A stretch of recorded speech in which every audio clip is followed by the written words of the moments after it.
For some reason, a countdown clock just appeared on this guy's right arm, ticking away non-stop. Tron does not really know what will happen when the timer hits 0. Usually, when something strange like this happens, people can deal with it alongside their family, but Tron's situation is not like that. His parents are divorced, and his dad's a total deadbeat, obsessed with gambling and women, so before the timer runs out, the first thing Tron does is rush straight to the Longzang neighborhood. Looking up, he sees the familiar room still lit up and noisy as ever. He knows his dad's probably gambling with some lowlifes there, so he quickly pulls out his phone and calls the police. "Hello, officer, I want to report some people gambling in room 201.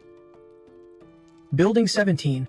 Longgang neighborhood." The person on the other end says the police will send someone over immediately. Then it starts raining, and Tron pedals home through the downpour, but despite being soaked, he feels good because he did something useful. After changing clothes, the countdown clock shows 52 minutes and 30 seconds left. Tron tidies up his stuff and leaves a farewell note behind. The rain keeps pouring.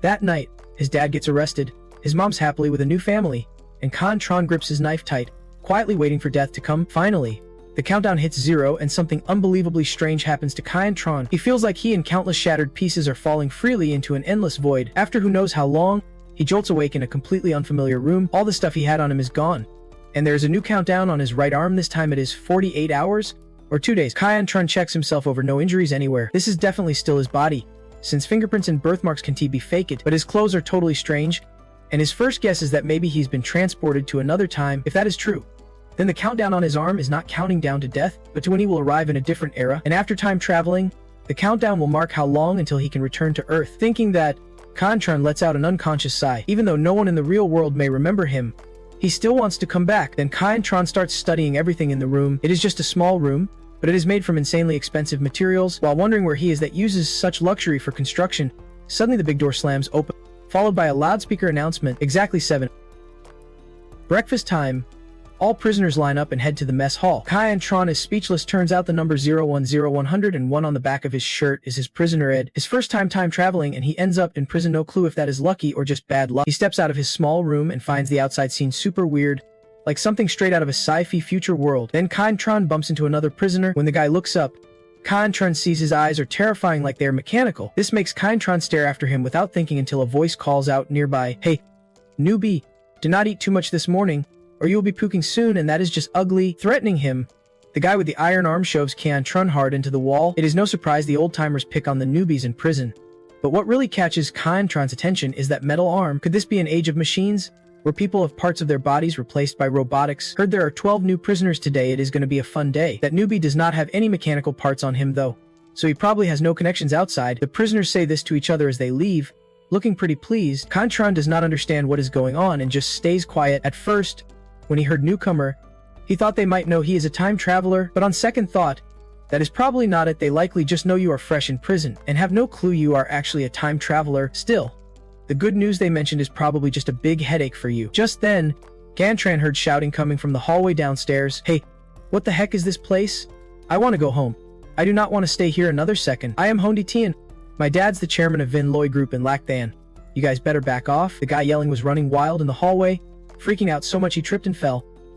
Of course, the others just smirked and did not lift a finger to help. Tron recognized him, a junior from Lacthan Foreign Language School, a year younger than him. Looks like he is not the only one who got tossed into this world. Tron guessed that those who were close before time traveling might end up close after as well, but it was just a guess. There was no solid proof yet. Because of Honda Teen's commotion, a bunch of flying robots dropped down from the ceiling, repeating a loud announcement, "Please stop moving. Warning again, please stop moving. All prisoners, freeze and wait for orders." Next, they moved in to restrain Honda Tien. Tron watched the whole scene silently. Meeting someone familiar in a strange place like this does give a sense of security, but whether it is real safety depends on the person. Just because someone's asked from your hometown does not mean they will help you. They might just become a burden. This new guy's interesting. Probably just an idiot. The old prisoners nearby started mocking Honda Tien. "I heard he got 7 years for tax evasion. Didn't cry when he got thrown in last night, but now he is bawling." In this day and age, anyone who messes with the tax office and is not stupid is what? Saying that, they slapped each other's backs and laughed with Tron. "Hey, newbie, you ready for what is coming?" Then they turned to Tron, threatening him with a cocky grin. Tron stayed quiet but knew it was not going to be easy. Surrounded by the old prisoners, he kept his focus on the scene unfolding on the first floor. The prisoners downstairs had already gone down for breakfast, but Tron noticed one table everyone deliberately avoided. At that table sat a middle-aged man deep in thought over a Chinese chessboard, with a stunning white cat with blue eyes beside him. flanked by two tall young men inside the prison. The noise of clothes rustling never stopped. Chaos everywhere, but no one dared approach that man's spot. Like it was a no-go zone. At first, Gantran thought he was a guard, but looking closer, even though his clothes were different, his prison number was still on his back, number 000001, so he must be the most special prisoner here. Gantran kept watching him without realizing it, then saw a young man with white hair standing next to him suddenly look up and flash a wicked smile at him. Then another announcement sounded, ordering prisoners to line up and head to the dining hall. Gantran Ho and the crowd started moving down to the first floor. While moving, he got a quick look at the prison's layout. 7 floors total, 18 drones guarding the ground floor, 10 surveillance cameras, and 3 armed robots, 3,012 people total including him. He could quickly gather all this info thanks to his amazing memory. Just one glance and it stuck. Right then, a heartbreaking scream cut through Gantran's thoughts. "Let me go. Please. I am begging you." He looked down and saw some old prisoners bullying a young guy, probably another newcomer. Drag him back to his cell. "Don't I heard him out here in the square, watch out. The prison bots might get involved. Don't worry. I am not as dumb as that guy, don't Kiet." The old prisoners were bullying each other behind their backs. Gantran was watching them closely when a man with strange red eyes walked up and warned him, "Stop looking around like that. Next up might be you." That blunt threat did not scare Gantran one bit. Seeing his calm face, the man could not help but get angry. But Gantran did not even bother with him. He just grabbed his food and went to find a seat, though he pretended not to notice. The scheming looks from the prisoners were crystal clear. Gantran felt if he did not do something, he would probably get beaten up on day one. So when they moved to attack, he took off running. His reflexes were not bad at all. He escaped a few chasers and even managed to keep his food from dropping. "Quick, before the guards notice. Grab him," they shouted, but when they saw where Gantran was running, none of them dared to make a move. He was heading straight toward the man with prisoner number 00000001. The others clenched their teeth at first, then started mocking him. "That guy thinks he is smart. Ha!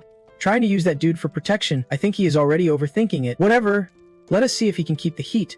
No need to care so much." Gantran grabbed his food and sprinted to the table, where no one dared to come near, but before he could reach the man, a white-haired guy next to him blocked his way. "Listen, kid. I know what you are thinking, but we are not going to help you. The way ahead is blocked, and behind you, the old prisoners are ready to tear you apart." They kept mocking Gantran for not knowing his limits, but he stayed super calm, took a deep breath, and said, "Pawn advances 1. This endgame, I can break it." He was talking about the chessboard in front of the man. The prisoners were so scared they almost held their breath, since no one usually dared look the man in the eye, let alone talk to him. Yet the big shot actually moved a piece. After following Gantran's advice, he made another move and replied, "Retreat the elephant 5. Continue." The man's response shocked everyone even more, and Gantran knew he would made the right call. Mid-aged man was playing a game called West Bandit King. Both sides looked evenly matched, but in reality, just one more move and the black pieces would win. The red side was on thin ice. One slip and they would lose. From the chess manuals Gantran had read, as red, he just needed to hold a draw to solve this endgame. But holding a draw was not in Gantran's playbook. "Pawn to 2, elephant to a." He continued, "Cannon 6 advances 1. The reply came, "Rook 4 forward." Gantran pressed on, "Elephant 1 retreats 9. They went back and forth like that, and every time the man spoke, the guards wiped sweat from their brows. They watched closely, and finally Gantran checkmated him, snatching victory at the last second. The man's face turned pale, then he looked up silently, assessing Gantran and thinking, not old, but no hesitation changing the game mid-match. Then he said out loud, "Interesting.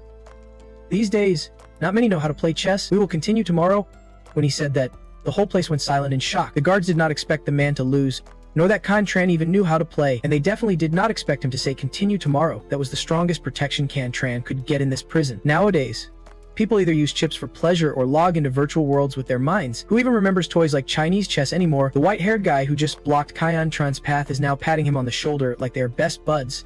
Even can't help but praise him. "Impressive. Newbie. I am Liam to you, and that big guy there is Dippy Fawn. See you tomorrow." Gantran watched as the three of them walked away. Meanwhile, a surveillance camera behind him locked onto his movements. Just as Gantran vaguely felt someone watching and turned around, another prisoner grabbed his leg tightly. The guy looked miserable and ragged, hair all messy, tears streaming down his face. "Help me. We are all new here. Please help me. I swear I will follow your lead from now on." Gantran just shot him a cold, icy glare, clearly no intention of helping. Then two old prisoners rushed over, grabbed the white-haired guy by the hair, and dragged him back to bully him some more. Gantran was not unwilling to help.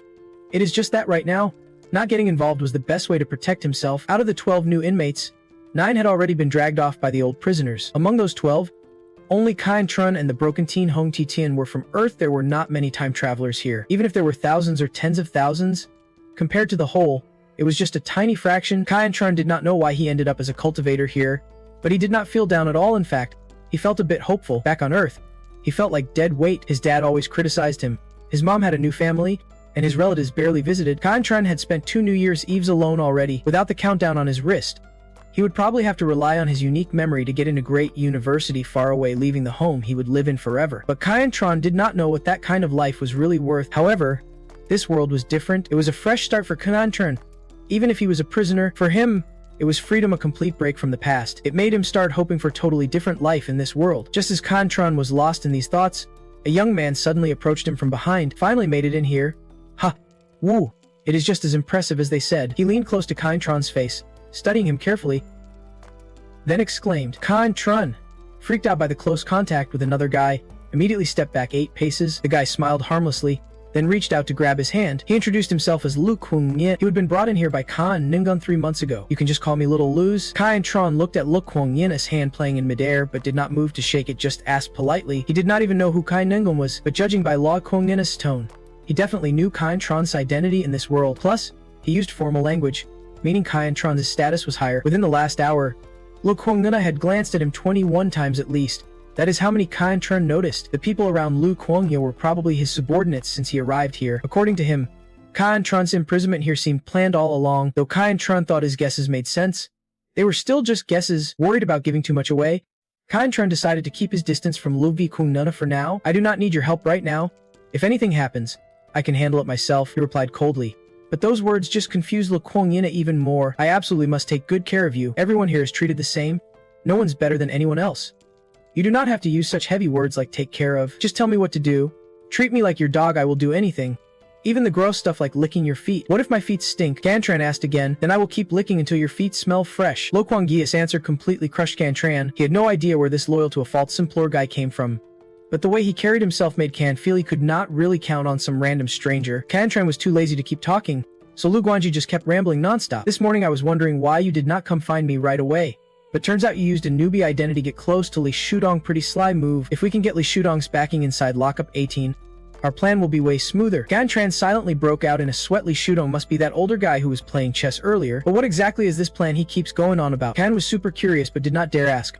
Afraid he would reveal he was some out-of-place stranger from another world. Still, you've got to watch out for Li Shudong. Living with a guy like that is basically inviting trouble. If we mess up, we will be totally cornered.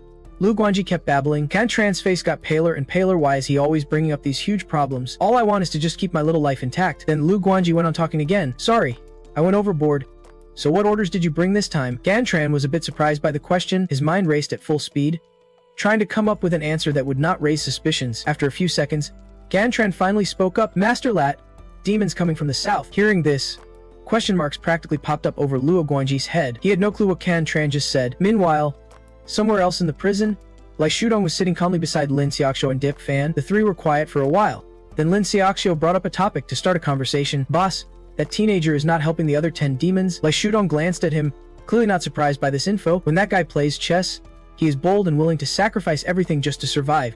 So it is the same with anyone else. Chess is just chess. If you ask me to sacrifice a piece to win, I would not hesitate. Lin Xiaoxiu seemed not to catch the deeper meaning behind Li Shudong's words and continued. Boss, are you planning to play chess with him again tomorrow? Of course.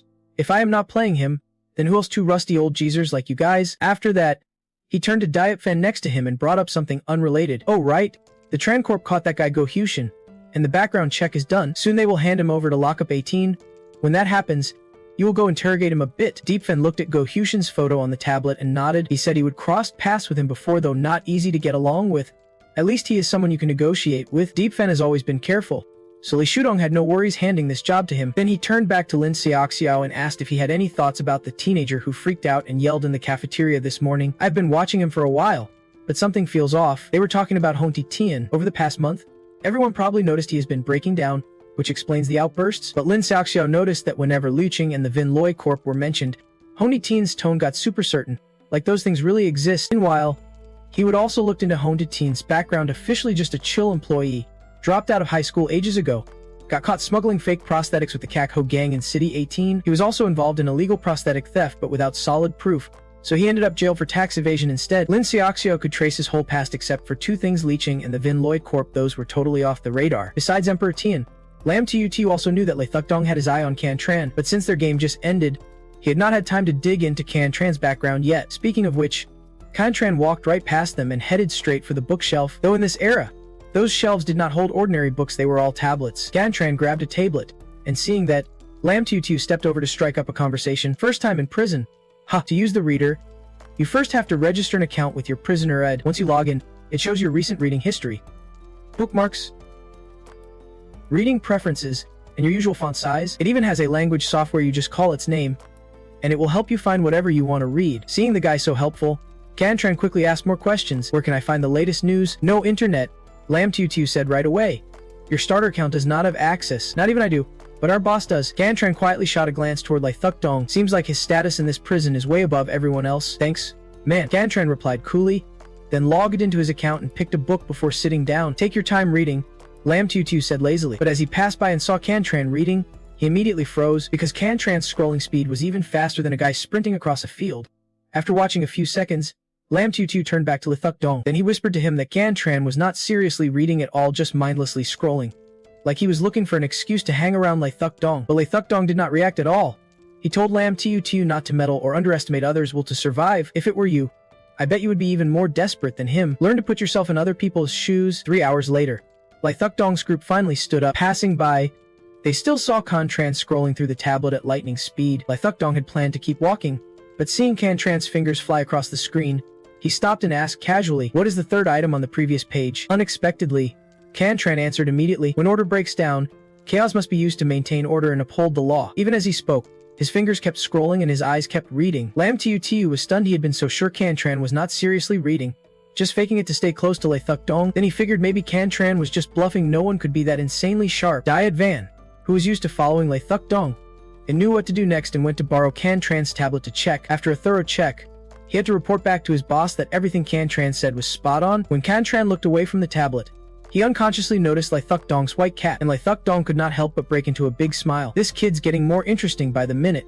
Let us go, time for dinner. 3 of them left first, and Lam Tutu kept glancing back at Gantran, still unable to believe his insane memory skills. Actually, Gantran had done it on purpose. Showing off your talent is risky, but it is the best move here. If you want to survive in this beast-like prison, you have got to prove you are useful to the strongest player here. Judging by what just happened, it looks like Gantran really caught Lai Thuk Dong's attention. During that meal, when Lai Thuk Dong was halfway done, Lam Tutu came back. He took off his shoes, sat cross-legged on the chair opposite Lai Thuk Dong, wearing a smug grin. Judging by that expression, Lai Thuk Dong immediately guessed he would scored some info on Gantran, and he really hit the jackpot.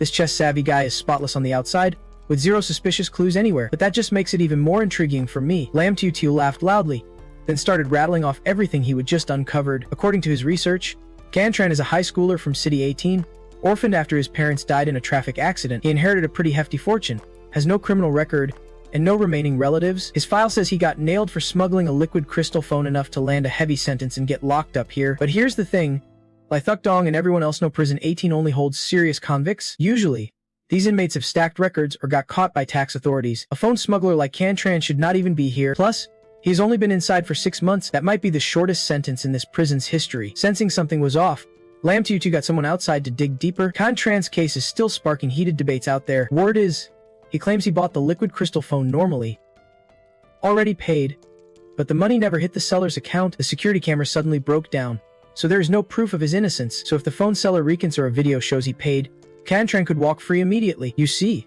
these classic tricks are often pulled by people who purposely get locked up to settle scores. What is wild is that his last name is Kan. At this point, Lam Tutu's tone got really serious. Honestly, in this era, the Kan name is pretty special. There are 5 major companies here basically controlling the entire economy, and one of them is owned by the Kan family. Plus, Kan is a rare surname. If you meet someone named Kan, you would immediately wonder if they are connected to the Kan group. Lai Thuk Dong's crew knew the Kan group had already planted another guy, Lo Kwangya. Inside the prison, this kind of intel is not hard to find. Back then, Lam Tutu still did not get why they would send a steel-cold guy into prison or what their real plan was. But then, Lo Kwangya started pulling people together inside. Using his advanced mechanical limbs, he took down long-standing prison factions. Within just a month, he gathered tons of followers, creating a power struggle with 2 other prison groups. Lam Tutu found it baffling. Did Gan Group just send Lo Kwangya into control Prison 18? Gan Group obviously knew the situation here. If they really meant to make Lo Kwangya prison boss, that DB overthinking it, Dick Van added. Yeah, that is why I always wondered if they would lost their minds, sending a lackey into Prison 18 to do their dirty work. It was not until today I realized Lo Kwangya was just a scout for that kid Gantran. Whatever Gantran's plan is, he is the real wild card, and Lo Kwangya is just his pawn.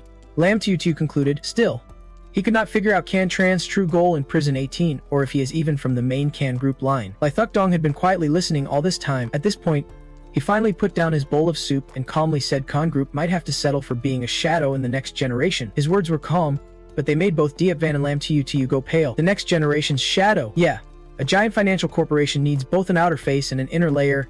Uncle Lai Thuk Dong explained. The head of the Can family is the public face, while the shadow he mentioned is the inner layer. The shadow handles the dirty work, holds immense power, rules the underworld side of the Can Group. No one can control the head of the family, but the process to choose each generation's shadow is brutal. Like raising a wild beast. Looks like Can is stirring up trouble again. No chance for anyone to settle down peacefully. Uncle Lee sighed, but Lam Tu still did not get it. Boss, even if this Can Tran guy is the shadow candidate, why does he have such a clean background? He seems like he has zero ties to the Khan Group. The Khan family in Can Tran's world still hides an even bigger secret. Hearing you say that, I suddenly feel like he is someone special. Now I am even more interested. Go check out his personality. You are taking him seriously, but he is part of Can's crew. Lam Tu retorted. I just said go check. Did not say to do anything else. Besides, would not it be more interesting if we snagged someone right from under Can's nose? But I still feel he is not on our side. Lam Tu grumbled. Every group needs all kinds of people. Uncle Lai calmly explained whether it is the mountain guarding tiger, the sharp-eyed scout, the skilled fighter, the alert messenger, or the loyal dog. Everyone has a role. Just then, a desperate scream echoed from the mess hall. A new prisoner got tasered by a robot for not standing in his assigned spot according to the cell block. I only stood there once this morning. How am I supposed to remember? He yelled, but the robot does not argue. Nearby, the veteran prisoners, used to this, watched on. Of course, they did not help actually. They got excited watching newbies get tasered for forgetting their spots. Then they glanced at Khan Tran and muttered to each other, considering this chaos this morning. He is still holding his spot? Is he even human? Khan Tran knew their whispers were about him but did not care. He just focused on lining up. But before it was his turn to get food, Lam Tu suddenly appeared, grabbed Khan Tran's shoulder, and pulled him away. From now on, you do not have to line up with them anymore. You are the guy who plays chess with the boss. Do you really need to line up? He acted like that, and yet the prison robot did not react at all. Can Tran stayed calm on the outside but was quietly amazed inside. Just how special are these three guys' identities that they can control the entire prison? Lam Tu dragged Can Tran straight to the front of the line and tapped the guy at the front on the shoulder. The guy turned with a fierce look but softened when he saw Lam Tu, then obediently made way. The veteran prisoners who tried to bully Khan Tran earlier were stunned by this scene. Forget playing chess with Uncle Lai. Now he even gets to eat with him. Don't be surprised. A guy who plays chess with the boss definitely gets special treatment. Lam Tu explained, then urged Can Tran to eat quickly. Even though the food in Prison 18 was not exactly gourmet, Lai Thuk Dong sat silently across from them the entire time, so Can Tran just ate quietly to finish the meal. At 8:40 p. he returned to his cell to start his 8-hour shift. Honestly, he was a bit confused. Earlier that morning, Lai Thuk Dong had only played a simple game of chess with him, so why did his attitude change so drastically just now? Even Lavi Man's special privilege to eat with him in the library was a big deal. Can Tran suspected it had something to do with his identity in this world, but he had no clue what that identity actually was. After washing up, Can Tran lay down, the steady drip of water from the sink quickly lulling him to sleep, but his sleep was not very deep. He suddenly shot open his eyes in the middle of the night. He found himself in a strange room.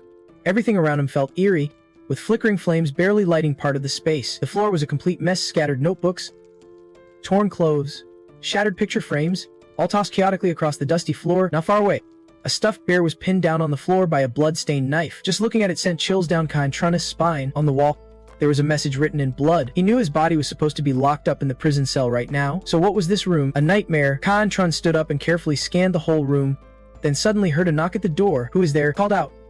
Suspicious. The voice outside claimed to be police officer number 27149. You called the cops, right? Please open the door. Khan Tran recognized the voice but could not remember whose it was. This was strange, because with his amazing memory, he would never forgotten anything before. After hesitating, Khan Tran decided to open the door. The man's face was partly hidden under a wide-brimmed police hat, making it hard for Khan Tran to see clearly, but the features still looked familiar. The dim light from outside made the room feel even darker and more terrifying. The officer patted him on the shoulder a few times and said, "The person who reported the crime, stay right where you are and lock the door." Then he headed up the bloodstained stairs to the upper floor. Khan Tran obediently locked the door as instructed. But then, there was another knock at the door. Who is there? He asked again, his voice sounding more tense this time. Police officer here, number 27149. You called the cops, right? Please open the door. Khan Tran was shocked, cold sweat starting to beat on his forehead. The police officer number 27149 had just gone upstairs, so who was at the door now? Who is the real cop? As if reading Khan Tran's mind, the voice outside spoke again, this time sounding eerie and urgent, making him even more nervous. Take a guess who is real inside and who is outside, or maybe none of it is real. What would you choose? Khan Tran stayed silent, his mind stretched tight like a string ready to snap. Then he made a bold move, lunging toward the stuffed bear, trying to pull out the knife stuck in it to defend himself, but just as his hand was about to grab the knife, something pushed it back. Some force did not want Kyan-tron to touch the knife. It wanted to trap him here forever. As he thought this, the eerie voice outside kept pounding on his hand. "What are you doing with that knife? Didn't you open the door for the police already? Or not?" Kyan-tron looked at his hand. His countdown watch was still ticking. His heart and blood were still flowing. Someone who has been alone all their life like him, nowhere left to run. So Kyan-tron shouted, "Get lost," to chase away the voice tormenting him. Then he reached out, pushing through all resistance, finally pulling the knife free. "Open the door. Wait till I finish here. Then I will open it." Once he pulled the knife out, all the obstacles vanished, and he suddenly remembered everything. The voice belonged to Lam Tu, and Kyan-tron was actually trapped inside a nightmare created by him. Lam Tu was surprised too. He was following Lo Thifthikizong's orders to probe Kyan-tron by deliberately creating a cruel nightmare with twin demons to test his resilience and courage. But Kyan-tron stayed way calmer than Lam Tu expected. Not only was he unafraid, but he could also strike back fiercely even while facing danger. This made Lam Tu doubt that his opponent was just a 17-year-old kid. He was even more confused seeing Kyan-tron pull a knife out of that bear while he clearly tried to stop him. This is supposed to be a dream trap he set up, so the rules should favor him. Yet Kyan-tron still managed to break free from this control. "Lam Tu, come down here," Kyan-tron said coldly. Lam Tu just came down the stairs, scratching his head and sighing. "Strange. You aren't a dream trap but still so sharp and clear-headed. The boss really has an eye for talent. You definitely have something special. Why did you do that? I do not think I ever offended you," Kyan-tron asked coldly. Lam Tu sighed and explained he was just following Lai Thithang's orders to figure out what kind of person Kyan-tron really is, which proves how much the boss values him. "But now, the dream trap does not work on you anymore. Is this your special ability?" Kyan-tron asked again. "Yeah. It is like your ability to remember everything after seeing it once. I have my own ability too. Nothing to hide about it." Kyan-tron frowned. In this world, mechanical tech and mysticism actually coexist. No wonder Lai Thukizang's crew has a special status in this monastery. They must have powers like that. "Master Kyan-tron, I have to ask Lam Tu to cut straight to the point. Are you part of the Kyan Corporation? Did you give me special treatment because you doubted my identity?" Kyan-tron did not answer right away. Instead, he fired back another question since he was not sure of Lam Tu's answer either. "Then why do not the prison robots control you guys?" "Of course. It is because our boss is very special. Don't change the subject, just tell me who you really are." Lam Tu also said he found camera footage last night showing Kyan-tron talking with Lu Kuangina's identity is crystal clear, yet he is so eager to connect with Kyan-tron. "So Lam Tu is pretty sure you are from the Kyan Corporation." At this point, Kyan-tron basically had the upper hand. If Lai Thixing knows your identity and still wants to keep in touch, it means he needs you for something.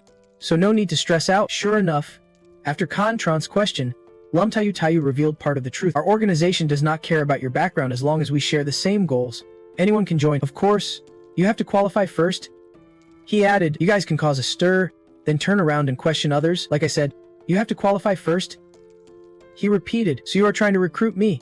What is your role in this organization? I never said you qualify yet. Honestly, I do not think you and us are on the same path, but the boss said a good organization needs all kinds of people, and everyone has their own strengths." Lam Tu stood up and stepped closer to Kyan-tron, his tone serious and threatening. Then he suddenly closed the distance, trying to intimidate Kyan-tron into spilling his secrets. "Kyan Corporation made such a big deal about getting Lai Kuangina in here, and then they let you in too. What exactly are you guys after? Or rather, what are you really looking for?" "You will have to ask Lu Kuangyin about that," Kyan-tron answered calmly. But honestly, he did not know jack. Seeing Lam Tu's reaction today, Kyan-tron seriously wondered if he should just go find Lu Kuangyin and get the whole story straight. His calm, uninterested expression made Lam Tu extremely annoyed. Knowing he could not squeeze any more info out of him today, he reached out and touched Kyan-tron's neck. It was a light touch, but enough to knock him out. Before losing consciousness, all Kyan-tron heard was him say, "Don't you want to talk?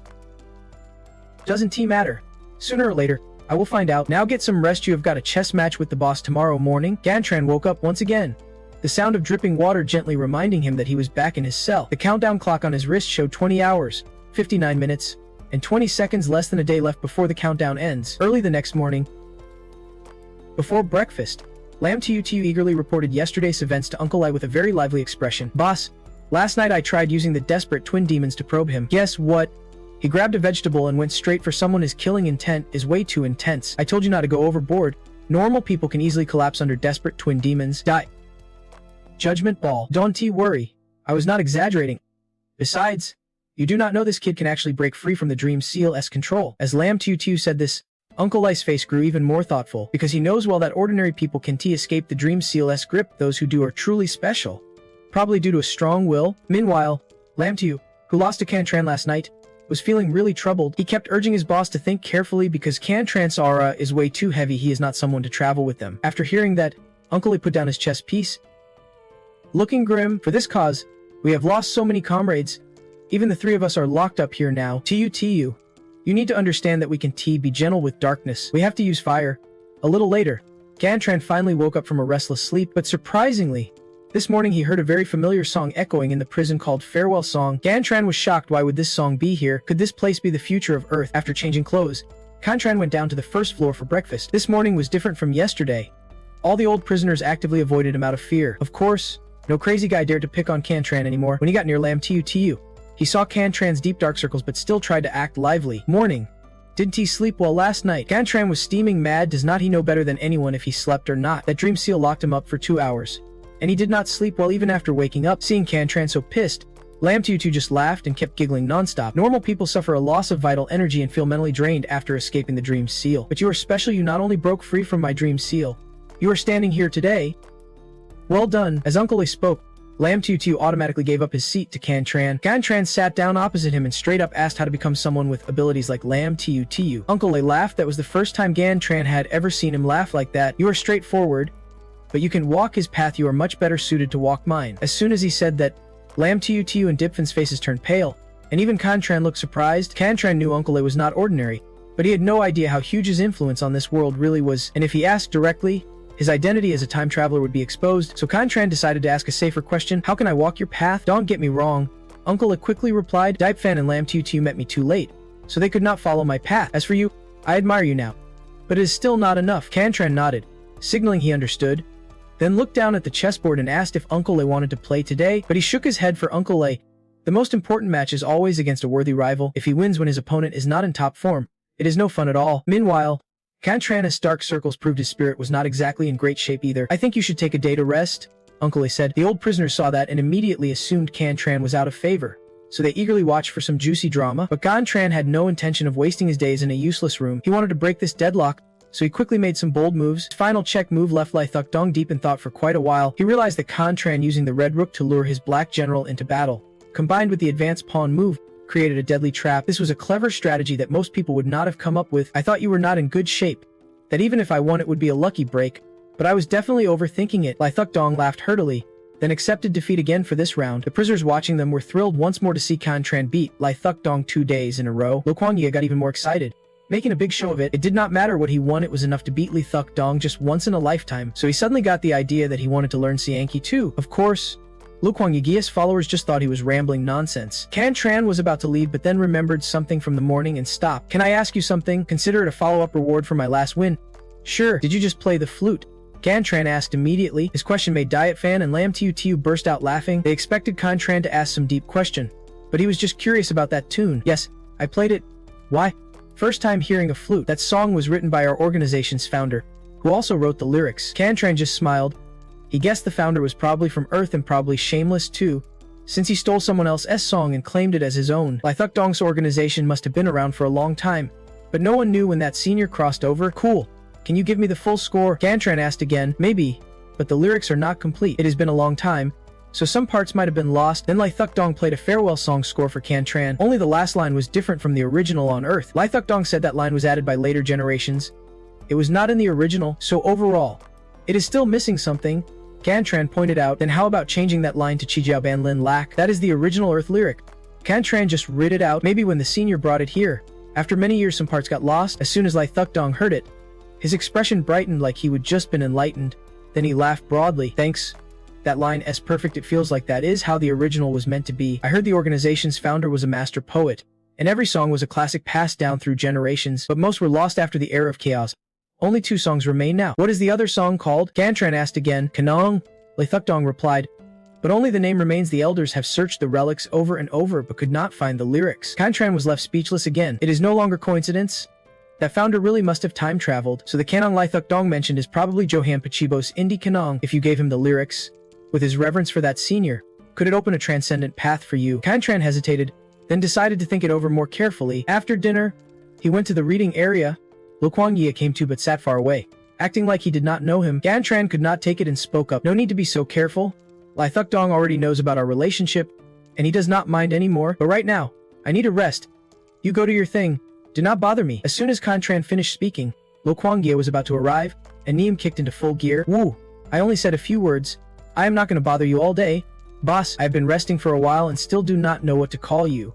So let us just stick with boss for now. I guess you have already heard Gan Nungan mention me. I had a rough childhood. My dad sold my kidney to someone else for money, then replaced it with another organ. Then Lo Kuang-ye started complaining with a speech that went on for about 2,000 words. He spoke without even pausing for breath, yet claimed he was only going to say a few words. Cantran felt dizzy listening to him. Alright, so what exactly do you want to say? Cantran cut off Lo Kuang-ye abruptly. Then he saw him put on a desperate act, begging Cantran to teach him Kotung. Cantran was curious and asked why he wanted to learn Ko Chong. Unexpectedly, this shallow guy answered right away. Because it is cool, boss. Even someone like Le Thuc Dong is your defeated opponent. Does not that say enough? Cantran sighed, then took the chance to ask more questions. Winning just 1 or 2 games of chess is a big deal. Of course, you can beat him in a fight. So if you can win at chess, that is a huge flex. I did not expect you to get close to Le Thuc Dong after coming here and even get along so well. With his status in prison, no? 18. He probably knows where the stuff we need is. Plus, if you can inherit his legacy, you are sure to win the race for the shadow position. Lo Kuang-ye is pretty easy to get info from just one offhand question, and he spilled a ton of details. Cantran quickly pieced together a few things. First, Le Thuc Dong's combat power is really high, and he can beat him. Second, he is here looking for some kind of item. Third, he is competing for a position called Shadow in his family. Since there might be more info to dig up, Cantran decided to teach Lo Kuang-ye how to play chess. But just as Cantran started understanding this world, the countdown clock was about to tick back to 0. That night, Cantran carved some words into the prison floor with the sharp end of his toothbrush, then used his right hand to scratch his left arm until it bled badly. Then he gripped his toothbrush tightly, sat on his bed, and silently waited for that moment. These past 2 days felt like a dream, meeting a few people and learning a bit about this strange world. Cantran did not know if he could come back here again, so he just let fate take its course. When the countdown hit 0, just like before, space seemed to freeze and then shattered once more. Cantran returned his cramped room, still in the exact same position as when he left, with the cactus still in his hand. A new countdown appeared on his hand, still 48 hours, and on his left arm was the fresh wound he would just made himself. All of this proved that what happened in the last 2 days was not a dream. The first thing Cantran did was grab his phone. Surprisingly, it still showed the date he time traveled. He would spent 2 full days in that other world, but on Earth only 1 second had passed. Probably next time he returns, only another second will have gone by there too. This must be how time works for people who time travel. Cantran thought that was fine, no need to explain his disappearances to anyone. Just then, Cantran got a call from Wong City Police Station saying his dad was detained for running an illegal gambling ring and asked him to come over. According to administrative law, his dad had to be held temporarily and fined, and as his guardian, Cantran needed to come handle the paperwork. Sorry, I'm not coming. You guys just go ahead and punish him. Under administrative law, serious cases can mean 10 to 15 days in detention plus fines between 500 and 3,000 rum. Please apply the maximum penalty to him. Thank you, Cantran replied flatly, then added more. I am not his son. I am just a witness reporting the case. I am simply a good citizen. After saying that, he hung up without another word. Cantran put down the phone, lay back on his bed, and sighed deeply. There were no new messages from his mom on the phone. This made Cantran feel uneasy and eager to get back to that other world. The next morning, the first thing he did was copy down Kan Kwang's song lyrics, but if he gave this to Mir Lothari, he would have to explain its background, and that felt way too risky. So Cantran decided he needed to figure out if the guy was worth trusting before handing it over. Later, Cantran went to class as usual and immediately ran into Nam Can Then, so he asked right away, "Did the teacher say anything when he caught me skipping yesterday?" It was a simple question, but for some reason Nam Can Then suddenly jumped, looking pretty shaken. "Ha! What did you say?" He stammered, "Nothing." "Why do you look so tense?" "Tense? No way," Nam Can Then said, but his expression gave him away. Seeing he did not want to talk, Cantran did not push and just sat down to focus on flipping through his notebook. Nam Can Then sat beside him, and after a long silence, he finally could not hold back and asked, "Cantran, if you ran into something really weird, what would you do?" "Weird? Like what exactly?" Cantran asked calmly, though inside he was a bit suspicious. Could it be that Nam Can Then also traveled through time or another world? "I'm not sure. It is just really strange," he answered vaguely. "Then go report it to the police." As soon as Cantran suggested this, Nam Can Then's face lit up. "Oh yeah, the police. Why did not I think of that?" "Cantran, does someone in your family work at the police station?" "Yeah. My dad got arrested last night for running a gambling ring." He said it so casually, leaving Nam Can Then speechless. He did not say anything else, and Cantran fell into deep thought. He kept wondering if the weird thing Nam Can Then mentioned was really about traveling through worlds. While still lost in thought, Cantran overheard someone in class say that American basketball star Taylor just held a press conference, claiming he traveled to a world full of robots. Hearing that, Kai and Tron could not keep pretending to be indifferent anymore. Who would be thought even abroad people were traveling through worlds and had countdown watches. Namcan then immediately pulled out his phone to watch the live press conference. In the video, Taylor had a robotic arm that helped him sink 10 basketball shots from long range perfectly. Taylor said he suddenly found a countdown watch on his wrist last night. When the timer hit 0, he was transported to a strange robot civilization. That place was also Earth, with the sun and moon. But it seemed like a parallel universe because their tech was totally different from Earth now. When Taylor arrived, he already had that mechanical arm, as if he would replace someone else's identity and become a completely new person. He did not know why, but the arm's power far exceeded anything he imagined. It was super agile and precise. He could score 10 shots in a row, even 100, and when he came back, he brought the arm with him. He also said he was not bragging by holding the press conference. That other world was not a paradise, it was extremely dangerous. Taylor's goal was to warn people he might be secretly taken for experiments. I refuse to become a test subject. If I ever disappear, please understand I have been captured. Tron looked down at his own arm. Taylor was a public figure, so having a mechanical limb was impossible to hide even if he quit basketball. He knew full well that the tech in the other world had surpassed Earth by far, so he was scared of being used as a test subject. That is why he came up with this rush plan, but Khan did not think it was a smart move. He just guessed Taylor made a panicked decision out of fear. He had no idea where Taylor had traveled through time. Only that Taylor brought a robotic arm from that world back to Earth. Meanwhile, when he left, he held onto a spear plant tightly, and when he came back, he gripped a toothbrush. But he could not bring either out or back with him. Looks like the only way to bring stuff from there is either to modify your body or hide things on yourself. That day, the hot search did not just feature Taylor's press conference, but also tons of articles about people claiming they would travel to another world. That place was not just a robot civilization, it had superhumans who surpassed ordinary people, and even awakened special skills. Namcan was so stunned he was basically dumbfounded. The guy just kept scrolling through news. Totally absorbed. Superhumans.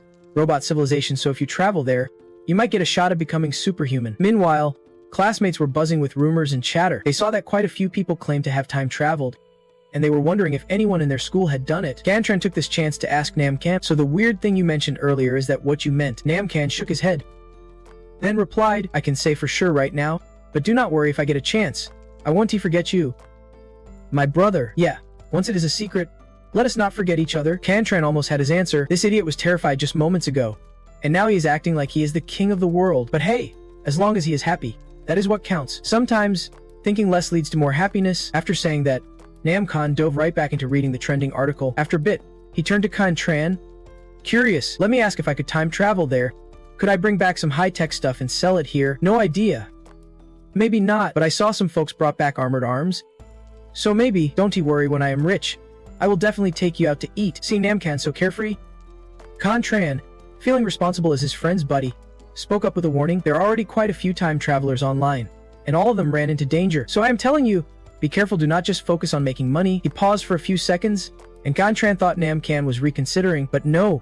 He was just figuring out where to take Cantran to eat once he is rich. What a blockhead. Seeing his words did not get through, Cantran did not bother arguing anymore. Some classmates were super hype, eager to know the rules of time travel. They would never tried it, so they had no clue how scary that other world actually was, so everyone wanted to try time traveling at least once. As for Cantran, after scrolling through tons of posts and videos from time travelers, he summed up 2 main points. First, the last countdown was 6 hours, but the countdown back to Earth was 48 hours. That means the time for traveling to the robot world and the time to return to Earth were the same. That is the first group of time travelers. Then some people claimed they never time traveled, but suddenly today a countdown appeared for them too. This must be the second group of time travelers. Next, all the time travelers are young, between 10 and 35 years old. As this news exploded, some people online started faking being time travelers just to get views. Namcan then randomly watched some videos and saw a chubby guy with a very fake robotic arm. Cantran guessed Namcan then was not part of the first group of time travelers but from the group with countdowns appearing at random times. Otherwise, he would not have been that terrified when he saw Taylor's press conference. So the strange thing Namcan then mentioned earlier must be the countdown timer on his wrist. After some serious thinking,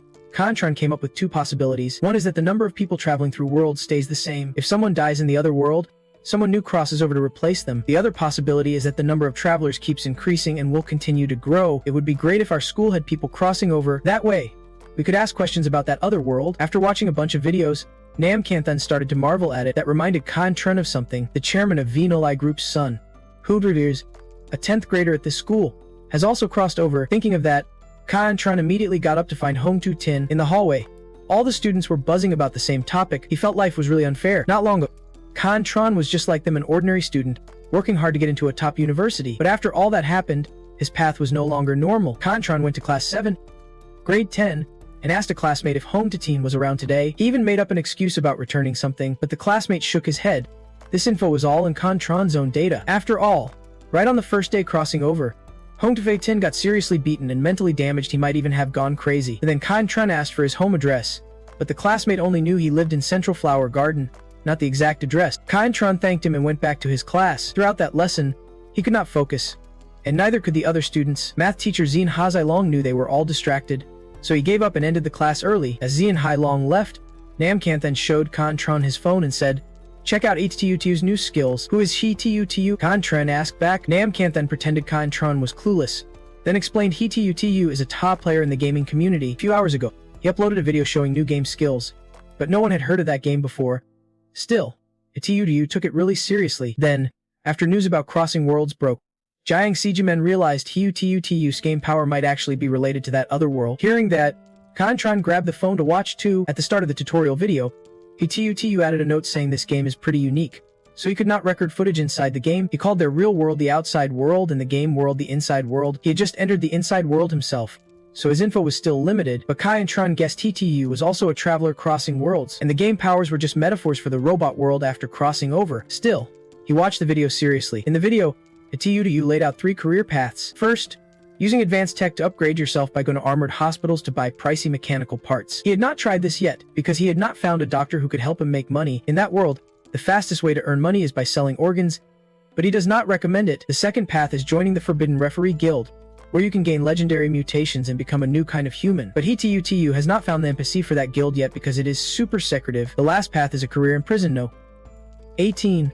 Where a guy named Loa Zung holds the key to the most powerful career path. Confronting was speechless. HTUTU really turned Crossing Worlds into a full-on virtual reality game. Even made Loa Zung into an NPC in the game. So next time you time travel there, do you think some idiots will actually follow this power guide and rush to prison? No. 18 to find him, but from HTUTU's video, Confronting confirmed that Loa Zung is super famous in that other world. HTUTU knew about him within just 48 hours of arriving. It is like saying nothing buying armor parts costs money. The referee council bans info about it, and if you can even find prison. No. 18. How the heck do you get in? Namcanthan sighed beside him. The whole time travel thing stirred up a lot of noise at school, until a new piece of news dropped that afternoon, casting a dark cloud over everyone's excitement. It was about a young male student confirmed as a time traveler who got murdered at home. The killer even recorded a video of the crime, showing him cutting off the boy's armored legs. Right after, many people who revealed they were time travelers started to panic, especially those with mechanical parts from the other world, fearing they would be targets of the murderer. After the media caught wind, someone guessed that killing a time traveler lets you take their place for the next jump. This news made the students realize time traveling is not a lucky break, it is a nightmare. The more Namcanthan watched, the darker his expression got, so Confronting reminded him again. You have already seen the news, right? I am just saying, if you also time travel there, keep it secret. Don't go blabbing. It is hard enough to change fate, why turn it into some terrifying game all of a sudden? Namcanthan shot back. Tell me, why are we so broke? Because while other dads are hustling hard for money, yours just casually makes a little. Confronting replied in his dry, joking tone. Well, what about your dad? Namcanthan asked again. My dad's out there gambling his life away. Confronting's deadpan answer left Namcanthan speechless. He even told him how he once reported his own dad to the police, getting him locked up so he could reflect on himself. Namcanthan first broke out in sweat, then suddenly burst out laughing. Ha! Maybe you should just report my dad too. This time, Confronting was the one at a loss for words. They sat in class, but no one paid attention to the teacher, flipping to the second page of the chart. Meanwhile, Confronting's mind was buried in a mountain of knowledge, overloaded, his face scrunched up, too many things to analyze. It was almost too much. Golden leaves kept drifting down from the sky, carrying silent knowledge. Holding them, Confronting could not help but think. Today's discovered time travelers seemed almost pre-assigned, all gathered across more than 10 cities. Which meant, after a moment, he clutched the leaves with determination. Those time travelers were all concentrated in one place. When the clock hit exactly the break at 5:50 p.m., Confronting dashed out of class like a storm. Namcanthan could not help but judge this kid was ditching again. Confronting seemed unwilling to waste a second. He leapt off the wall with a nonchalant look. The moment he got home, he changed into fresh clothes, walking while intently staring at his phone, eager to catch every detail. Checking the pace on his screen, his curiosity grew. He wanted to see what happened after the prince returned, what troubles he faced inside that world, even if he did not know the exact building or room. Soon he arrived at the bridge, but felt exhausted. Training was necessary. You need a strong body and mind to face this dangerous world. Confronting ran, but his thoughts wandered. Maybe it is because our mental states just are not the same. Memories locked inside him slowly unlocked and connected. The the scars from his family and past life starting to surface. Night had quickly fallen over the city. Looking at the door ahead, Confronting smirked. No wonder it is a fancy neighborhood. You need a scan to get in. Wonder if the door itself needs scanning too. In a house, a group of people were partying and playing music. Seeing that scene, you could not help but mutter, "House. Housekeeper. Machines." But then, right before Confronting's eyes, he saw Hong Tu-tin being pushed back by two men as he shouted, "Monster! Monster!" Confronting thought instantly of one name. This was Hong Tu-tin. Though a bit scared, he could only watch their figures fade away. Yet Confronting had no idea that a shadow inside a car was silently watching him. That figure did not act immediately but stayed quiet. Then they left without saying a word to each other. Meanwhile, Confronting stood there, burning with curiosity. Who exactly were those guys? Why did they want to take Hong Tu-tin away? Could it be because of his time traveler identity?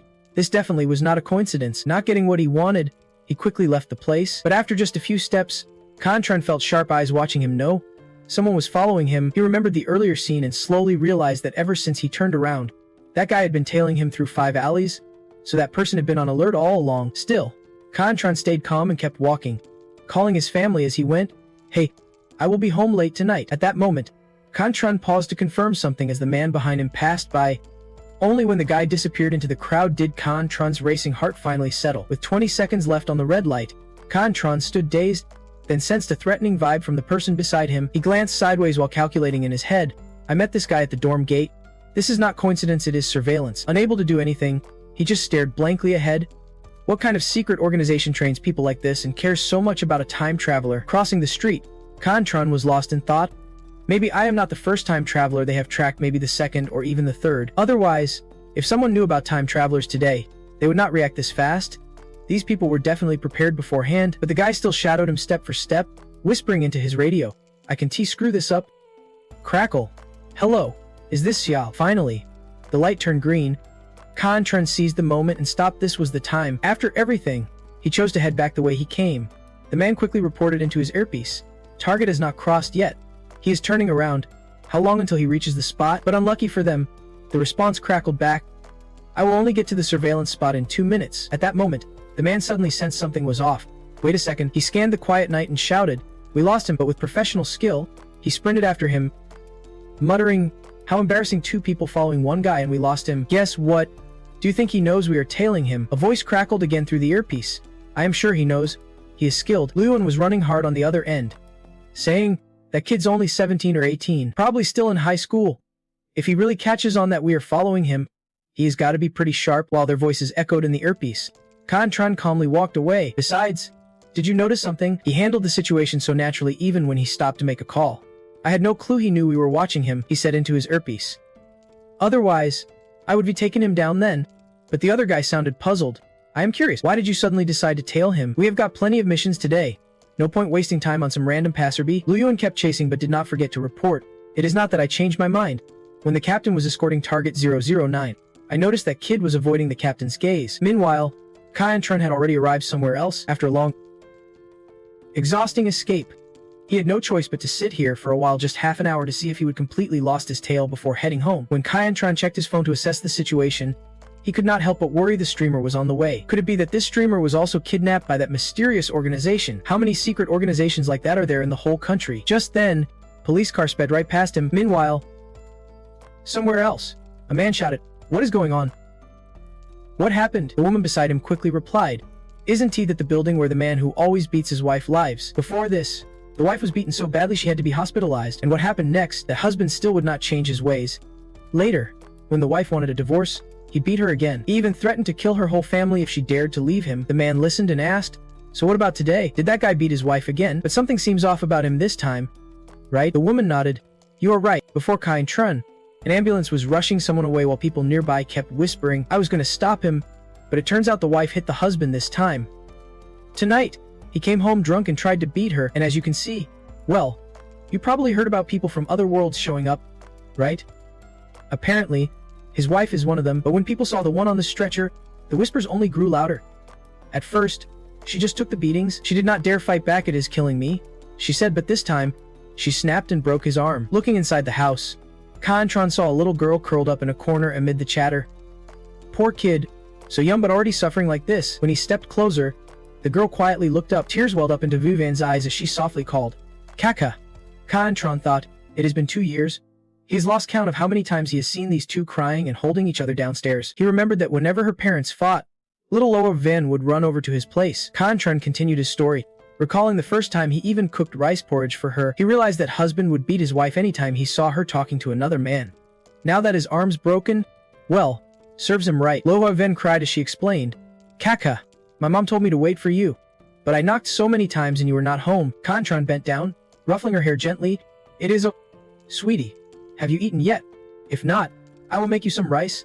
"I have not eaten either." Suddenly, he sensed something and quickly bolted the door. Seeing this, Lohang Ven asked, "Kaka, what is wrong?" He turned to her and said, "Nothing. Just do not say anything for now." Outside, the police car was parked. Kantran drew the curtain slightly and carefully watched. Footsteps approached. Two men appeared. Kantran instantly recognized them as the ones from the sub he saw at Central Park. They arrived fast. Lovin suddenly felt something and looked toward the window where Kantran and Lei Lying Vin and were. Tron Vin Zing asked, "What is up?" Lu Vin replied, "Nothing. Just checking around. Feels like someone's watching me, but maybe it is just my imagination. Let us go upstairs and get to work." Kantran kept watching them, thinking, if Lolai Vin's mom got taken, this is bad. Dad's in the hospital from the beating. Mom's been kidnapped by that secret organization. What will happen to the girl? No choice but to adapt and react. Lohang Van watched him the whole time, confused about what was going on. She stayed quiet, observing Kantran from behind. He worried no sign of a struggle. If she really was taken, there'd at least be some resistance or fight. Kantran saw the two men get back into their car and wondered, what is going on? Just leaving empty-handed? Don't they want to capture the other worlder? Suddenly, there was a noise at the door. Standing at the door, Kantran and Lu Vingven heard Jiang Tai shyly say, "Sorry to bother you again." Her robotic fingers nervously twirled her hair. Kantran said, "It is I was just about to make some food for Lei Dongvan. I really like her too." Jiang Tai heard that and said, "Thank you." She turned to Li Dongvan and said, "Come on, little Van. Let us go home with your mom. Listen to me. Do not bother anyone anymore." The girl refused, saying, "I am still hungry. Everything in the house got knocked over by those two. There is nothing to eat at home." Her mother heard this. She said sadly, "Little Van," Kantran politely offered, "I heard you said you two have not eaten yet. Why do not you have a meal with me?" Jiang Tai was surprised by the invitation. She thought, although this kid helped me before, she never offered to invite anyone over and always seemed so annoying. Why today is different? Kantran explained, "I really want to know a few things about traveling through worlds, so I wanted to ask you, how should I address you?" Lai Dongvan's mom introduced herself. "My name is Jiang Tai." Kantran said, "I just want to ask him, Jiang Tai, a few things about the world you came from. Would you mind?" Lai Dongvan grabbed her mother's hand, and Jiang Tai smiled, saying, "Then I guess I will have to trouble you. There is nothing I can talk about. Ask me anytime." Kantran looked at her, wondering how someone so fragile could survive in such a brutal world. The table was filled with delicious dishes, and Lai Dongvan's eyes lit up. The girl picked up a bite and put it in her mom's bowl, saying, "Mom, eat up quickly." Kantran watched the mother and daughter, noticing their deep care and love for each other. He asked, "Miss, I saw the police came to handle the case. What did they say?" Jiang Tai explained, "The neighbors helped fill them in. They intended to take me to the station but saw I have a daughter, and since it was a case of self-defense, they did not take me. They said just to call if anything happens." He asked again, "I saw two more people came later. What were they doing?" Jiang Tai was honest, "I'm not sure. They just had me fill out a form, took a photo of my ed, then left." Kantran asked, "Just that simple?" She continued, "They said they might come back to find me later and told me not to leave Lac City in a hurry, but they did not say why they were looking for me. And I saw them give some papers to the police, who then explained the situation to the two of them." Kantran analyzed while eating, "Looks like they do not just arrest anyone who travels through worlds. Plus, they had proper documents, so they are not crazy like I imagined." He asked, "Alright, Jiang Tai, what is your status in that world?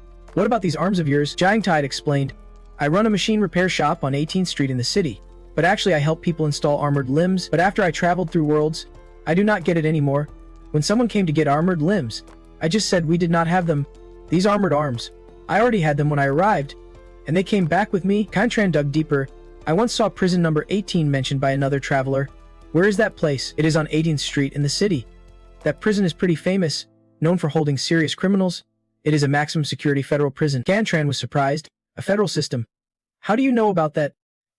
Jiang Tai, she said, "That, I did not know anything 2 days after I traveled here." Lai Dongvan was curious. "Mom, what is the name of your repair shop?" She answered, "It is called Jiang Tai Armored Limb Repair." "Why do you ask?" The girl just took a bite and said, "I was just curious." Jiang Tai asked, "Kantran, why are you so curious about that world?" He replied, I want to travel there myself and see what it is like. I really admire those who have traveled. Jiang Tai's expression hardened as she said seriously, that world is dangerous, except for the Lai, Tran, Can families.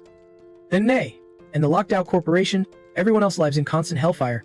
It is worse than living in our world. Gan Tran said nothing and kept eating. After eating, Jiang Tai had offered, let me clean up. They cleaned together, and Gan Tran asked, do you have any plans? Jiang Tai's robotic hand wiped the table. She answered Can Tran, I want to take little Van to her grandma's house in Trine City for a few days.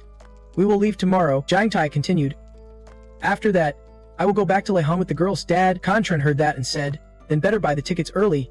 Lots of people go to Trunthen every day. Tickets are not easy to get. She agreed. Yeah, that makes sense. Jiang Tai was holding her phone. Worrying. Why could not you get the tickets? Can Tran realized. Yeah, the warnings are just warnings. They have already started restricting actions. Can Tran glanced at Jiang Tai, who was silently deep in thought across the room after failing to get train tickets. Jiang Tai tried a few more times, but the result was the same, still no luck. His eyes briefly clouded with a hint of sadness. That mysterious organization had eyes everywhere. I do not want to be trapped in this city. No matter their goals, I can let them find out who I really am. The TV echoed in the living room. Woof woof, the brave little pup who is not afraid of challenges. Lohag Ven turned to him and said casually, Kaka. I have never really looked Mom in the eye before. The girl blinked lightly and whispered, don't tell me you invited Mom in just because she looked prettier today. Can Tran felt a bit helpless. What are you talking about? Don't jump to conclusions, the girl quickly said. But Mom really is beautiful. She's also the art teacher at Bakchmei Elementary. Just then, Jiang Tai came out smiling softly. Can Tran, I noticed you still have some dirty clothes. Want me to take them home and wash them for you? She paused sympathetically. Since your parents divorced, living here alone must be tough. If you have dirty clothes later, just bring them over. I will wash them for you. But he quickly protested. Wait, I can wash them myself. She ignored him, casually grabbing Ving Ven's hand. Come on. Tai Yu Van, let us go home. Can Tran still has homework to do. He froze, confused, and the scene quickly shifted to the dark room where his phone lay silently in his hand. Lying in bed, thoughts kept flooding Can Tran's mind. His classmates were still buzzing about time travelers. Even tonight's events with Jiang Tai were the talk of the town. On the other hand, Tu had not revealed her new powers linked to the inner world yet. Glancing at his phone screen, he silently thought, still no news from Mom. His phone showed an incoming call from his mother. He sat up quietly and answered softly, hello. His mom's voice came through. Taiyu-chun, I have sent the living expenses to your dad. He spoke gently. Mom, I have to finish my homework this week. She kept talking. Suddenly, Akoo has a fever. I can visit you this weekend. Okay, go to bed early and do not slack off on your studies. After a brief silence, he quietly replied, okay. Can Tran ended the call, his face shadowed with quiet sadness. Finally, she called, but it seems she forgot he skipped class. Can Tran dropped his phone on the bed with a soft thud. He lay back, hand resting on his forehead, lost in thought. It is nothing. The scene cut to a clock showing 8:40 p.m. Then 7:20 am countdown time. Can Tran was jogging absent-mindedly. Looking up. Wow, she already washed all my dirty clothes. Jiang Tai is way too kind. Jiang Tai poked her head out the window, smiling. Can Tran, I made porridge. Come eat. He waved his hand gently. Thanks. Inside, he thought, no one's been this nice to me in a long time, so I am not used to it yet. Can Tran took a bite of the snack in his hand as his clothes changed. He walked into school amid the noisy crowd of students. Curious, he asked, what is up? Are you gearing up to compete for that nanotech scammer group, or are you testing that rich lady who spent tons of money hoping for a son? He still had not checked the Love Sound group announcement. Someone from the next class was a time traveler, and that person was even in the classroom. Can Tran could not make sense of what was going on. Wait, how do they know that person's a time traveler? Yesterday, no one in that class had any armored gear. The clear sound of the midnight bell rang out. He was just bragging, having held it all day. Last night, talking with a classmate did not go well, so he just gave up. His eyebrows furrowed tightly. Feeling uneasy. What is going on? Are there really that many people from other worlds in Left Thessinus language school? The school has over 2,000 students, and among the people from other worlds discovered so far, just here alone there are already 4. So how many would that be across the whole country? Even if only a dozen or so cities have people from other worlds, that is still a significant number. Can Tran sketched a small mental map. He worried that the rule limiting people from other worlds to a few cities would soon be uncovered by others. Could it be that one day everyone in the country crowds into these dozen cities, all pretending to be the 3rd, 4th, or 5th group from other worlds? For now, probably not, but if a 3rd group really shows up to prove this theory, then it will become a fact. He walked down the hallway as the girls whispered nearby, fearing that soon those dozen cities, including Lux Thun, would only get busier and busier. Hhu timidly followed behind the teacher with another male student. Confronting gently patted his shoulder and whispered, "The person the teachers took away must be from another world. We are late, let us get to class." Sitting in class, Confronting rested his chin in his hand, deep in thought. Those secret organization guys would show up soon. Tonight is the time for crossing over. No more surprises can be allowed. They can restrict Jiang Tait's movements, but they might also discover Sect V. Even though my place has few cameras now, nothing is foolproof. Confronting closed his eyes briefly and finally made his decision for tonight. He could not leave except to use the bathroom right then. Someone shouted, "Confronting! Confronting! Look over here." Confronting was holding up his phone, shouting excitedly, "Tyu's new power just got announced. Here, check it out." "Hey everyone, I am Tyu. Due to some special reasons, I could not update my new power yesterday." The screen shifted to a golden throne. "Today, I will introduce my new power, a documentary-style feature in the game world, showing the battle among the shadow figures." A tall building with a special symbol appeared. The Corporation is one of 5 major companies in the inner world. Shadow figures are those who hold power over the underworld within Kanda. Hands reached out toward the logo as if trying to grab it. It is said this tradition has lasted over 1,000 years. Every so often, a new shadow figure is chosen. This selection process is like a fierce battle for the throne. The whole world revolves around the corporation symbol. When the new shadow figure is picked, the inner world is thrown into chaos. 8 mysterious candidates appeared as glass panels. So far, 8 nominees for shadow figure have been announced, each with unique, innate talents. Their names are Kan Hori, Kan Vian, Kan The, and one extremely mysterious person whose identity I still can't uncover. He lowered his head, carefully calculating, maybe that is why I ended up in prison. No. 18. A documentary. Ha! That is the Stars crime thriller series. The clock appeared again, counting down. 6 hours, 19 minutes, 29 seconds.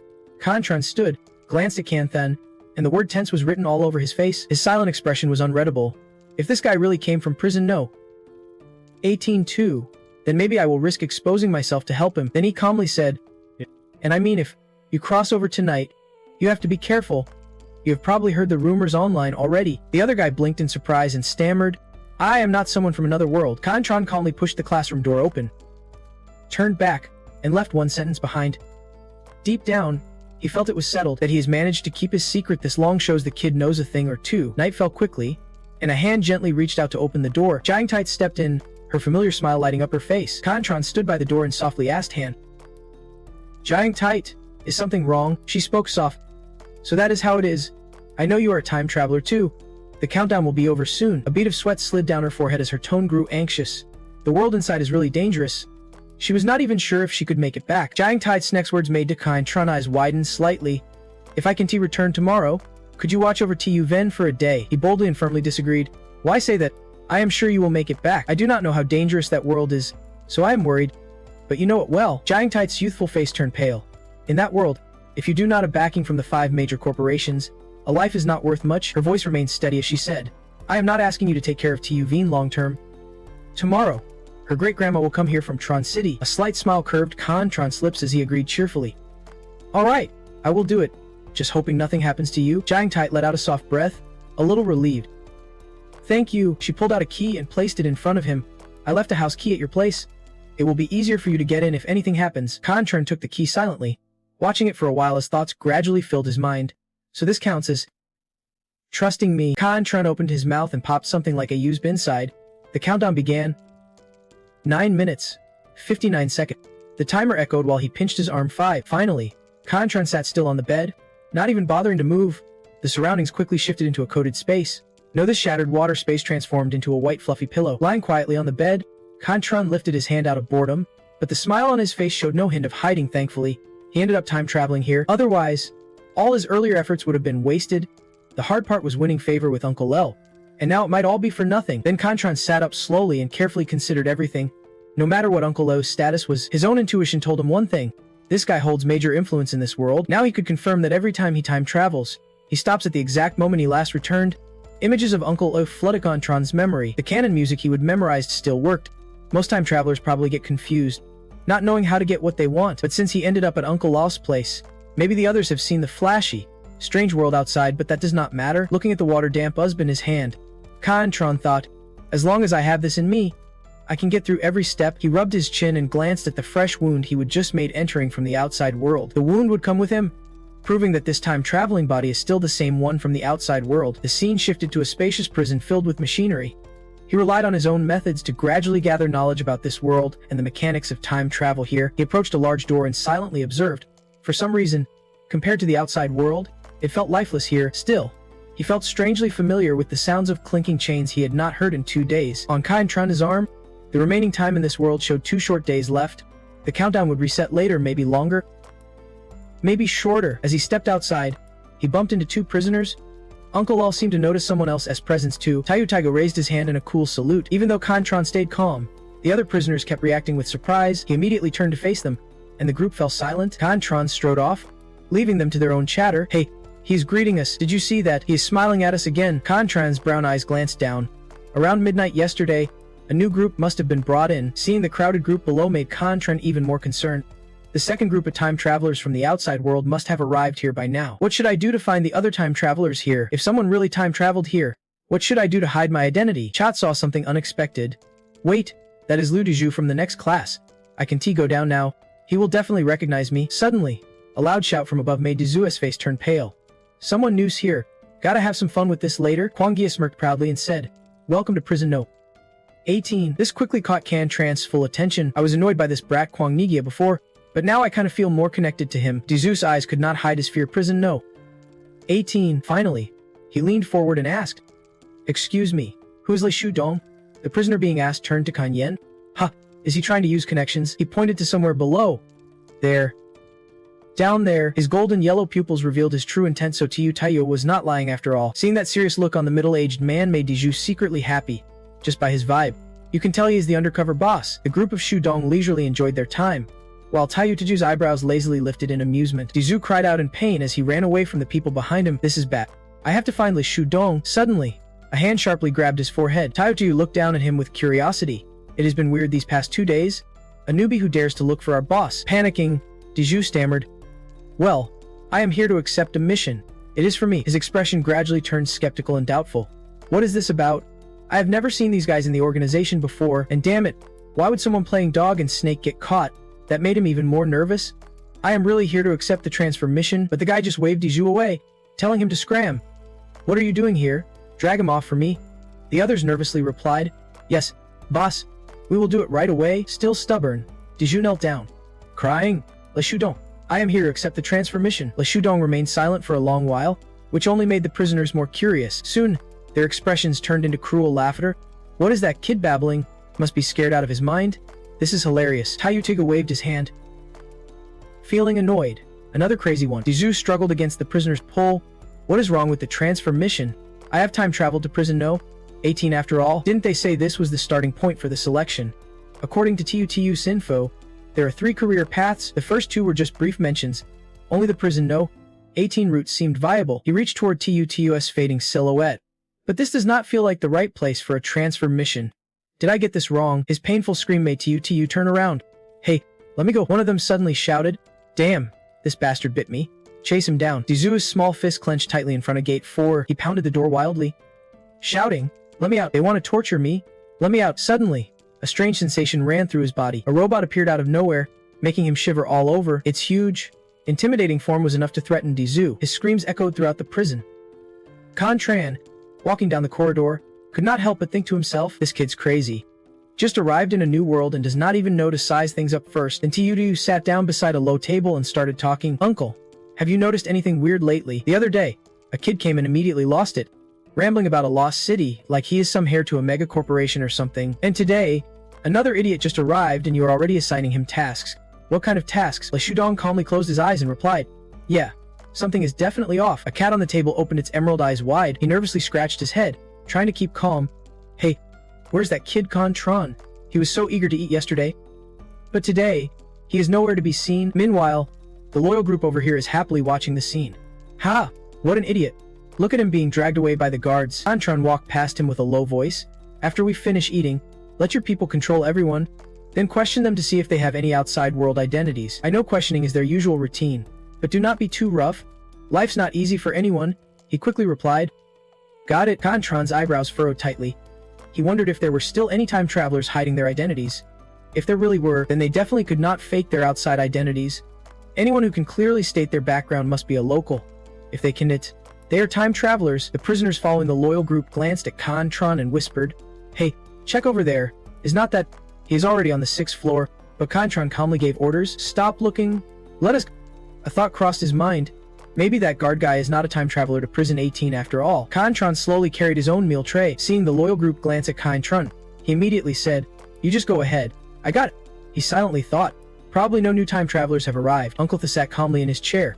As if waiting for someone, Contron approached and asked calmly, "Still playing chess today?" The man replied gently, "Not anymore, not playing for the past few days. I've got things to think about. Plus a guest is coming soon." A bright spark flickered in his eyes. "An uninvited guest?" Contron asked Uncle Lo sitting opposite. "I saw a commotion downstairs just now. What is going on?" Eating quietly, he observed him carefully. If it made Uncle Lo call someone an uninvited guest, that person definitely is not ordinary. For now, I do not want to get involved in things I can control, so no need to ask too much. His eyes closed, hiding any emotion. "I do not know either." Contron did not press further, thinking, even Uncle Lol does not know. This must be the first time he has faced something like this. That fool Altu Ujiichi treats my skills like a game. A countdown of 37 hours showed on his arm. Suddenly, loud noises came from behind, drawing their attention.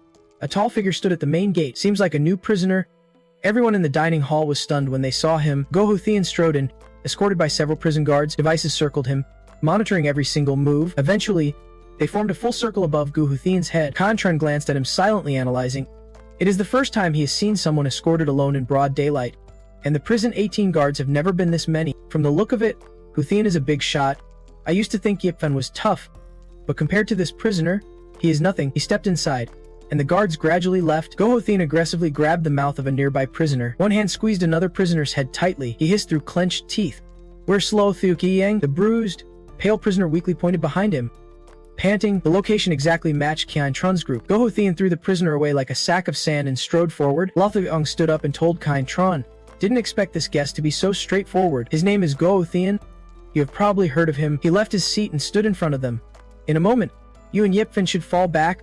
Don't get hurt." Yipfen glanced at Qian Trun. For the boss to personally warn about something so small, Senjay and Tu definitely underestimated how much the boss cares about him. Lu Kuangin sat aside, watching Huthian's hurried steps. Gohuthian's here at last. No wonder the boss said a southern monk was coming. He bit his lip, unable to hide his excitement. Since the boss came here, he has not searched for any clues, just plays chess with a Wolfithiding and reads every day. It is like dealing with someone who has got nothing better to do. Just waiting for Gohujin to stir the pot, then we just sit back and enjoy the payoff. Sounds good. Gohujin has straight up split from Lei Shudong, so no more beating around the bush. My goal this time is the forbidden item is 005. Tell me where it is hidden, and I will take it and leave right away. He calmly patted the cat twice, signaling he wanted to put it down. Shudong smiled. Reading his tone, gotta be polite to the elder, so you do not end up at a loss. Hujin did not want to waste words and just wanted the item. Hand over forbidden item 005, and I will be courteous to you. He wondered why Haido wanted the forbidden item so badly. Why is the Haido organization suddenly so interested in a forbidden item? Judging by your tone, I would have thought you had already been to the Forbidden Court. He always says what is on his mind from start to finish. Our Haido Group 1T pass up any help against supernatural powers. Your mystic order may be different, but we share the same goal. He should get that much, right? Shudong wanted to know how they found him, so why did they go to prison 18 first? Since he works for Haido, of course he knows. Rumor has it that the Tran Corporation signed a deal with you guys. If you can control it, they will grant you total freedom in prison 18, and whatever forbidden item you personally control must have incredible power. He immediately denied it, like a bucket of cold water dumped on him. You've got it wrong. I have not made any deals with Tran Corporation. Don jumped to conclusions just based on rumors. Tran Tam got the picture after overhearing their conversation. There was mention of the Forbidden Court and TUTU's energy. It must be because of that forbidden item. The forbidden item Go Hujin talked about has to be what I am searching for. Maybe this is the trial mission in my fight for the Shadow Prince title. Go Hujin aggressively demanded. Where S005? Lai Shudong bowed to him. I know where it is, but I am not telling you. He got furious, stomping so hard the room shook slightly. The overhead metal storm alarms blared immediately. Warning. Warning. He glared at Lei Shudong and demanded, why? The warnings kept going off non-stop. Lei Shudong calmly replied, no reason. I just really like that 005. The laser projector shot beams over him, making everyone around confused. Why start a metal storm now? Usually, there's a riot for half an hour first. The metal storm only kicks in when the security can control the chaos. Gantran miscounted while scanning the room. 36 out of 71 metal storm machines had activated. Go Hujin did not care. He sprang forward ready to fight Lei Shudong. His right fist was just inches from him. The metal storm was still kicking in. The machines fired non-stop, sending prisoners scattering in panic. Those 36 machines were firing like crazy, creating massive pressure. The other 36 were the real deadly ones. But amid the bombardment, there was one exception. Go Hujin struck Shudong while nearby. Diep Van silently activated his protection mode. He followed up with another hit on Shudong. Shudong blocked him with just 2 fingers. Like Shudong stared sharply as a protective barrier enveloped both of them. Shudong glanced back and deactivated the protection mode. Suddenly, he saw something and gaped in shock. Gantran sat calmly at the dining table. He managed to find the blind spot in this chaos of bombs and bullets. His position was the only blind spot in Prison 18. Lai Shudong smiled softly in admiration. Gantran's power and character are not something most his age could match. Is this really the shadow prince the Kan family is about to choose? He flicked his hand, sending Hujin flying. The only thought in his head was, when will I find a successor like this? He slid along, blazing hot strike that sent Tiger Zin struggling to hold his ground on the ground. Calmly, he thought about Uncle Lee. All along, he would only made that training suit of his a bit more worn out. Some legends say Uncle Lee enjoys the fame of being a half-god in this world. Suddenly, Uncle Lee seemed to glow with an aura. Looks like we share a deep source of true power. Seems like Uncle Lee's in a good mood. Still up for another round. Tiger Zin was furious but could not do a thing. No more fighting. No more fighting. What is the point if I can win? Don't worry. Even if you do not say it, I will find that thing. He was not in a rush either. It is fine. We will take our time searching. Contran has accepted this situation too. No wonder this troublemaker's still single. He acted like he is untouchable just now, but now he is scared stiff, changing his tune way too fast. He carefully plotted how to get something for nothing. If Uncle Lee knows where that item is, he will just follow him. Maybe one day Uncle Lee slips up and reveals it. Uncle Lee found it hard to believe. How did you even figure this spot out? Gantran would not claim certainty in such a complex case. Though his calculation skills beat most, he still could not track the trajectory of so many shots, only narrow down the area. Uncle Lee kindly reminded Gantran not to waste time narrowing down one T, give you the exact spot. Gantran shared his findings. Only 4 possible locations, and the spot he sits at every day is one of them, so forget the other spots. Uncle Lee laughed heartily. Ha! You are brave to wait it out. Tiger Zin was meditating but could not find peace with all these prisoners around. Just as Little Smile arrived, he poured fuel on the fire. Immortals fight, mortals get hurt. When bulls fight, it is the bystanders who suffer. Fighters are fine. It is the prisoners who catch all the bad breaks. Seems like he is bold to say it straight. Hey, Quecha Zin, is not it rumored you are a kind and charitable man? Then what about those people caught up in your mess? Tiger Zin spoke logically. Are you talking about the injured and innocent here in prison? In here, even one counts but no one is truly innocent. Little Smile felt disgusted just hearing that. So fake. He looked at him sideways and added, and by the way, I am not a monk, so do not use prisoner compassion to lecture me. Despite feeling sick, Tiger Zin forced himself to endure the pain, the internal organs burning like they were on fire. He left when he could not achieve his original goal. Contran remembered the shield leaf's power. It had just blocked that attack. Little Smile suddenly winked at Contran. Relax and speak freely. No sound will leak outside. Uncle, I just got the info this morning. He saw Lu Guanji interrogating the new arrivals during their questioning. You were the one who ordered him to do that, right? Gantran had nothing to hide. Yeah, that is right. He eyed Gantran suspiciously. Why interrogate them? You need to be careful with your words to avoid trouble. We want to see if any force is after that forbidden item like we are. I need a solid excuse to explain what I just did. Uncle Lai is really a smooth talker. I like your straightforwardness. But I do not think Lu Guanji is mistreating them just because you told him to. But I remember when you first got here, you did not help anyone. Gantran was not about to worry about others.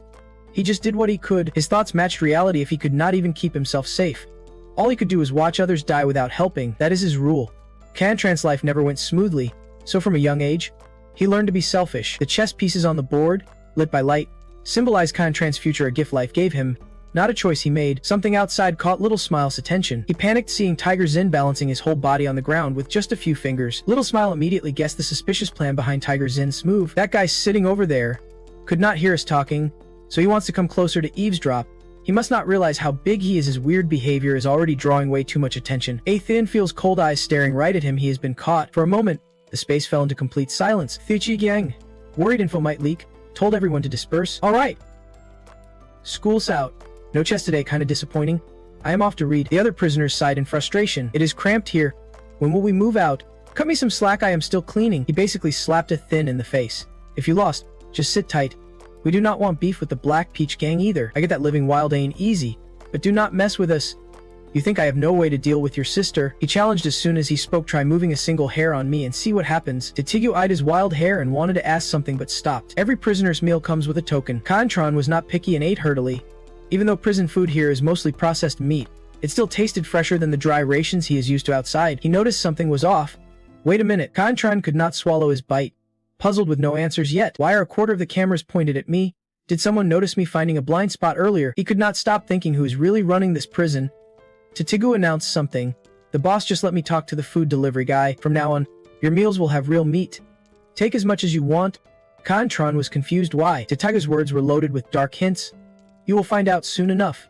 But this is definitely good news. After eating, Tron went to the bathroom for water. He freshened up, still feeling tired. Tron quickly lay down this feeling again. He closed his eyes, hoping for a good sleep. Then Tron slowly opened his eyes to see a man standing before him. Tron was blinded by the harsh desert sunlight. The heat made him sweat profusely. Tron immediately pulled out a water fruit. A prisoner looking worn out begged him.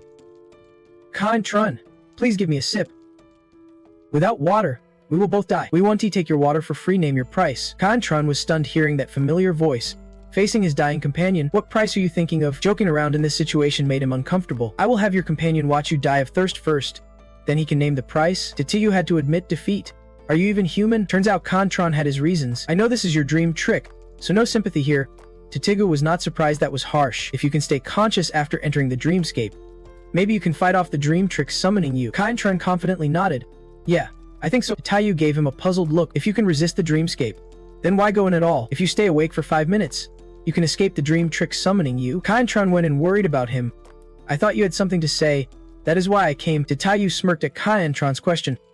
What experiment do you want to try this time? In the dreamy space, Tatayu revealed the whole truth. The boss only wanted me to guide you part way, then let the dream trick change your nature, so you would taste some pain. So the dream trick's useless. Guess the boss has to lead you himself. The similar situation made him think. This desert scene felt different from before, more like a teacher assigning homework. Tatayu quickly interrupted. Stop thinking. He's kind and proud to remind Tron to wait, but right now the boss is just praising him. Whether he can actually become the boss disciple is still up in the air. Xiao did not expect him to be so straightforward. He is actually admiring me. He feels disappointed in himself. Yeah. Admiring you. Not everyone has what it takes to be the boss's disciple. At least, neither I nor Diepvan could. Tron doubts life itself. Why is Xiao so upset about failing so early? Because the two of us could not even get past the first door. He trusts Tron's abilities, but the boss thinks he can make it through. He is still full of doubts. Can he really pass? Xiao breaks it down. It is a path where you find life and death. Every time you want to level up, you have to face an ultimate trial. You have to endure the pain. Tron turns to question him, and then why? Xiao gives a reason even he can deny. Because the boss says you are brave enough to keep living even when thrown into death's grip. Tron wonders, if it is so painful, why do you admire me? He complains about his fate. It is because of the cultivation path. Only those with unlimited potential can walk it. But Diepvan and I ran out of strength long ago. Even though it is a painful road, you have to understand, only through suffering can you stand above others. He is struggling to answer his own question. By the way, how old is Lethuk Dong? If he exists in 2 worlds, would not he live longer? Could someone like Lethuk Dong, with extraordinary time travel powers, extend his lifespan? Xiao knows him better than anyone. 52 years old. Tron can't he believe it? Lethuk Dong looks no older than 35 or 36. He laughs slyly, tricking Tron. Look at how navy he is. Someone like the boss living to 100.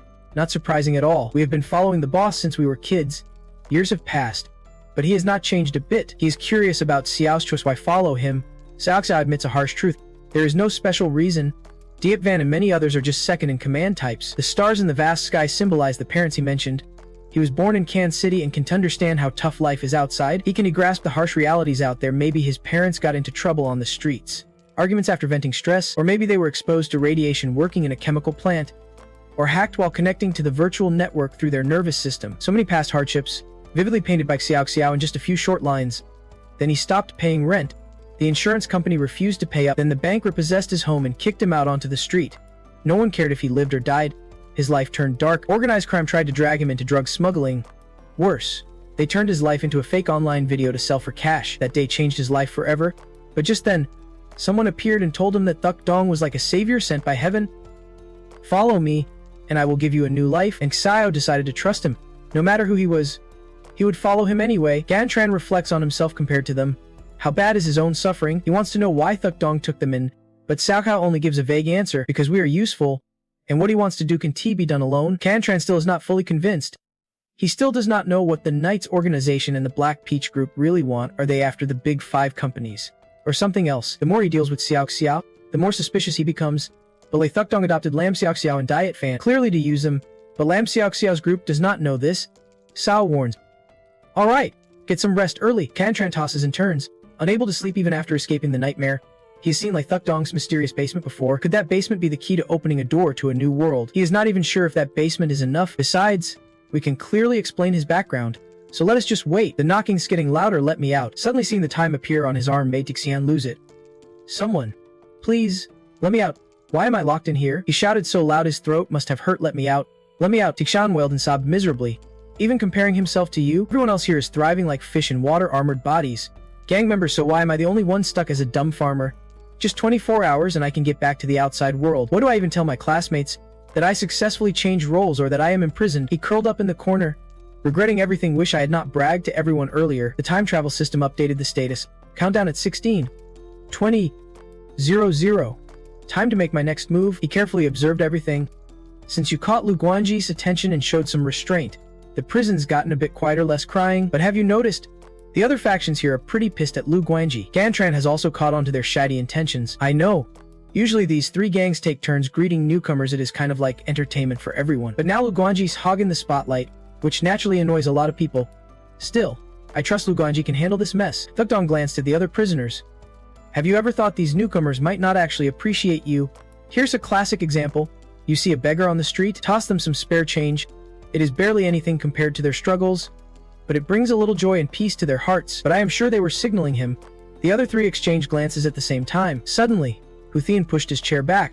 Catching Can Tran's attention, he thought, can't he beat them but wants to join? Huthian's got big ambitions. He has already got influence in the underworld. You meat eaters, acting like I am your meal. Is this how you welcome guests? Tutu usually steps up. Do I look like one of you? Or maybe you want to fight our boss some more? Win, and you get to eat. Deal. He is scared of losing, so he quickly changed the subject. Stop always talking about fighting. Not good. And you three meat eaters? Cut it out. Why is this little chess player getting meat too? He's just an ordinary guy. Huthian suddenly stabbed his chopstick straight into Can Tran's meat, leaning close to Can Tran's hand. He whispered, hey, kid, go order another portion. This one's mine. Can Tran just glanced once, not even really paying attention. Can Tran stayed silent, curious about what would happen. Was he waiting to see his reaction? Huthian felt no shame and even acted cocky. You all saw it. He is the one who gave up. You know, he planned to shove all that meat in his mouth at once. Well, I'm not going to be polite about it. He tried piecing together images in his head until everything clicked. Can Tran called his men over. Lu Guanji arrived in a flash. Ire, boss, what is up? You found the answer. I will name 8 people. You bring them here. Everyone froze, not knowing why Huthian suddenly got so mad. Can Tran was straightforward. Those 8 were Lu Guanji's men. But then a calm voice replied, not exactly. When he did not get the answer he wanted, he openly recounted everything he had seen when the man was dragged in here. The man scanned the 5 people. All 5 simultaneously raised their index fingers. I did not know what that gesture meant, but I am sure they did it to show him something. While the other 3 exchanged quick glances amongst themselves, Gantran still clearly remembered the image of those 3 from earlier. Lam Tut was completely shocked to hear that, amazed that he could stay calm and observe everything in such a situation. We were all focused on the boss's chaos and did not pay attention to how everyone else reacted. Uncle A nodded slightly, confirming the info. Prison number 18 is full of all kinds of people. It is normal for rival forces to keep an eye on me. Right then, he glanced sideways and asked, boss, do we need to move these people to another cell? At this point, he hesitated a bit. Moving them out for no reason will only make people outside gossip about me. Diep Fan, send those 8 to the special holding cell and interrogate them a bit. Find out who sent those 3. Diep Fan nodded in response. Yes, sir. Before he could change his mind, Lu Guanji pointed helplessly toward the other prisoners with a mix of frustration and worry. Tutu, seeing this, felt a bit uneasy. Boss, that kid has already spotted our people. Can Tran, sitting across, was speechless. Who told you to just sit there watching like a dog show? But Uncle A did not care and turned to say, although you are not supernatural, your analysis skills and memory beat any superhumans. Huthian, sitting at the next table, was stunned. So he's not from the Tech Knights. Still, he asked, how should we handle this, brother? Can Tran just gave a cold glance back. Huthian looked confused. Can family? Huh. Since when did the Tech Knights team up with the powerful Can clan? Uncle A cut straight to the point. Just because someone's Can does not mean they are from the Can clan. Even if they were from Gan, it does not mean they stay with Can forever. Huangyi also has a famous Gan in his ranks. Hearing that, Huthian quickly shot Can Tran a judging look, but with his Hayek, Huthian quickly switched topics while passing some food, asking, Brother Can, what do you think of the Black Peach organization? Can Tran's face darkened as he replied, it is nothing special. But inside, he thought otherwise. By status, he was here to deal with the Tech Knights' forbidden matters, so there was no need to save face. That thought stiffened his resolve. Meanwhile, countless cameras tracked them from above. While below, bodies lay scattered everywhere. Diep Van quickly used a cloth to pry open a prisoner's mouth. He thought for a moment, then explained, Boss, the poison is hidden in the teeth.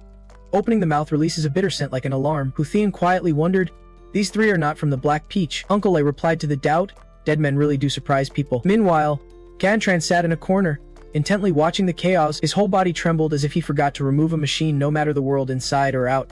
This was his first time facing death. Cantran bit his lip hard, trying to calm himself. This is just the world of Beast. After all, above, cameras recorded their every move, showing a digital timestamp.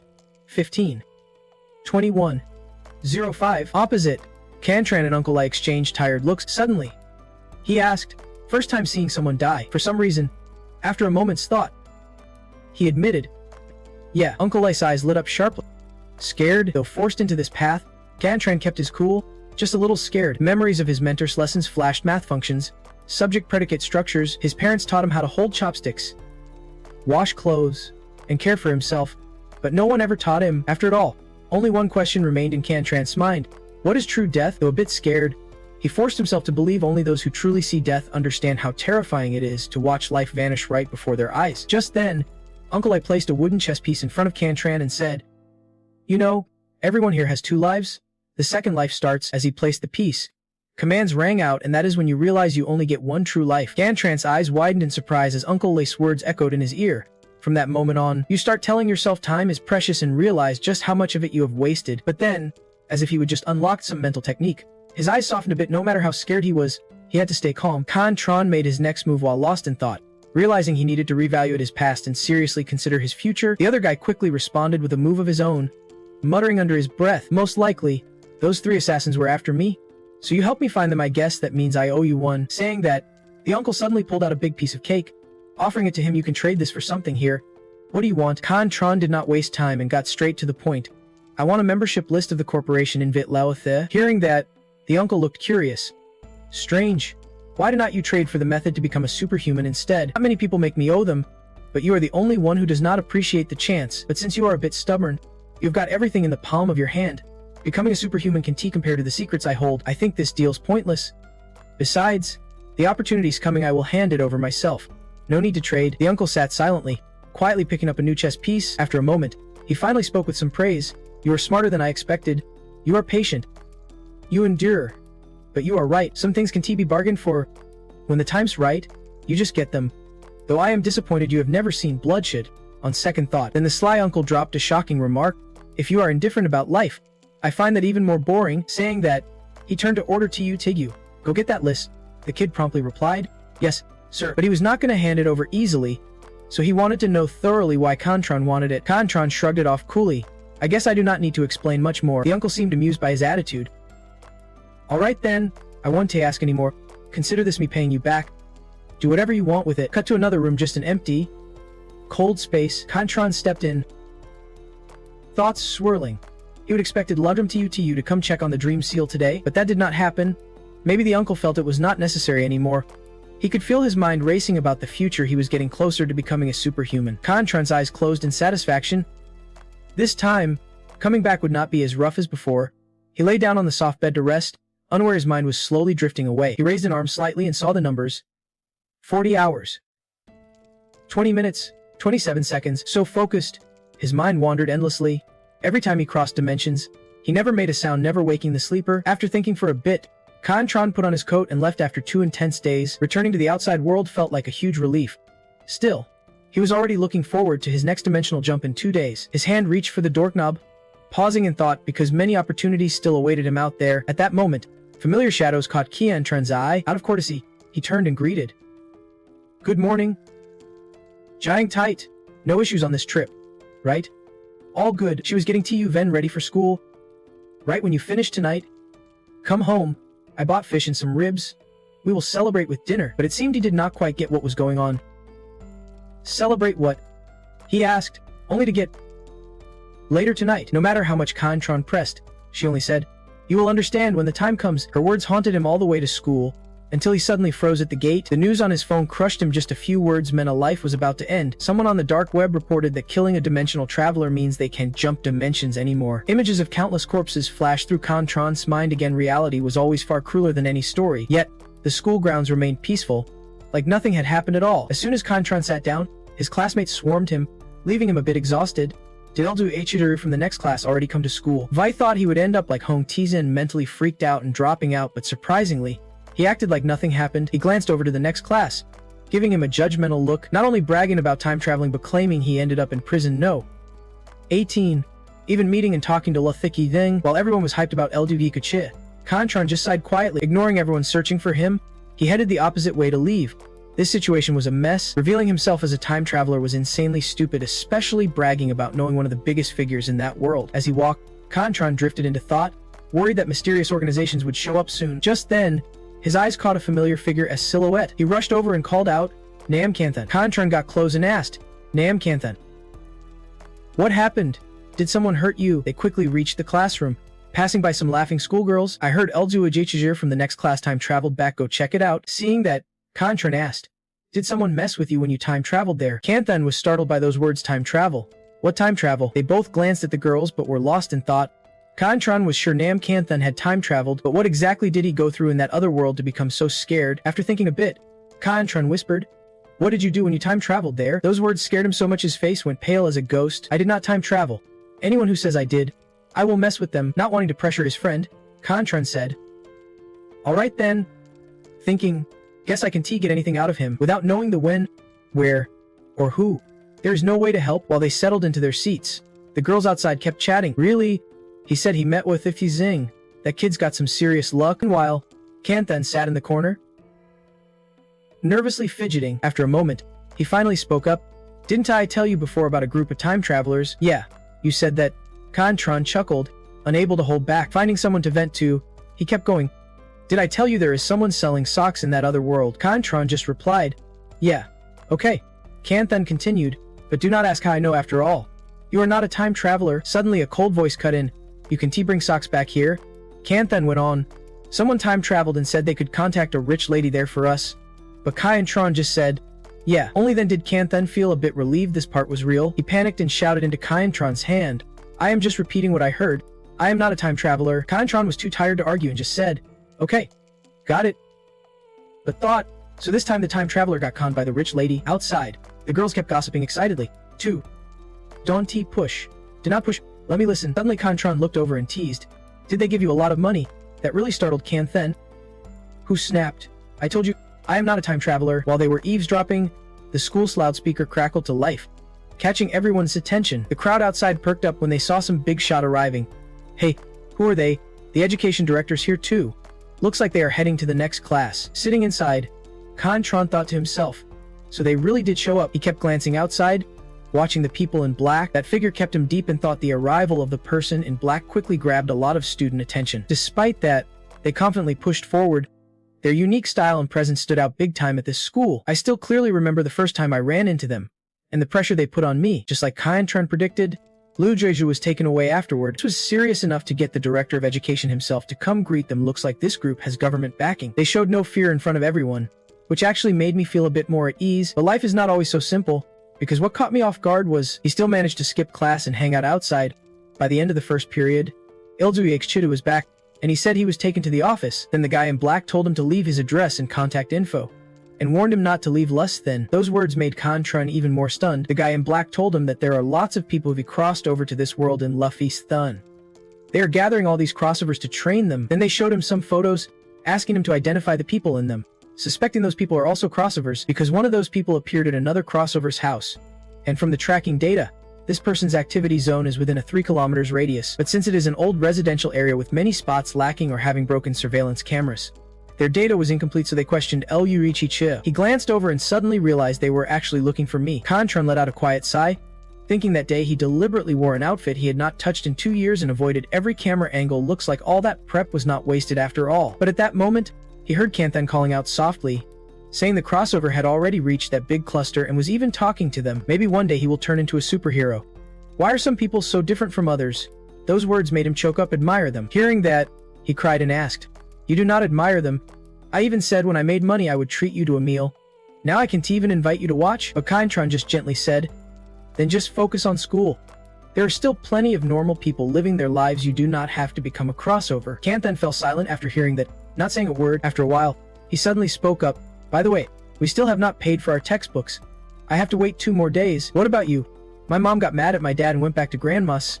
Only my dad's income now. Your dad won't help. What does he say? Kanthan's face darkened as he replied. He told me to return the books. Kyan-tran thought tiredly. Who knew that just paying for textbooks would be such a hassle for 2 crossovers? At this point, Kyan-tran knew it was time to figure out how to make money. He stared out at the empty space ahead, feeling lost. Now those old guys are smarter, they won't play chess with me anymore. So I've got to find a way to earn cash in this world. Suddenly his eyes lit up with determination. No way I am going into the gold mine empty-handed. Kyan-tran walked down the food street filled with delicious smells and chatter. Roasted sweet potatoes, discounted eggs, but he did not care about any of it. Lately, it seemed he had a habit of skipping class. A sudden wave of loss hit him. Damn kid. When I went with mom to grandma's, dad still took me out for a bowl of noodles that cost just 1.25 yuan. Back then, he had not gotten into gambling. My parents were not divorced, and grandma still liked him. Kyan-tran quietly stared at a roadside noodle shop. That 1.25 yuan then is now 15 yuan.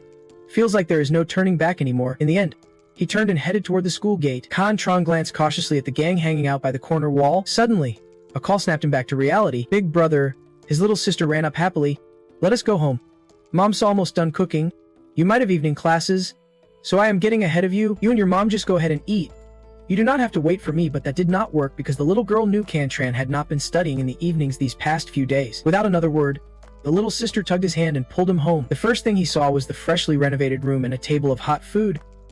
The old, worn-out utensils were mostly gone, replaced with new ones. Jiangsu was cooking in the kitchen and heard the noise outside. Kyan-tran's back. Come on in. Just finishing up the soup now. Kyan-tran did not answer, just bowed his head to look at the food. It actually looked delicious compared to the bland meals in prison 18. This was a real treat. He turned to ask Jiangsu. Miss Jiang, what is the celebration for today? Just then, the little girl brought the soup out of the kitchen. You once told me you run a machine repair shop in that other world, right? Jiangsu set the last dish on the table and started explaining the shop's situation.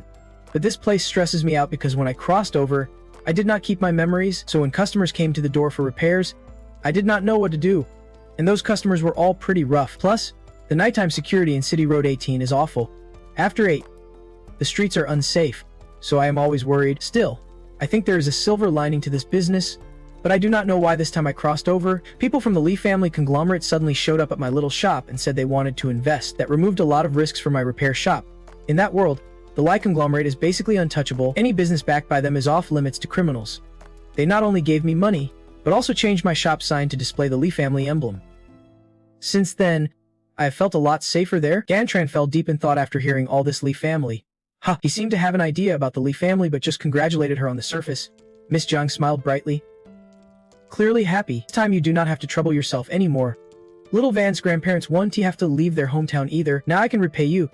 Didn't you say before you were a big fan of time travelers? If one day you cross over to City Road 18, just come find me. I can do much else. But I will protect you. He did not respond but thought silently that yes, he really was in City Road 18, but his situation was beyond what any normal time traveler could handle. The power struggles between the Kan family and the Order of Knights, just those two alone, were way beyond a regular time traveler's understanding. While eating, Kyan-tran brought up something else. Oh right. Jiang tight. Did those people come looking for you before? She calmly replied. They did not come to find me, but I went looking for them. Jiang tight wanted help from their organization. After entrusting Tu Ven to my niece, she tried to contact them to see if they could assist in the inner world, but they said their organization was newly formed, with no foothold in the inner world yet, so even if they wanted to help, they could not. After finishing the meal, she went to the kitchen to clean up. Kyan-tran headed to the living room and sat next to Zhang Ven. You are also from another world, right? Ying Ven paused mid-bite, puzzled by his question. What is Kyan-tran talking about? He bluntly voiced his suspicion. Last time you asked about your mom's repair shop on purpose, and now this Lee family group suddenly wants to invest. They are really protective of you. You do not have to admit it, but I could give your mom this clue. The girl panicked, stopping Kyan-tran. You absolutely can't tell my mom. She shrank back under his intense stare. I guessed right, which is why I took the chance to negotiate last night. I checked the member list of the Lee group in Vietlo from Walthufazungus place, and sure enough, your name, Ildervitters, is on. Kyan-tran was puzzled again. Why not tell your mom? Ung Vien lowered her head and spoke softly. Hardly anyone dares to discipline me in the inner world, but if mom finds out, she will definitely be strict with me in both worlds. The girl turned around, pleading, please do not tell mom. I can pay you. I have a lot of money in the inner world. He shrugged immediately. I am not from another world, so why would I need money there? Izong Ven eyed him skeptically. You are not from another world? Kyan-tran replied straightforwardly. Of course not, though inside he was not as calm as he sounded. No doubt this girl suspects I am from another world because I keep asking questions. Good thing I quickly refused the money earlier. Suddenly, the room went silent. Kai and Tron thought for a moment, then decided to change the subject. How much money do you have in the outer world? Ingven's eyes widened in shock. You would dare scam a kid out of money? He casually explained. I just asked casually, but the girl seriously suggested. I do not have much in the outer world either. Maybe you... Kai and Tron could change the deal. He glanced at her and asked, change it how? Ivangberry buried her head in her stuffed animal. Helpless? How would I know? Just do not tell Mom. Kai and Tron stood up and reminded her once more. Alright, take care of this for me. Make sure to look after your mom in the inner world. I have heard it is pretty chaotic there. Ingven giggled happily. Don't worry. When you get a chance to go to the inner world, I will protect both of you. Seeing her like that, he felt a bit relieved, and Kai and Tron left Langven's place. Later, sitting on his bed, he muttered, at least I got something out of tonight. Confirmed Loho Zingven really is from another world. Now that I am in the fight for the hare spot, having an ally beats having none. His eyebrows rose as he read new info on his phone. A mysterious foreign organization is offering a huge price to buy armored parts from the body and futuristic tech items from the inner world. Anti-aging items, Jenna 0002 serum. Notes: none of these drugs have been studied or tested in the outer world. All of them have life-saving effects. Extend lifespan. Maintain youthfulness. And boost physical abilities. Our organization tested these drugs and found they work on humans in the outer world. Usage: either suck on the coated pill or swallow it directly. Kyan silently scoffed at their methods, using such extreme tactics to bring goods from the inner world. He knew all their tricks were about money. If a rich guy with terminal cancer has only one hope, life-saving medicine from the inner world, he would pay any price. But what price truly matches the value of a life? That is exactly what they are after. He put down his phone, sitting lost in thought. While I was still figuring out how to become a superhuman, someone else had already started a business deal. If I want to deliver for real, my identity will definitely be exposed. But I can use that method right now. Of course, I could copy the tech with a use, but time travelers usually can't handle the nuclear tech from the star world. Maybe in the future, but not yet. After thinking it over, the best move is still to get close to Uncle Lee.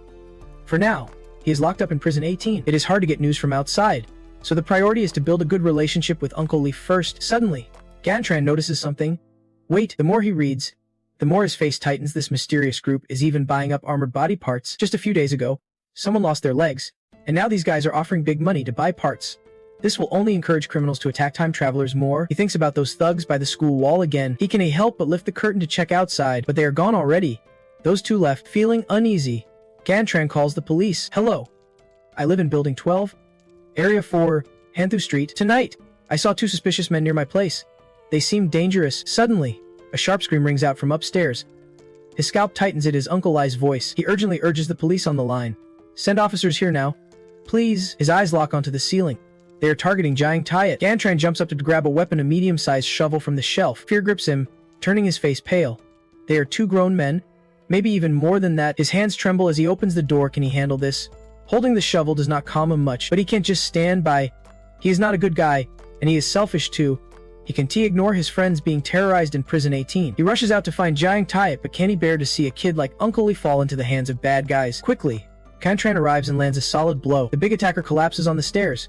Jiang Tayat shudders but stands at the doorway watching. He looks up to check on them. She quietly says, "Thank you." One flight down the stairs, Gantran asks, "Was it just one?" Jiang Tayat steps down 2 steps and replies, "There was another, but he ran off." He does not forget to ask about the girl. Is little Van okay? Scared, he dashes off after the other guy. "I already called the police. Go check on little Van." She calls after him. Worried, on the ground floor, Gantran spots the guy running left. Knowing the layout, he immediately turns right. If he is right, this route will cut him off. Gantran swiftly jumps over a low wall, slowly stepping toward the wall's edge, waiting for the guy, his eyes fixed on the street. Shovel ready, he holds his breath and counts down in his head. 1. He tightens his grip on his weapon. 2. The target is in sight. 3. Gantran swings with all his might, hitting the guy's leg square on. The guy collapses, pain piercing through him. Now's the chance he runs home. Jiang Tayat and little Van wait at the door. The girl, sniffling, says, "Brother, the other guy got away." Gantran smiles gently at Van. "Don't worry, I caught him." Jiang Tayat anxiously looks at Gantran's hand. "Your hand's cut." "Wait, I will get some bandages and disinfectant." She silently thinks, at least it is just a cut. He's not seriously hurt. His attitude toward himself is one of self-hate. Trung Kwai is just a normal guy now, except he has a super brain but no body to match it. He silently refuses her kindness. "Don't trouble yourself. My family has those things. The police will be here soon. I am heading home." Gantran forces a weak smile, hoping she remembers. "I did not do anything tonight." Jiang Tayat does not fully get it, but she respects you. Got it, you turn and head back to your room. Looks like it is time to speed up your upgrades in the inner world. The next morning at dawn, suddenly a loud voice calls from outside the door. Brother Kai and Trun. Dongvan's tears are streaming down, full of the doorway. Brother Kai and Trun, please help my mom. When they arrive, all they see is Jiang Tide explaining that the armor suit's power is completely drained. Kai and Trun calmly sighs. Their armor's endurance is way too weak. The folks in the inner world have been fighting non-stop at full power. She always cuts off their energy use. The inner world's wireless charging upgrade is fully done, so the home devices are always in charging mode. This paid energy system is tightly controlled. Everyone has a payment code, like a citizened number. Just pay monthly and enjoy the convenience. The financial group tracks each person's energy used to charge fees accordingly. Kantron uses his sharp brain to think. Jiang Tai told him that in the inner world, every place has energy storage towers and transport towers. Even in Hongwu, there are a few transport towers, but since transportation mostly runs on oil engines there, especially for the military, oil engines need lots of energy and spin fast, so they are perfect for military vehicles and long-distance trucks. It is tricky. But honestly, smuggling is so aggressive that leaving the city is a major hassle. You have to go through customs, built by the tax agency, and show proper documents. The financial agency in the inner world plays a huge role, not just enforcement, but even its own intelligence division. He thinks it over carefully, weighing all the inner world factors, but the most valuable info today is that the strong currency there is gold. The strong currency. Strong currency is moneylenders accept for payment. Different from a country's official currency, the financial group issues cash based on how much gold they hold. A smile creeps onto his lips finally. He has figured out how to make money in the inner world. Back to business. Kan Trun asks straight up. Tai Yuven called you because she needs your help. Jiang Tai replies while relaxing her arm because it is out of power. Mainly, her arm is like this, so she can cook for Tai Yuven today. She is counting on your help, so please take care of her for me. The little girl rubs her hungry belly and looks at him. Brother Kai and Trun, can you cook some food for me and my mom? I am starving. You think it is a big deal, but is no problem at all. Suddenly there is a knock with a man's voice. Hello. Is anyone home? Kan Tron spots a strange car parked by the building window. It is one of those black vehicles from that mysterious organization. He puts on an apron and heads to the kitchen. Tai Yu Van, go open the door for the guest. I will cook for you and your mom. The girl happily runs to open the door. Thanks, Brother Kai and Trun. Several figures stand outside. Levin suppresses a laugh as he approaches Jiang Tai. Hello, I am Levin. We have met before. I am with Luna's group. Kan Trun opens the fridge grabbing food but catches every word. Lun, their organization is called Ms. Lun. Jiang Tai warmly welcomes them. Please, have a seat. Tai Yu Van, quickly pour some water for our guests. Dear, as soon as they sit, Lu Vin asks, what happened to your arm? The answer is the same as before. Armor's power is completely drained. Kan Tron orders his secretary to follow and record everything from one sentence. He realizes a lot. They probably did not know the armor would run out of power. Maybe, like Jiang Tai said, their group is newly formed and does not know much about the inner world. Dongvan brings 2 cups of water while the moms talk. Why are you guys here? What is this about? Lovin wastes no time. We want to ask something, and brings up last night, like accusing them. Last night 2 bad guys. One escaped your place but got ambushed and scratched up. The sharp words make Hintron suspicious. Do you know who did it? Levin smiles slyly at Jiang Tai. Don't worry. We are not here to press charges. Just want to find out a bit. Yuan and his team sat across from Jiangshu and Dongvan, while the teammate next to Lu Yuan kept buying pens and making paper. The rustling sound non-stop. Jiangshu looked a bit sad and said, I do not know who did it either. Maybe someone with good intentions. Why? Why do you guys want to investigate this? You say one thing, but deep down, she was determined. No matter what, no one could investigate Kan Tran, because he was just venting his anger for his daughter. Lu Yuan noticed she was lost and thought and quickly spoke up to reassure her. Don't misunderstand. We are not law enforcement or anything, so we have no intention to harm this kind person. The teammate with glasses next to him added seriously. Exactly. From what that guy told us, we saw this person act very skillfully, and the timing of the ambush was not something an ordinary person could manage. That is why we wanted to find him, to see if he is really someone who traveled through time. We just want to understand more about these strange recent events. Just then, Dongvan opened her eyes wide and spoke with the clear, innocent voice of a child. I'm not lying. After what happened yesterday, my mom and I stayed home, did not go out, so I do not know who did it. Kan Tran, hiding behind the door wearing an apron, heard everything and pondered silently. At that moment, Lai Dongvan's explanation made people more inclined to believe her, since everyone usually thinks kids do not lie. Then he remembered how similar he and the girl were. Their upbringing was alike. Both had parents who fought and both suffered domestic abuse. His intuition told him she was the same kind of person, calm on the outside but fiercely angry inside. Dongvan's eyes drooped, and deep in her gaze was sadness and utter disappointment. Uncle, did the kind person help my mom? Then why do you want to find him? Are you going to arrest him? Are you bad people? Seeing her start to doubt them, Lu Yuan quickly put his hands on the table, smiled gently, and explained, Little one, do not misunderstand. He calmly explained why they came. We do not have bad intentions. The Kunlun organization just formed, so we are looking for talented people who share our goals. He added some info for Jiangshu and warned her. Also, there really is another organization in the inner world, along with some tycoon groups. They have discovered the outer world's existence. According to our stats, 21 time travelers have mysteriously died, having been subjected to intense interrogations before their deaths. More than 10 other travelers claim they were captured by the inner world's organization.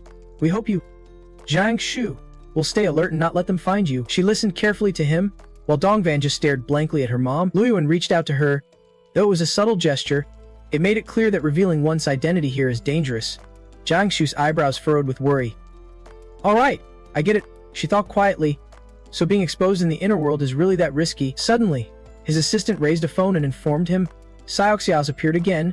Luyuan looked a bit surprised. Dongvan immediately asked, Uncle, who is this Xiaoxiao's brother? He seems to know a lot. Luyuan said, still holding the phone. Kid, you know Xiaoxiao too. We are actually looking for him right now, but he is really good at hiding. So far, we have not figured out who he really is. Logically, he should be left some trace, but all evidence linked to him has been wiped out. Halfway through, Luyuan and his colleagues stood up. Said goodbye? You have talked enough. We won't bother you two any longer. I will leave first. Jiangshu said softly from her seat. I am not feeling well, so I won't see you out. He waved generously. No need to. The door. Luyuan's eyes suddenly widened as he spotted a simple pair of black sneakers at the threshold. He asked, Hey, whose sneakers are those outside? Jiangshu and Dongvan took turns answering. Those are my husband's. Our dad's, Luyuan said with a smile.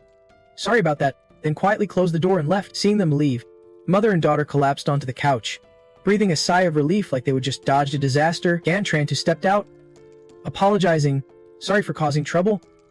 Seeing him, Dongvan gave a big thumbs up, signaling everything is fine. Jiangshu smiled and replied, Don't say that. It is really you two causing trouble for me. If nothing was wrong with you, you would not have dragged me into this. After Contran finished tidying up and settled next to the sink, she asked, Is the fridge empty? Then let us go buy some food, get some pork ribs.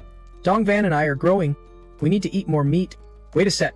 I will get Dongvan to give you the money. A moment later, Contran stood at the doorway, bending down to change shoes. After leaving the apartment, he glanced around carefully but did not see Luyuan's car still parked outside. Passing through a crowd, Cantran's face caught his attention. Both guards watched every move Cantran made. That forest green car just sat there for a while, and he did not seem to have plans to use it to buy groceries. Luyuan lit a cigarette and took a deep drag.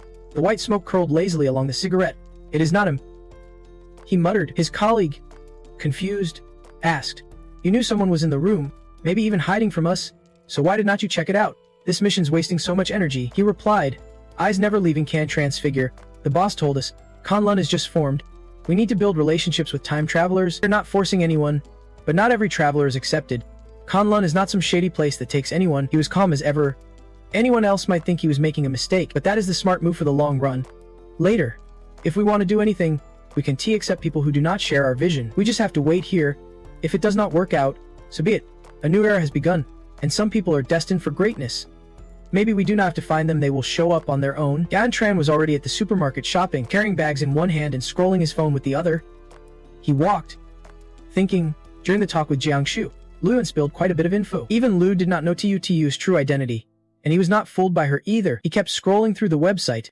In this internet-driven society, completely erasing all traces of yourself is basically impossible. So Tu must have some kind of tech or even a power beyond time that outsiders just can't understand. Tu calls them time travelers because when they enter the inner world, time outside stops, and when they return, time inside freezes. Right now, time travelers are concentrated in 19 cities.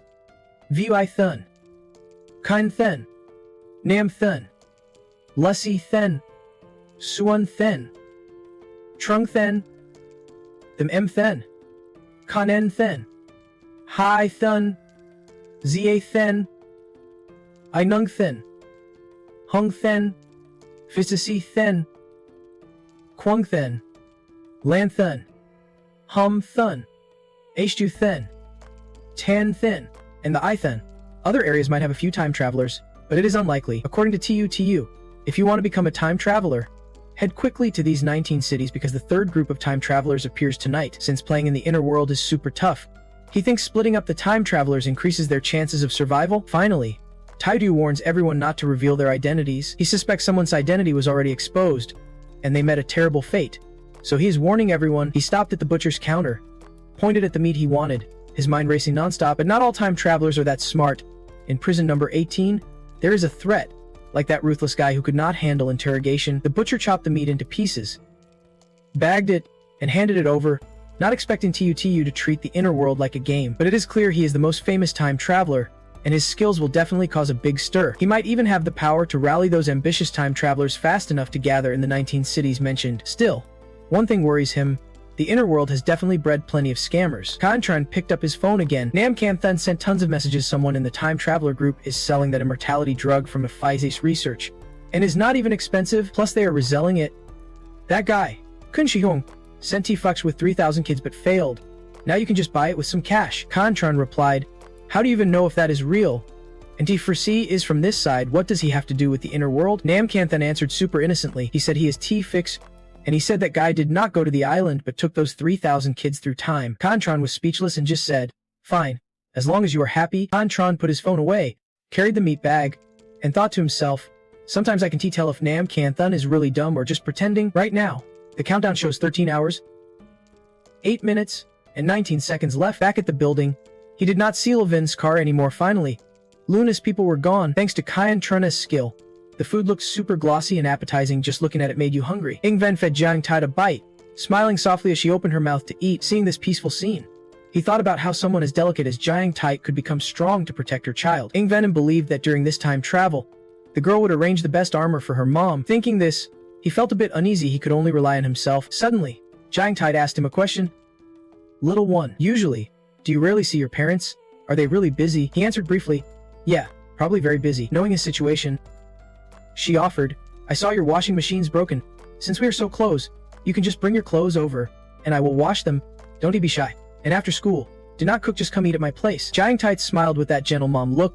Even if he did not come, she would still cook for Ung Vin. It is just like adding a pair of chopsticks. Jiang Shu gave that gentle motherly smile. Even if you do not come, I will still cook for Dong Van. It is just an extra pair of chopsticks. No big deal. Kantran lowered his head. Touched. Okay. Thank you.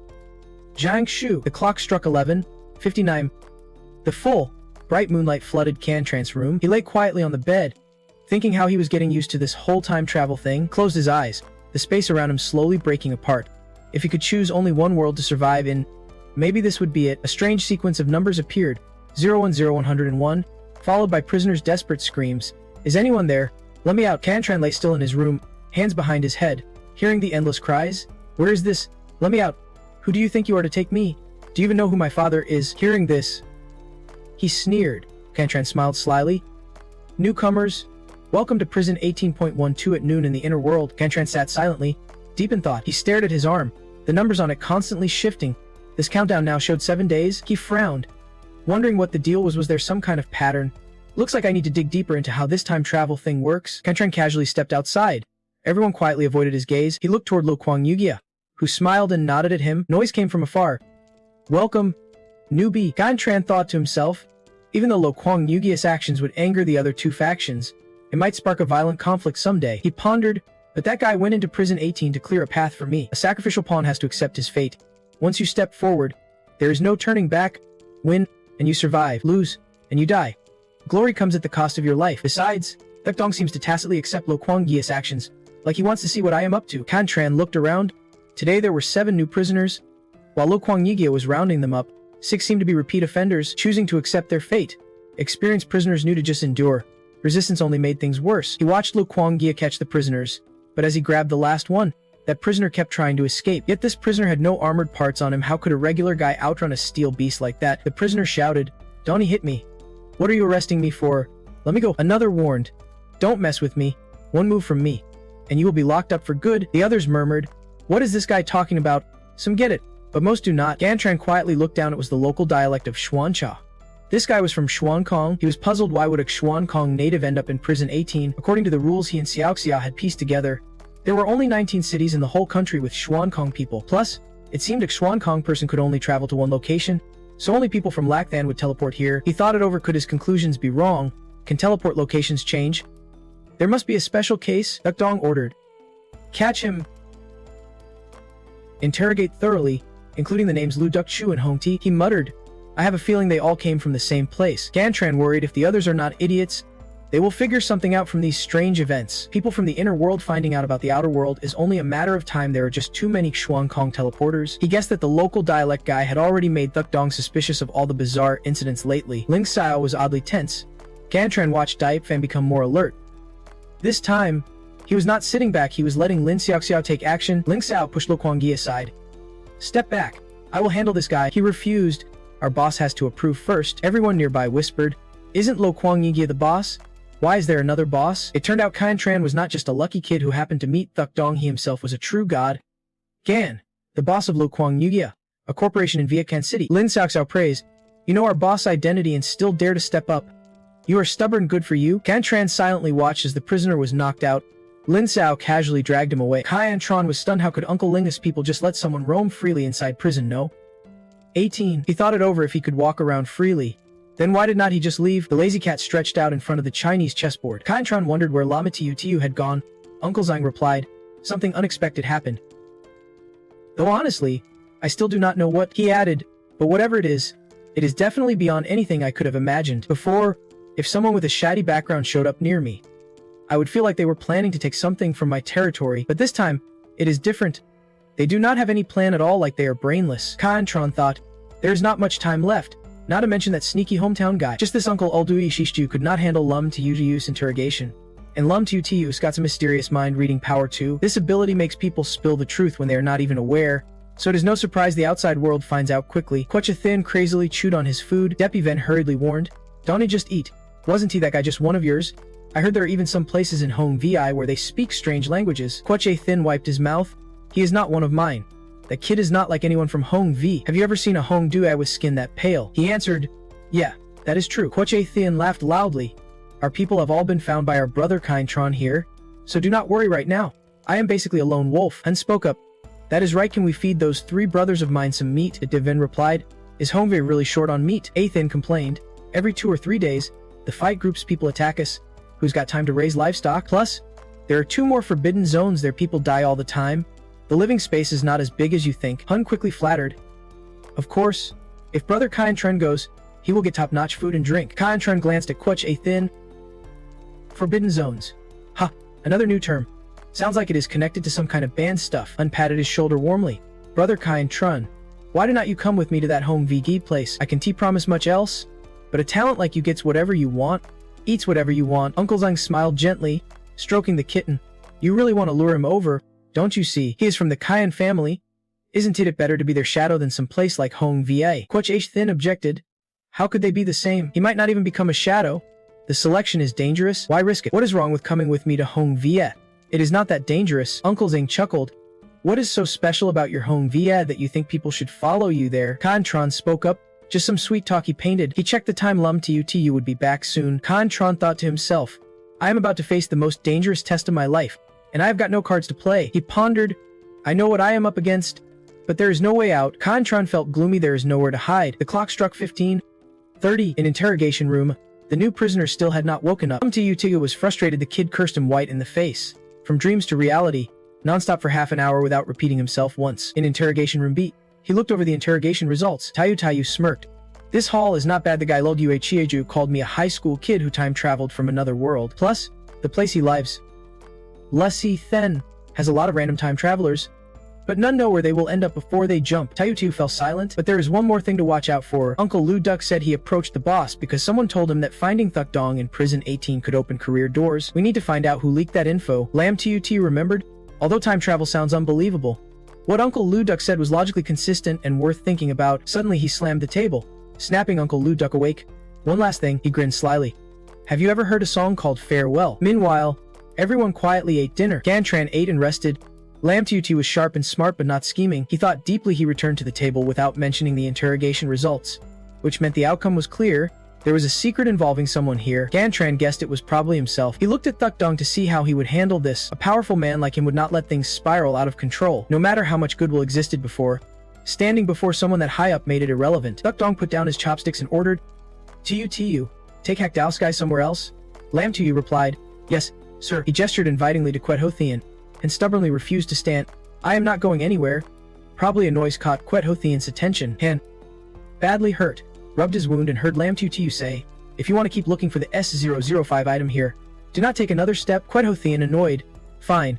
I am ignoring you, Uncle Dong questioned. So these past few days you let Kwang Yi interrogate the new guy to find them, right? Cantran replied. That is right, he praised. Calmer than I expected. When I was your age, I was not that composed, Cantran calmly replied. It is not calmness. Just that stressing out one to help. Even though TU did not tell me the results, I am sure there is a huge secret. Whenever facing uncontrollable problems, I never hold back. Uncle Dong asked again. Have you ever thought he is so dark that you might not make it past tomorrow? Cantran glanced at him, then at the prisoners and the machines around this massive, terrifying mechanical system still running. Cantran admitted, I have thought about it. He smiled faintly. Living together these days has been pretty fun. If possible, I hope we can meet again. Uncle Dong spoke. The first time we played chess, you won. So I still owe you a favor. Tell me what you want now, Cantran said quietly. Can you play the farewell tune again? He wondered. No exchanging lives, Cantran thought deeply. My life does not need trading, and it can be traded anyway, Uncle Dong agreed. Alright, I really like your spirit.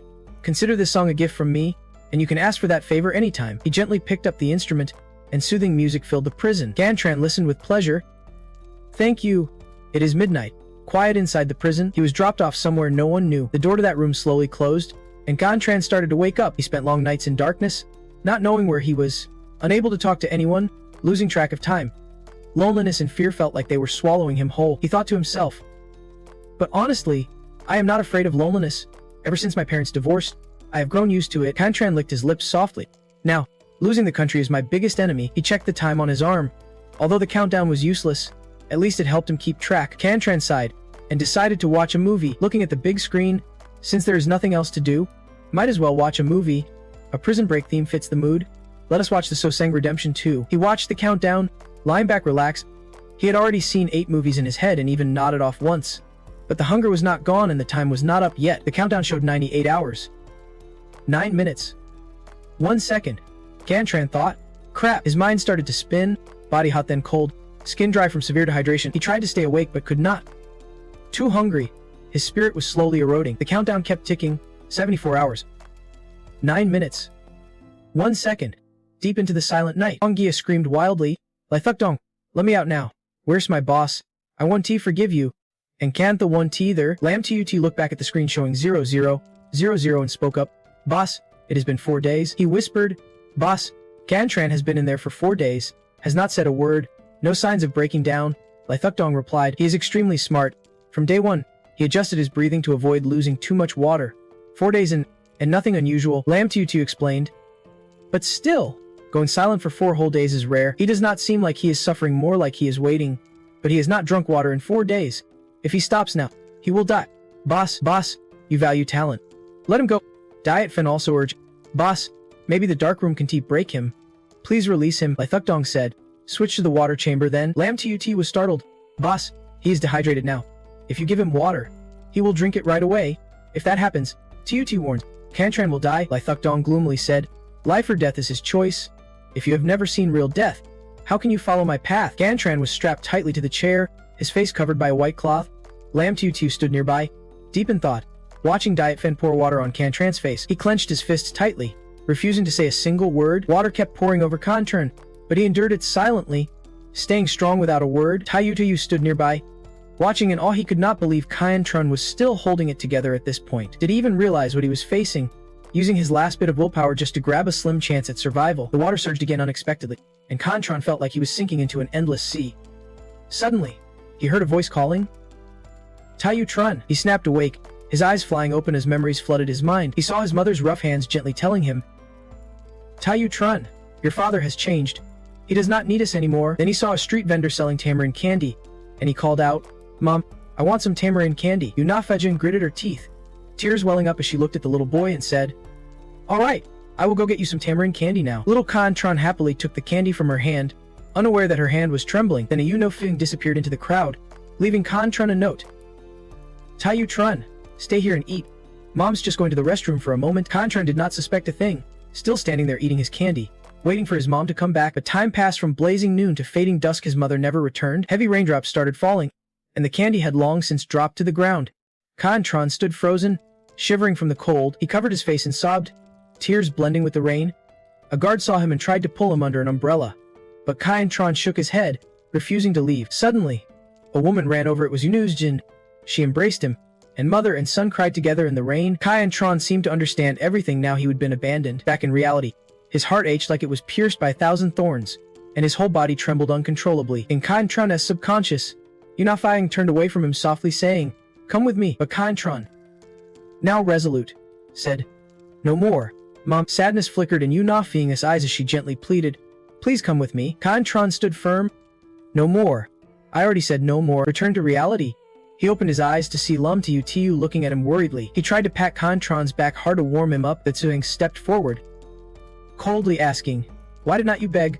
I still owe you a favor." Gasping for air, Kai and Tron answered, "Because you do not need a weakling." Thuxdying silently stared at him with a complex look. Kai and Tron's whole body now radiated the fierce strength of a wolf. Luluthixig asked again, "Can you forget what I just did to you today?" Soaking wet, Kai and Tron replied, "I can forget, but I am not holding a grudge." The Gung smiled with satisfaction, turned, and left, leaving behind a line. "Very honest. Well done. From now on, I will personally train you. I will take you down the hardest path of all." Saying that, Lothring walked off casually.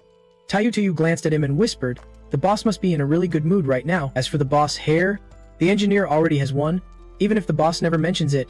Just watch him pick them one by one, then they all fail one after another. The boss must be getting really impatient. That path is tough even Daipi Ven, and I do not want to walk it anymore. Then he sat down next to Kai and Tron. "Cheerful, I am seriously impressed by you.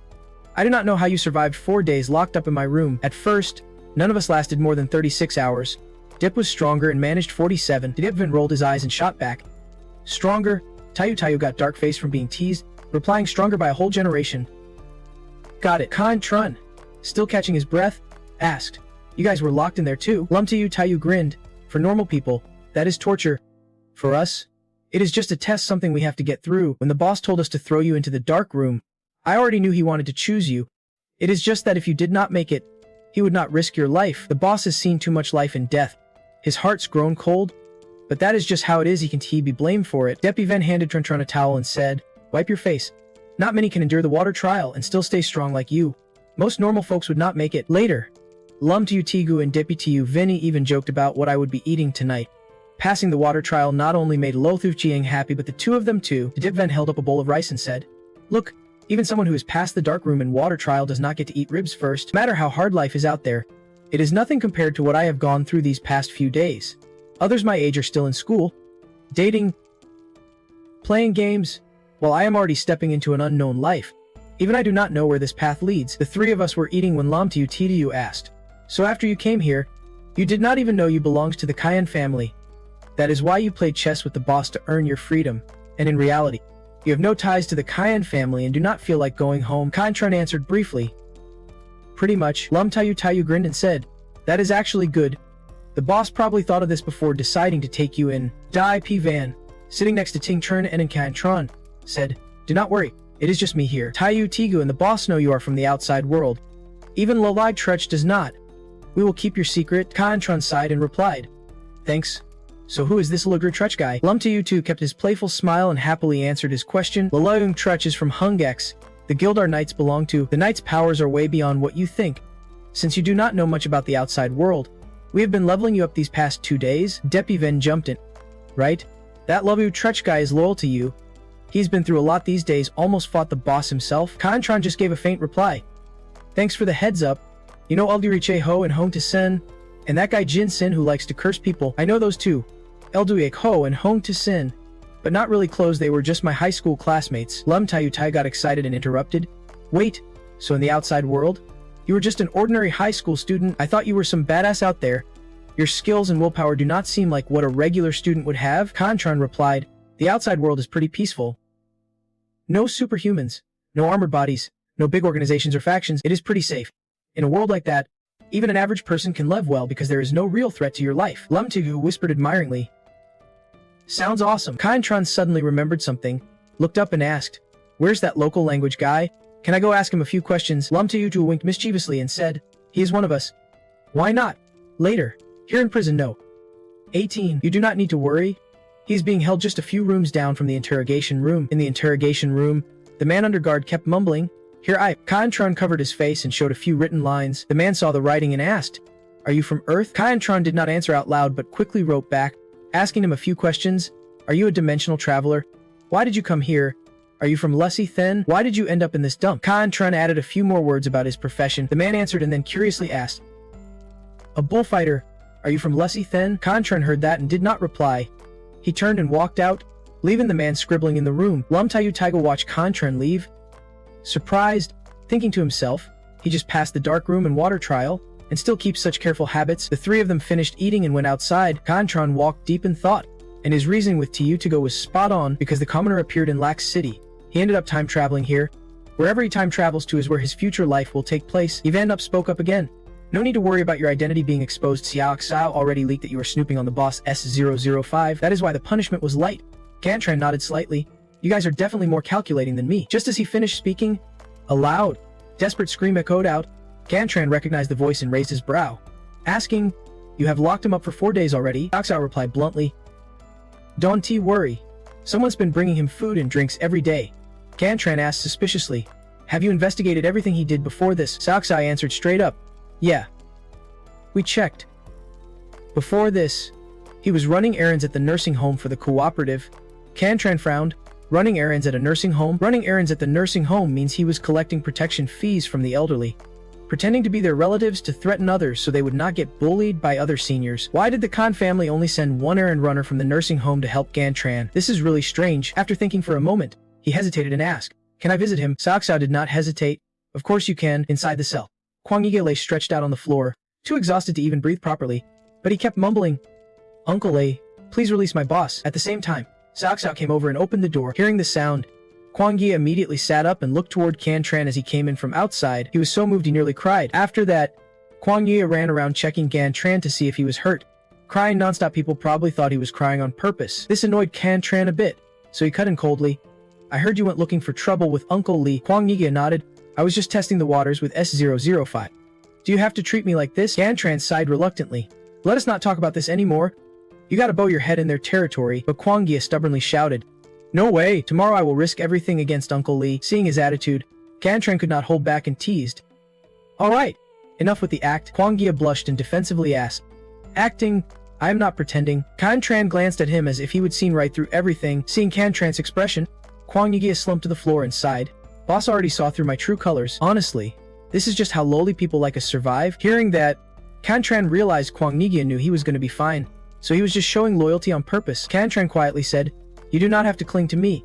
Everything you have done for me these past few days, I appreciate it. Don't worry. As long as you do not betray me, I won't abandon you. Of course. Khan-Tran told him to be humble if he was going to follow him. No more showing off like before. Kwang Yi happily nodded. Tell me what to fix. I will definitely change. Khan-Tran ordered plainly. Take off all the gold from your armored arm. Keep it simple. I will hold on to the gold thread for you. And remember, no more arrogance. Kwang Yi obediently untied the gold thread and handed it to Khan-Tran, who took it and left. Walking away, Khan-Tran thought about the gold thread pretty long. Given gold's density at room temp is 19.23, it must weigh over 30 grams. I wonder what gold's price is like in the outside world. As he stepped outside, Xiao Xiao noticed Khan-Tran's expression and curiously asked, got more business to handle? Khan-Tran nodded slightly. Yeah, I've got a plan to confirm something. His countdown timer showed just over 40 hours left. From that day on, whenever they saw Khan-Tran, they would always gossip about him. Also from that day, Khan-Tran stopped eating with Uncle Lai and started eating with Kwang Yi. While Khan-Tran was eating, someone placed a meal next to him and bluntly asked, how did you offend Uncle Lai to get treated like this? It was Ho Thian, who quickly sat beside Khan-Tran. Khan-Tran looked at him and asked, aren't you afraid of offending Uncle Lai? Ho Thian, answer me. Are we Ho Dao really supposed to be scared of Lai Thuk Dong? Khan-Tran heard this and wondered aloud. Why did you come looking for me? Ho Thian replied straightforwardly. I am not like the others. I really admire your skills. I seriously want 10 sharp minds like yours to join Hua Dao. No thanks.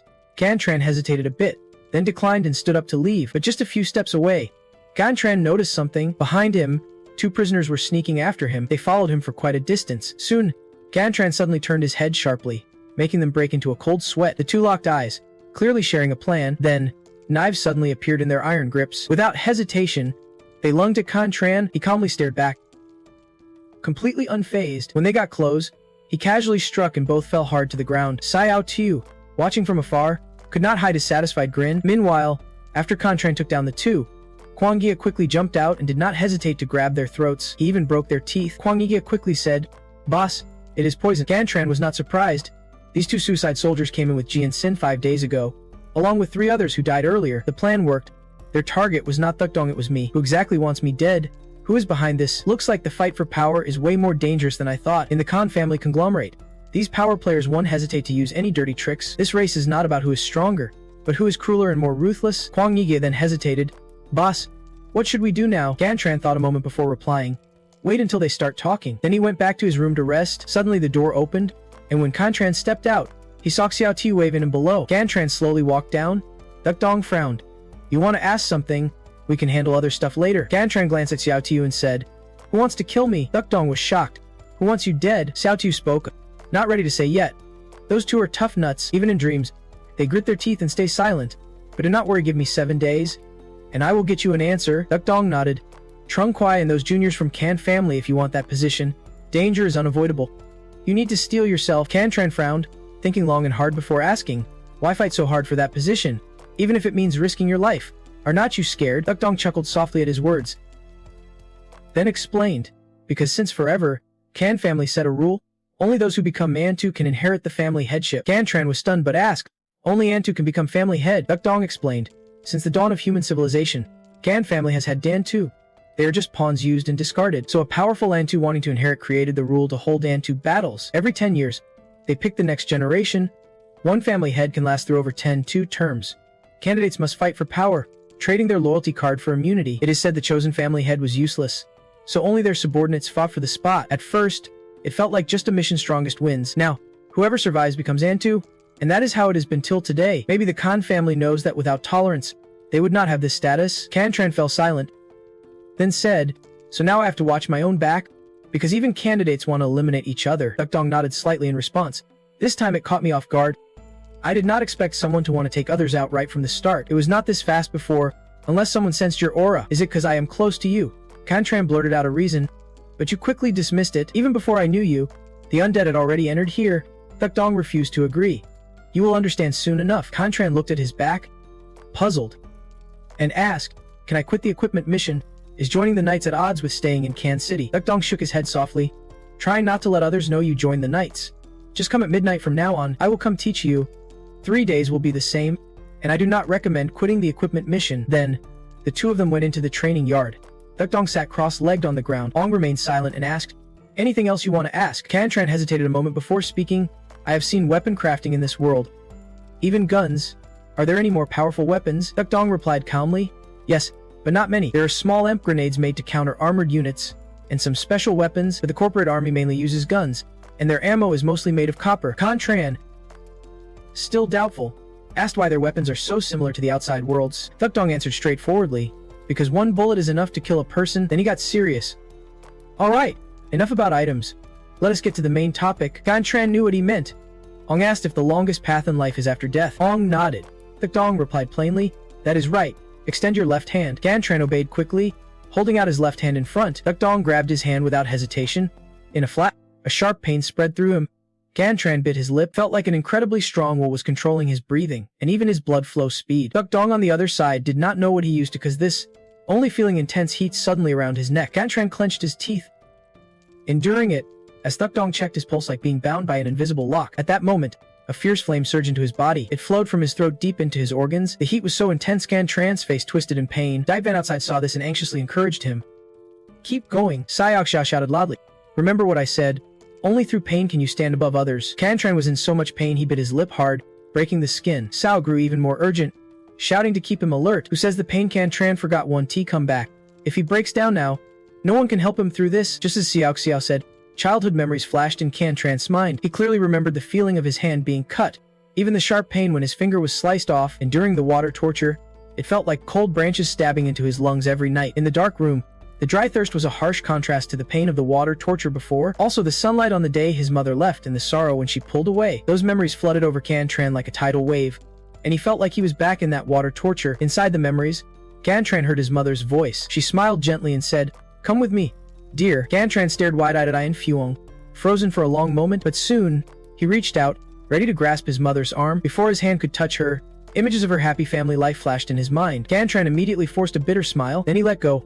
No wonder Thukdong said if you can get through these tests, you can follow his path. I've already traveled this long road, so finish the rest on your own. Gantran no longer needs to blame anyone, nor look back. The rest of his life is just the road ahead. He has been through this pain before. Only those who face their suffering head-on can cross the abyss. Leave the past behind, and move forward. Xiao Xiao. Down below. Suddenly sighed, probably because once you see it, you never forget. He has never forgotten those memories. His superhuman memory only brings endless pain. After who knows how long, Gantran finally let out a breath. Uncle Thuck looked at him with wide eyes and said, "This challenge went smoother than I thought." Gantran stared at his palm and asked, "Curious, what does the breathing technique do?" Uncle Thuck explained slowly, "It is just a support method.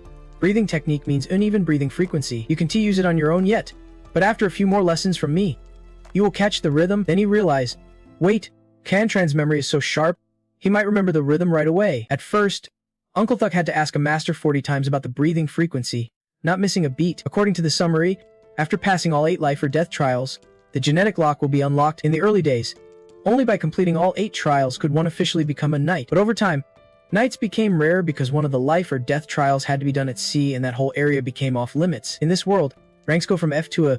Finishing 6 trials earns you in a rank. Gantran asked again, "So what rank would that make me?" Before Uncle Thuck could answer, Dipvan quickly said, "Boss's rank," which shocked Gantran. But what is so special about the breathing technique? How does it help unlock genes? Uncle Thuck explained slowly. It is like dopamine, a chemical that gives pleasure, but there is a difference. The comfort and relief after exercise come from endorphins. Usually, dopamine brings pleasure, but you need to understand it is not pleasure, it is the craving that leads to addiction. Gantran frowned and asked, "What about endorphins?" Uncle Thuck continued, "Endorphins are bitter at first but sweet later. Combined with morphine, they reduce pain, but that is just the basic effect." A senior named Tan Sen discovered that after knights pass the life or death trials, they release a large amount of endorphins. He believed endorphins are the key to unlocking genes. So the Knights organization added another rule. Uncle Thuck chuckled and after a long pause said, "But this time, Gantran agreed the only way to rise above others is through a life of hardship." Gantran asked in surprise, "What does the breathing technique have to do with endorphins? Why do you need the breathing technique to unlock genes?" Uncle Thuck explained slowly, "It is basically a body control method. The breathing technique trains your body's genes, so in 3 months, you can cover in months what others take years to do." Gantran listened carefully and asked everything he wondered about. "Does it have any other effects?" Uncle Thuck replied coldly, "Once you clear the first life or death trial, I will tell you the rest." Gantran fell silent, then finally asked, "Can you inject endorphins directly into the body? With today's tech, surely you can extract or transfer endorphins without side effects, right?" Uncle Thuck replied bluntly, "This is an age where even love can be artificially created, but you must understand, any external extraction or injection does not work for us. They might understand how endorphins work, but they can T-code the gene lock, at least not yet. The gene lock's secret remains unreachable for knights. They can only rely on the oldest, dumbest method. Follow the old rules." That is why Uncle Thuck said this is the dumbest path of all. But the only way to become a god is to cultivate through hardship. Hearing this, Gantran seemed to understand and nodded. "Got it, teacher. But what happens if I use the breathing technique to clear the 8th life or death trial?" Thuckdong shook his head with a sigh. This question seemed pointless, but Gantran insisted it mattered because in the outside world, there is no such thing as forbidden zones. Hearing this, Thuckdong immediately focused his attention. After a moment, he smiled and said, "That is right. Since no extraordinary beings have ever been there, how could there be a forbidden zone? You can break through all 8 life and death gates in other worlds. This year alone, countless knights have been stuck at this level, unable to break through, and now, suddenly, a young guy like you can finish what the elder started." At this point, Gantran asked suspiciously, "So what exactly is this forbidden thing in the forbidden zone?" Jiofan slowly explained that both the forbidden things and forbidden zones originated from extraordinary beings. Sakshao chimed in, saying that since these beings died, their strange, powerful blood soaked into the earth, nourishing the life there. Ants, snakes, centipedes, any living creature there, plus plants and even microorganisms, all thrive because of it. That is why the creatures in these death zones evolved, turning those places into forbidden zones. Legend says a wealthy tycoon group built a submarine to explore a new continent, and they captured footage of a massive whale at the ocean floor. They suspected the evolved whale died from disease, and its blood and body nourished the sea, turning that whole area into a forbidden zone. According to Xiao Xiao, these are all caused by extraordinary beings. For example, near City 16's Westland, there is always a black 12-window train running through the wild fields, sometimes stopping. If you toss a 50-gram gold coin into the last car, you become a passenger traveling to the edge of the world. The last car is filled with gold coins. Many big corporations trade supplies for gold, but if you try to mix in gold, they lock you inside until the mixer dies, so the last car is full of bones. Of course, some forbidden things do not relate to extraordinary powers. If you can tame them, they will serve you. If not, they become extreme dangers. Facing forbidden things, some act like hunters with swords. We know fierce beasts lurk deep in the forest. And not all beasts are the same, as these beasts multiply. We need specialized hunters to handle them. That is why the forbidden referees appeared. They are enemies not only of the beasts but also of beast tamers. They collect forbidden things and capture extraordinary beings who create forbidden things because they do not want a day when beasts overrun and kill all humans. Then Thukdong spoke up. From now on, Dipvan will teach you combat skills, physical training, and the V8 challenge techniques. I really admire that you were born in the outside world. But that is not what matters. What matters is that maybe, just maybe, Gantran can change an era. Saying that, Thukdong stood up. He smiled excitedly. Let us get started. I can't wait for that day. Gantran looked down at his feet, deep in thought. Even though he was in prison, he felt hope and freedom compared to the bright outside world. He actually preferred this place. Then, the training began. During training, Dipvan gave Gantran a lunchbox full of meat, probably thinking he would burn all his energy and need to refuel. But what caught Gantran's attention most was a strange breath he felt inside his body. It seemed useless, but he was able to control it. He would have to ask Thukdong about that later. The next morning, while eating, Xiaoxiao could not help but ask, how did the progress go last night? How late did he last? Dipvan answered plainly, from 11 p.m. to 3 am. Surprised, Xiaoxiao exclaimed, Dipma, do not wear him out to death. Dipvan smirked, with breathing techniques. What is there to worry about? The boss warned me I have limits. Slightly annoyed, Sao argued, even with breathing techniques, he would still get tired. Dipvan shook his head. I have never met anyone like him. If he stays here, he will become an extraordinary being soon enough. Xiaoxiao frowned thoughtfully after hearing that, then nodded slowly. This is good news. If he awakens early, he won't be an ordinary person anymore. And he definitely won't follow the boss's path. As soon as those words left his mouth, he saw Gantran carrying a tray of food. Looking sharp and alert, Xiaoxiao could not help but glance at the deputy and asked, Boss, how about letting me try tonight? I think I can handle it. But the boss rejected him immediately. It is late. You are old now. Sao protested. I am only 27. The deputy spoke coldly. The longer you live, the more pain you feel. After 20, you face even more worldly suffering. You won't get past this trial of the heart, he sighed and said. Back then, I thought youth was tough, but growing up made me realize these two kinds of hardships are very different. Then he sighed again. Though I let you guys act like you are being pushed away, it is the only way to keep people from ruining the endgame with me. Just then, the announcement sounded that someone was visiting. Gantran's eyes lit up hearing his code name after all this time in this world. It is the first visit he has had. A moment later, Gantran followed the jailer to the assigned room. He was not the only one.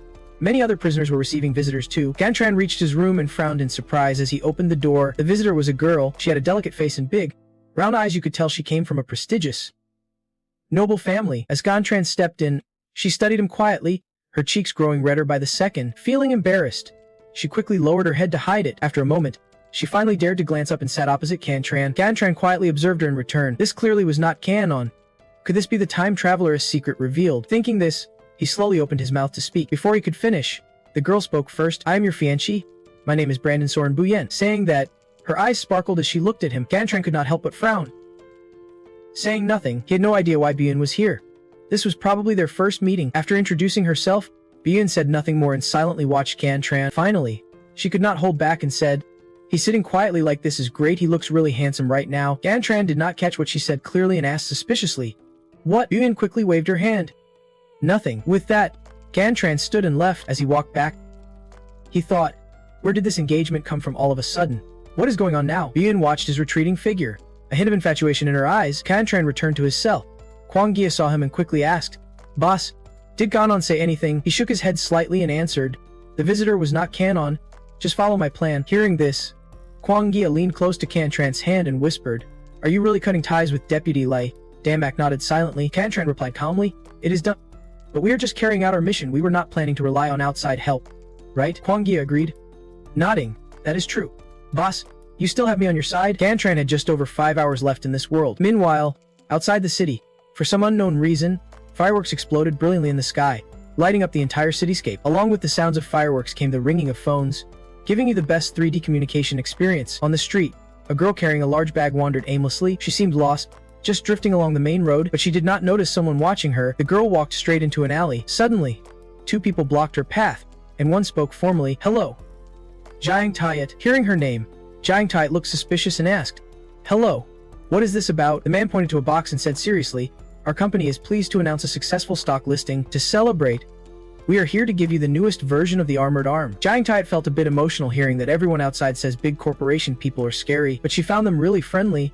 Not only did they give her money to buy shares, they also gifted her this armored arm. While she was thinking about that, The girl kept smiling and said that 2 years ago, she accidentally saved a middle-aged lady. That lady is a member of the Lai Corporation, so all these gifts are her way of saying thanks. The Arms Lai Corporation gave Jiang Tai are top tier, able to store high-energy weapons. Super durable. And since with her nervous system at 97%, but that is not all. The girl added, the lady also wanted me to tell you that you are incredibly kind, and she is really grateful. She believes you will be a great mom someday. Jiang Tai was left speechless hearing that. What kind of nonsense is this? Meanwhile, in prison cell 18, Cantran was still training hard. Just half a month more and he could start advanced weight training. That is the most effective method. In about 30 minutes he would have to return to the outside world, not sure how many days until he could train again. While Cantran was training, Duck Dong came in laughing. You are heading back outside soon, right? Cantran stopped and turned, puzzled. What is up, teacher? Something wrong, Duck Dong answered bluntly. I want to see the time travel process myself. Maybe I will discover some secret. Cantran hesitated a bit, then agreed. All right, later. Diet Van handed him some meat to eat. You have to admit, the breathing technique helps with healing, but it uses up so much energy. Just now, Cantran was already starving. While eating, Cantran noticed Duck Dong still watching him. He asked, what is it, teacher? Anything else? After a moment's hesitation, Duck Dong said, could you take some notes for me on the wall scrolls? Cantran nodded after a brief pause. No problem. Then he polished off all the meat in the box. Cantran's energy quickly refilled, and then he pulled out a golden thread from his pocket. Seeing it, Daivan said, no wonder I have not seen that gold thread on Lo Kuang Yugi's arm lately. Right then, Cantran's countdown timer started. Only 10 seconds left.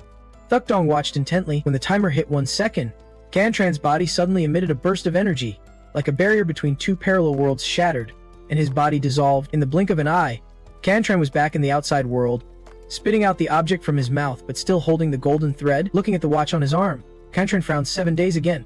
The longer time travelers spend in the outside world, the longer their time slips. How long will it be next time? What if one day he ends up stuck in that world forever? But since he brought the golden thread back, he at least has an advantage over others returning to that world. After returning, Cantran kept training diligently, following Diet Van's training. He never missed a day. Only when he was drenched in sweat did Cantran finally step outside. He rested while thinking about the girl named Bu Yin. He took out his phone to translate what she had said earlier. After understanding, Cantran muttered confusedly, what is her deal? And the Brandon family speaks common language too. Why is she speaking Japanese? Is she a time traveler from the outside world? Or maybe the Brandon family still sticks to Japanese traditions. But if she is a time traveler, why does Bu Yin speak fluent common language? Or maybe few Japanese can speak common language that well anyway. While Cantran was thinking, his phone buzzed a message from Kandan. The message basically asked if he knew how powerful the kid next door was. Cantran asked back confused, what do you mean? Kandan did not explain. Just hinted, you better get to school quick. So Cantran hurriedly put on his uniform and rushed to school. Kandan spotted you in the crowd and frantically waved, shouting, over here. Cantran glanced over, puzzled, and asked, what is going on? Kandan excitedly pulled out his phone and said, check out this hot surdy. Cantran skimmed the news on the phone, speechless. Gotta say, Ichud and Sin are seriously unlucky. Time travelers usually have colorful lives, but these two, they got swapped and ended up in prison.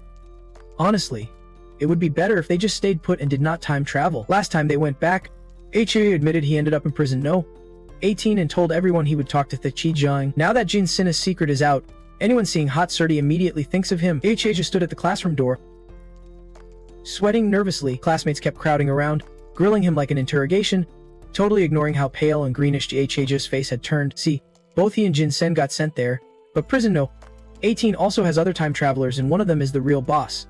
H's just taking the fall. H's even desperate to beg that big boss to spare him and Jin Sen. Actually, the person Jin Sen mentioned is not the Hiju but someone else. But at this point, what good does denying it do? Everyone's still buzzing about that mysterious time traveler driving Gekichuju up the wall. Cantran watched all this from afar, helplessly sighing. Another school day slipped by, and it was time to go home.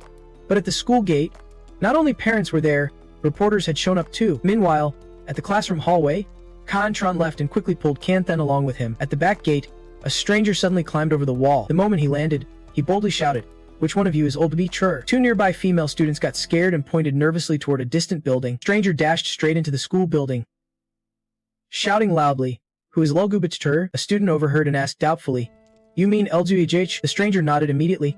Yeah, that is him, Ludrih. Then someone showed him the way inside. It was Jin Sin, who grabbed Doikachetter by the shoulder in a casual, almost mocking way. I know prison no. 18's tough, and that superhuman who questioned me followed you, so your status has got to be high. Hu panicked as the guy grabbed him, shaking his head. Not me. You have got the wrong guy. But Jin-sen was quickly caught too. They dragged him out, and he kept shouting, "Relax. I am not arresting you, I am giving you money." Kanthan watched this, sighed with regret. If you had not pulled me away so fast earlier, we might be overheard what they were saying. That is the fastest way to get info about that world. Kantran just smirked and said, "Not interested." Kanthan glanced at him. "Curious, you like time traveling, right? What if we both got into that world and became superhumans? Then we would start a side alliance." Just hearing that sounds epic. Kantran was too lazy to argue, but when he looked over, Kanthan was pulling out a book. He asked, puzzled, "Why suddenly this?" Kanthan awkwardly dodged. "I am just thinking, what if we buddy up with Oluhjia?" Kantran smirked and shook his head. "No need. I am not even a time traveler. Of course you know Zhhia is fake, but others do not. The number of time travelers nationwide probably hits tens of thousands now. Who knows who might get drawn in by his identity? Such a big incident today, why has not anyone from that organization shown up yet? Could it be that the Gigiangs here has not caught their attention? No way. Something's off here." Time passed until 9:20 p.m. Kantran finished his self-study and quickly biked home. Meanwhile, Hada was heading home too, but soon noticed a car tailing him. Inside were two shady guys who looked trouble. So Vhru sped up. They seemed to catch on and blocked him by ramming their car into his. Hru got slammed hard onto the ground. Those two quickly jumped off their bike, trying to grab him. They had iron arms. Time travelers. Seeing that, Hru freaked out, crying and screaming for help. Just when things looked hopeless, a blinding light appeared in the alley. Another vehicle came barreling in. Without hesitation, it rammed into the two attackers' bike. The two immediately went on high alert, staring at the unexpected car speeding straight toward them. At the same time, a figure appeared on the pedestrian bridge above. Before the two could even react, they got knocked down by that person. They hit the ground hard, totally trapped with no escape. Ichu curled up in the corner, terrified beyond belief. What we needed to do is show them that the outside world won't tolerate this kind of chaos. Then he turned to Zhhia and introduced himself formally. "Hello. First time meeting you. I am Trevin Vu, Lu's supervisor." Hia was still in shock, sitting dazed, staring at Vin Vu. Without a word, he silently opened a space portal. Pulling out a sword, Vingdug did not hesitate and slashed down. The car in front was cut clean in half. Just then, someone stepped off Vingung's vehicle. It was Lai Vin. Tramdai reporting. The boss's guess about the location was spot on. Binzang is sharp. He heard early on that they went missing in Vi Thun and immediately figured they were after Raikichi. Still, these guys are bold, pulling stunts like this right inside the mainland. Vindang frowned and spoke up, influenced by the chaos inside the world, making them reckless enough to act out. What we need to do is make them understand that the outside world can be thrown into chaos. Lu Vin nodded softly, saying there have been more people like this lately. Maybe it is time we recruit more time travelers. Vinzang replied quietly. No rush. The nature of the organization and the importance of faith matter more than raw power. Blindly chasing strength is not what we are about. Like you said, others definitely have their eyes on Nije Chieshu. He is backed by Thexi Zhang, the current leader of the Night Organization, the man Lo Zhu Trech calls boss. In the inner world, getting close to those guys is nearly impossible. That is why we placed people to watch around the school, then sent help to rescue Gayeshi Chiyo on his way home, just in time to catch those thugs. Thinking that, Ivang looked at his men and asked, "Is he hurt?" They quickly answered, "Left arm, left leg, and left cheek are injured, but nothing serious." Satisfied, Invoning turned to Veichiji and reassured him, "Don't be afraid. Tonight, we are here to protect you. Plus, we will keep guarding you for the next 24 hours. Hajr politely thanked him, but he shook his head and said, "No need for thanks," then gave a few more instructions before stepping lightly into the car. At the same time, the police car also arrived at the scene. Hajr glared as the car drove off, his eyes full of confusion. Just leaving like that? They did not ask him anything or try to pull him in. Why not? Meanwhile, after getting in the car and leaving, Vindang spoke quietly. "Don't you think that is strange?" Lovin looked at him suspiciously. "What is strange, boss?" Vindang explained slowly. "That student has no backbone, no basic caution. How could that kind of person please Uncle L?" Levin thought for a moment before answering. Maybe he's not really satisfied with him. Vindang shook his head in disagreement. "No way. From what Jin Sen said, all the extraordinary people serve that mysterious time traveler, so that guy definitely has Uncle Lo's trust. I suspect there is a third time traveler in prison. No.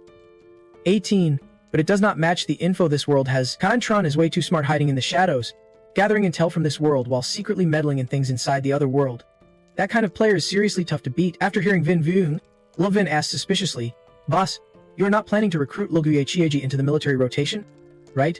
Vin Meng shook his head coldly. "He is not qualified." The two kept chatting quietly on the way home. Meanwhile, back at home, Kantron started training again. While doing push-ups, Kantron noticed the golden thread he got from Kung Na and thought, "Looks like I have to cash this in soon or I want to afford food expenses." Just then, there was a sudden knock at the door. It was little Ling Vin, holding a plate of cakes happily. "My mom just finished frying these. She asked me to bring them to you, and then Gavan scampered back home. Kai and Tron watched her leave. Seeming to realize something, he spoke quietly. You are pretty smart. Ha! You know exactly what I am saying. Ingvanen's footsteps froze for a moment. After a while, she turned back and smiled shyly. Kai and Tron, you are a time traveler too, right? Kai and Tron chuckled and played dumb. Where's the proof? Ingvan thought for a bit, then said, because when my mom hit Dad, you took me inside and hid behind the door watching those people from mess. Luna's place. You have met them before and are hiding from them too. Kantron was surprised such small details could reveal his identity. Maybe he was not as dumb as he thought. Before this, Kantron had not realized Ding Vien lived in a family similar to his own. She has got a grown-up, smart heart who would bother to keep such a close eye on a little girl. Kantron already knew her identity in the other world, but she probably could not find him there. The next morning, as Kantron stepped out to go to school, he saw some strange people. They were moving stuff. Sulin asked, "What is going on?" One of them replied immediately, "We are moving houses." Kantron kept asking, "Where's the landlord?" "We are neighbors." Kantiwi asked. The other shook his head. "Don't you know? We are just hired movers. No idea where the landlord is." Kantron stopped asking and fell silent. Room 102 across the hall has been empty for a long time, so why suddenly a new neighbor? Not just room 102, two people moving in at once. Definitely not normal. But it is just movers.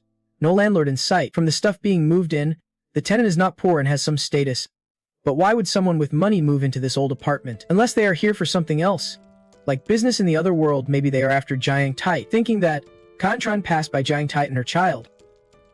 Kindly warning. Jiang Tai. Be careful. Jiang Tai did not ask much, just nodded lightly to show she understood. Kantron reminded her quickly and headed to school.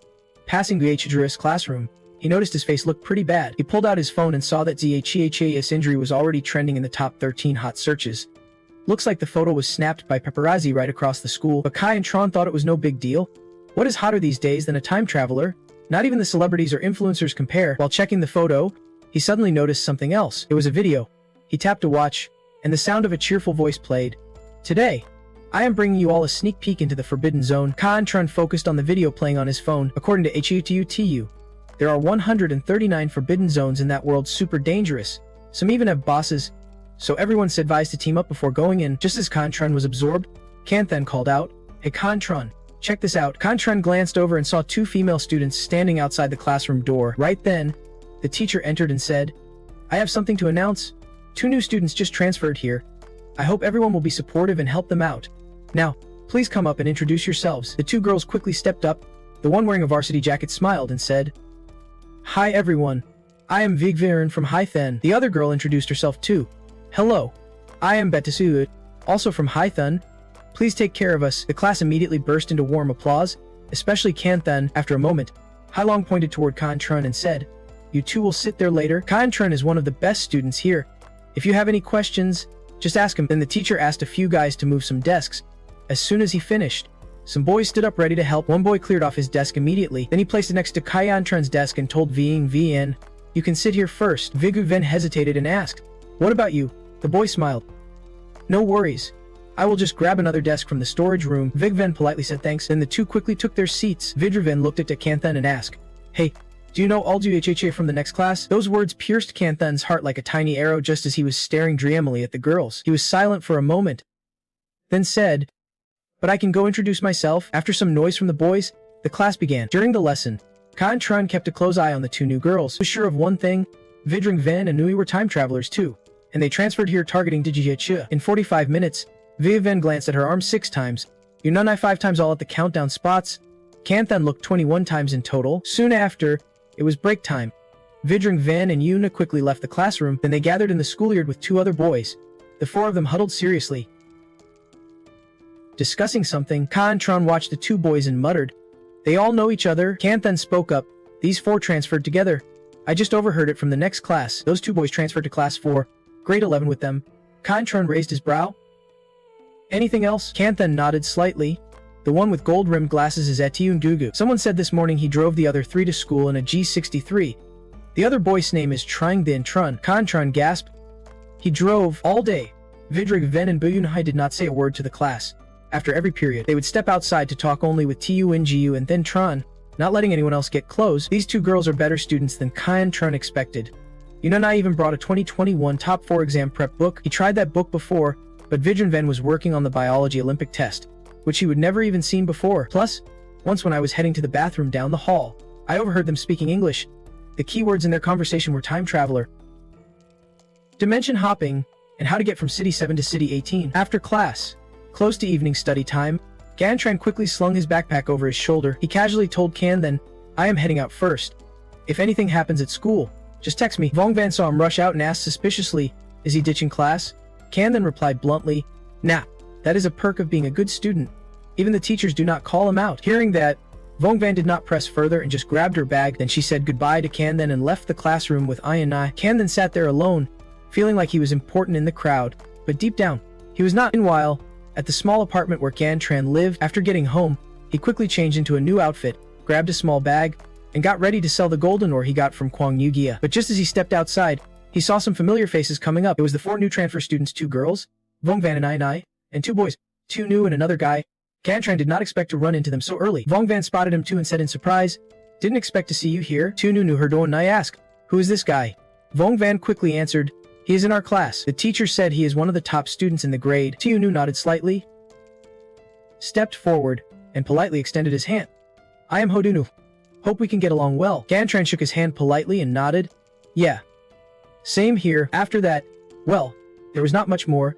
Gantran was not close with them and quickly left to get on with his business. Meanwhile, Tiunu upstairs quietly watched Gantran and mumbled, "Why does he feel so familiar?" It is not that he would met Gantran before or that he looked like someone else, but the way Gantran kept his distance from everyone else. After thinking a while, Tiunu nodded. "Right? It is like when we reject some classmates polite and friendly on the surface, but actually pretty arrogant inside." Then he looked at the other 3 and smiled. "Do you guys notice anything weird?" A little later, at the girls' place, the 4 of them gathered together. Ninai spoke slowly. "Today I asked Nam Kantran who sits next to me. He says this classmate always stays in the top 3. A bit arrogant. Sure, but that is normal for top students." Vongvan scoffed. "Top students in a small town? That level's way too low. Forget it, we do not really have much to do with him anyway. Just neighbors for now." Then Vongvan looked at Tiunu and said, "Honestly, we could just stay at the hotel. No need to be here. Our goal is Lu Dukshu. Rang Tide is not anything special. Don't be short-sighted." Tiunu immediately argued, "If we have decided to move from City 7 to City 18, we should try to make friends here. Have you seen at Tiu's skills? We gotta build a team." Hearing that, Vongvan groaned and flopped onto the table. "I think just buying info and resources is enough." Tian Chan scolded, "If you choose to come to Lac City, you gotta be ready to tough it out." Seeing them argue again, Tiunu spoke up to calm things down. "We need to figure out how to build connections with Lu Dukshu. Money is not everything.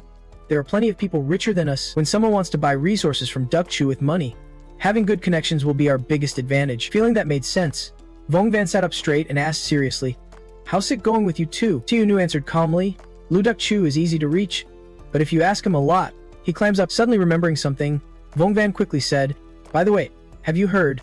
Ong Ong is planning to transfer schools too." Hearing this, the 3, including Tiunu, exclaimed in unison. "Ong Ong?" Tian Chan asked suspiciously. "Could it be she is coming here too?" Sayu did not pay much attention, quickly stood up and spoke seriously. He was not ready to deal with this yet and had never heard that Yuan Yuan was a time traveler.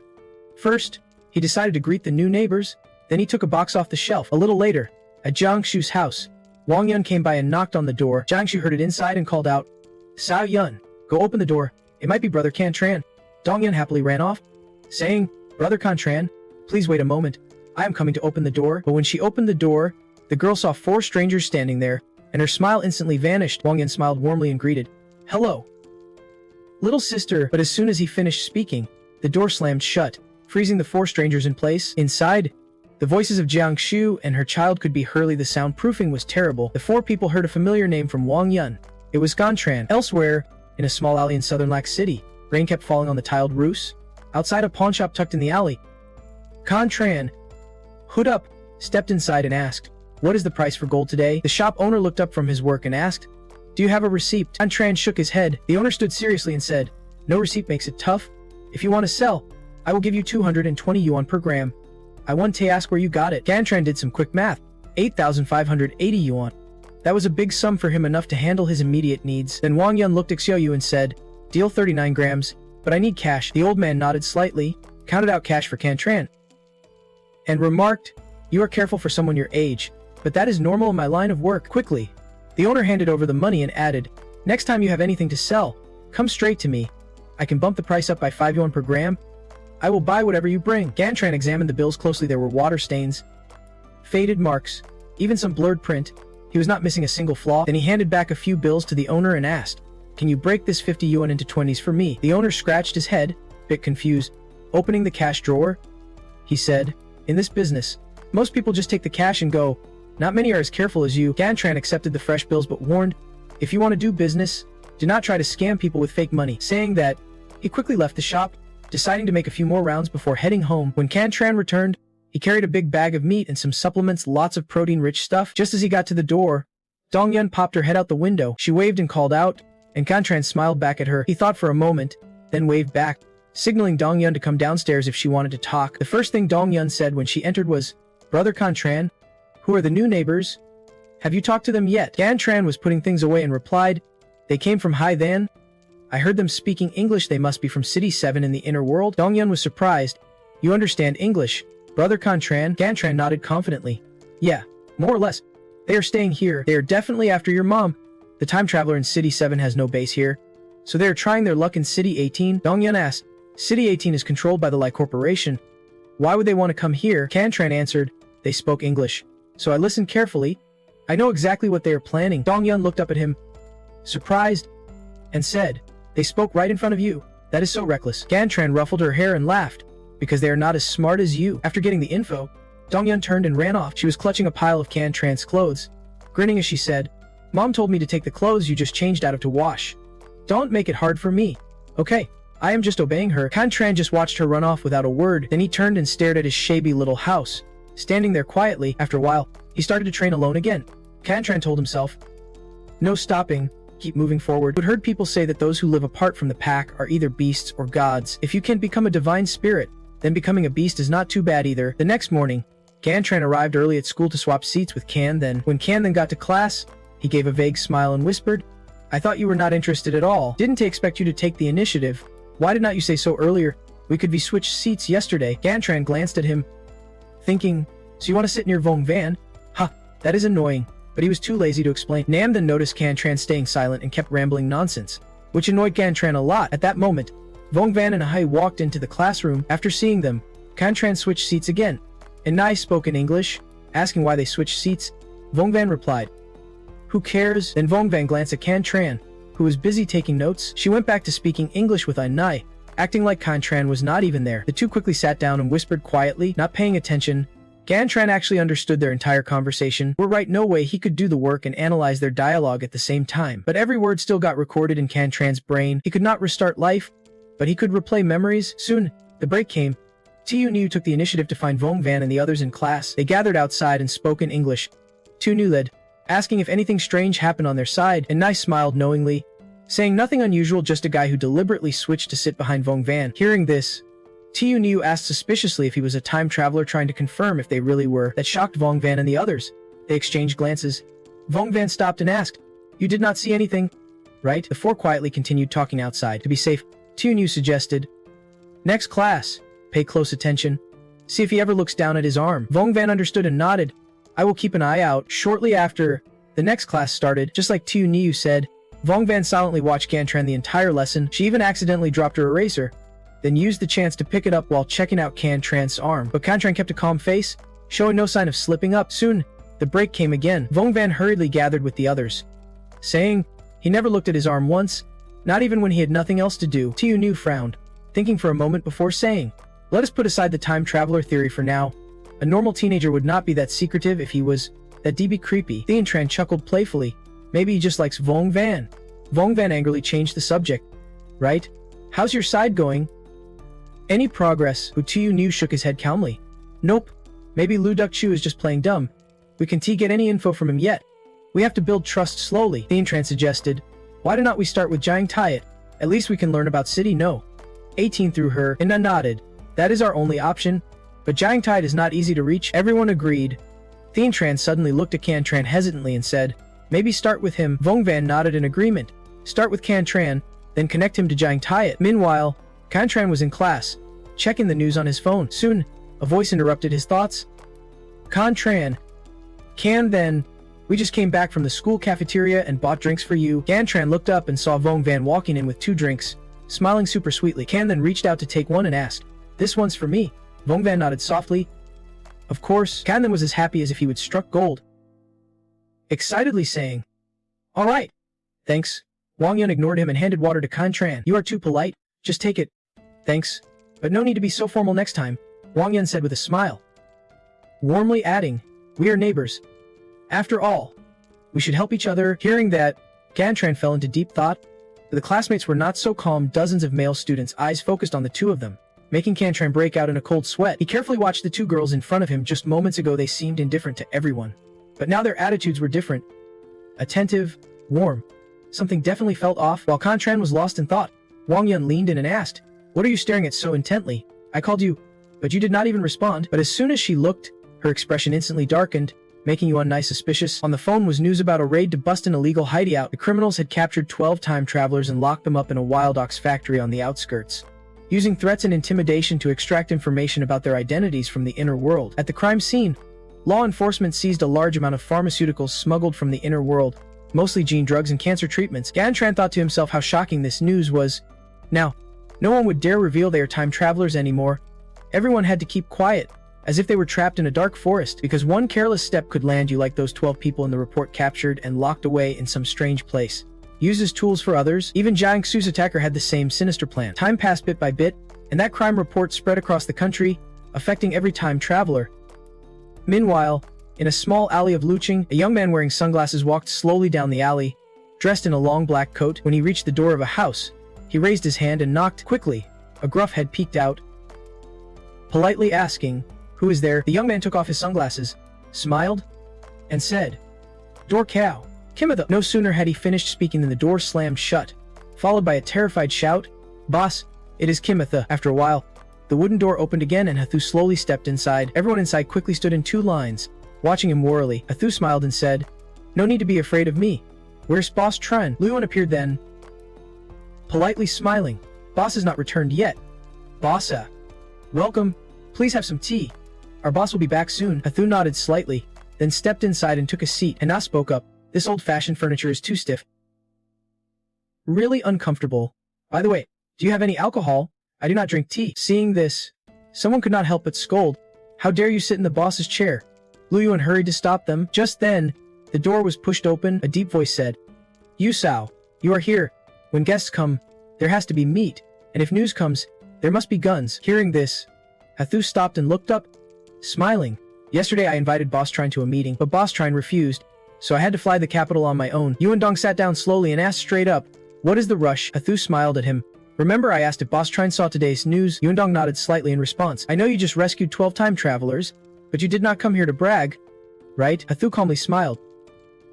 "Bragging aside, I just want to ask what Boss Trine thinks about my proposal." Hen said, "Right now, with Yuandong holding the land faction, the numbers are not growing, they are shrinking. That does not meet the needs. The world's chaos is rising. With so few people on your side, how can you maintain order?" Yuandong said bluntly. "We have different ideals. You want to monitor all time travelers, but I do not think that is necessary. An organization that mixes all kinds of people is not a good thing." Hathu was silent for a long moment, then said, "You know, if we do not keep them in check, many other time travelers will get hurt. Today's incident is proof of that." But Vin Zag did not answer that question. He just sat there quietly sipping his tea. Then he asked back, "You have got Hitotu in your hands, right?" Huthu paused for 2 seconds before smiling and saying, "Take a guess." Hearing that, Vin Vang put his cup down. He asked in a low voice, "What do you really want? Is it power? Or do you actually care about the time traveler?" Huthu did not answer. Calmly standing up, he said coldly, "I already know Boss Trunnis' answer. As for what I want, you will find out this afternoon." With that, he quickly walked out. Vindlang sighed and watched Hithu's back. After a moment of silence, he said, "I hope when the enemy shows up, you and I are still comrades." Hithu stopped and smirked.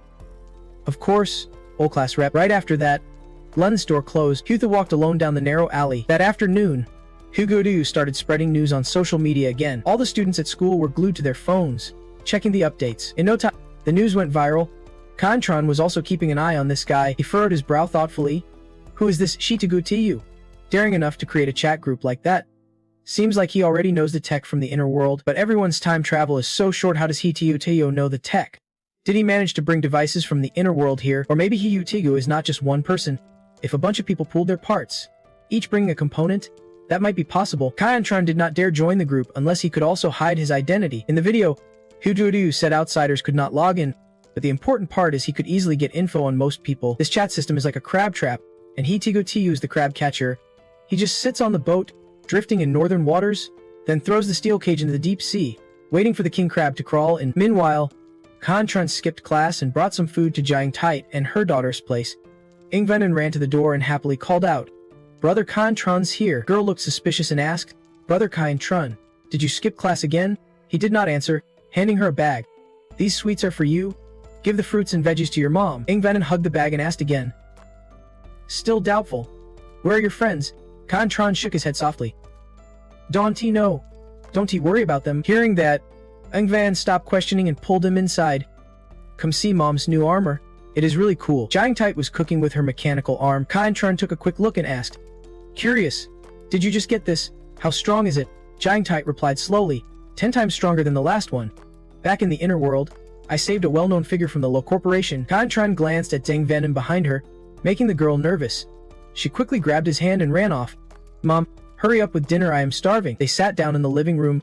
Ingvan squinted at Contron and asked playfully, "Hey, are you trying to figure out my identity by asking Mom about this?" He shook his head gently. "Just testing something on my own." Ingvan did not believe him. "Mom said you still have not told me your identity in the inner world."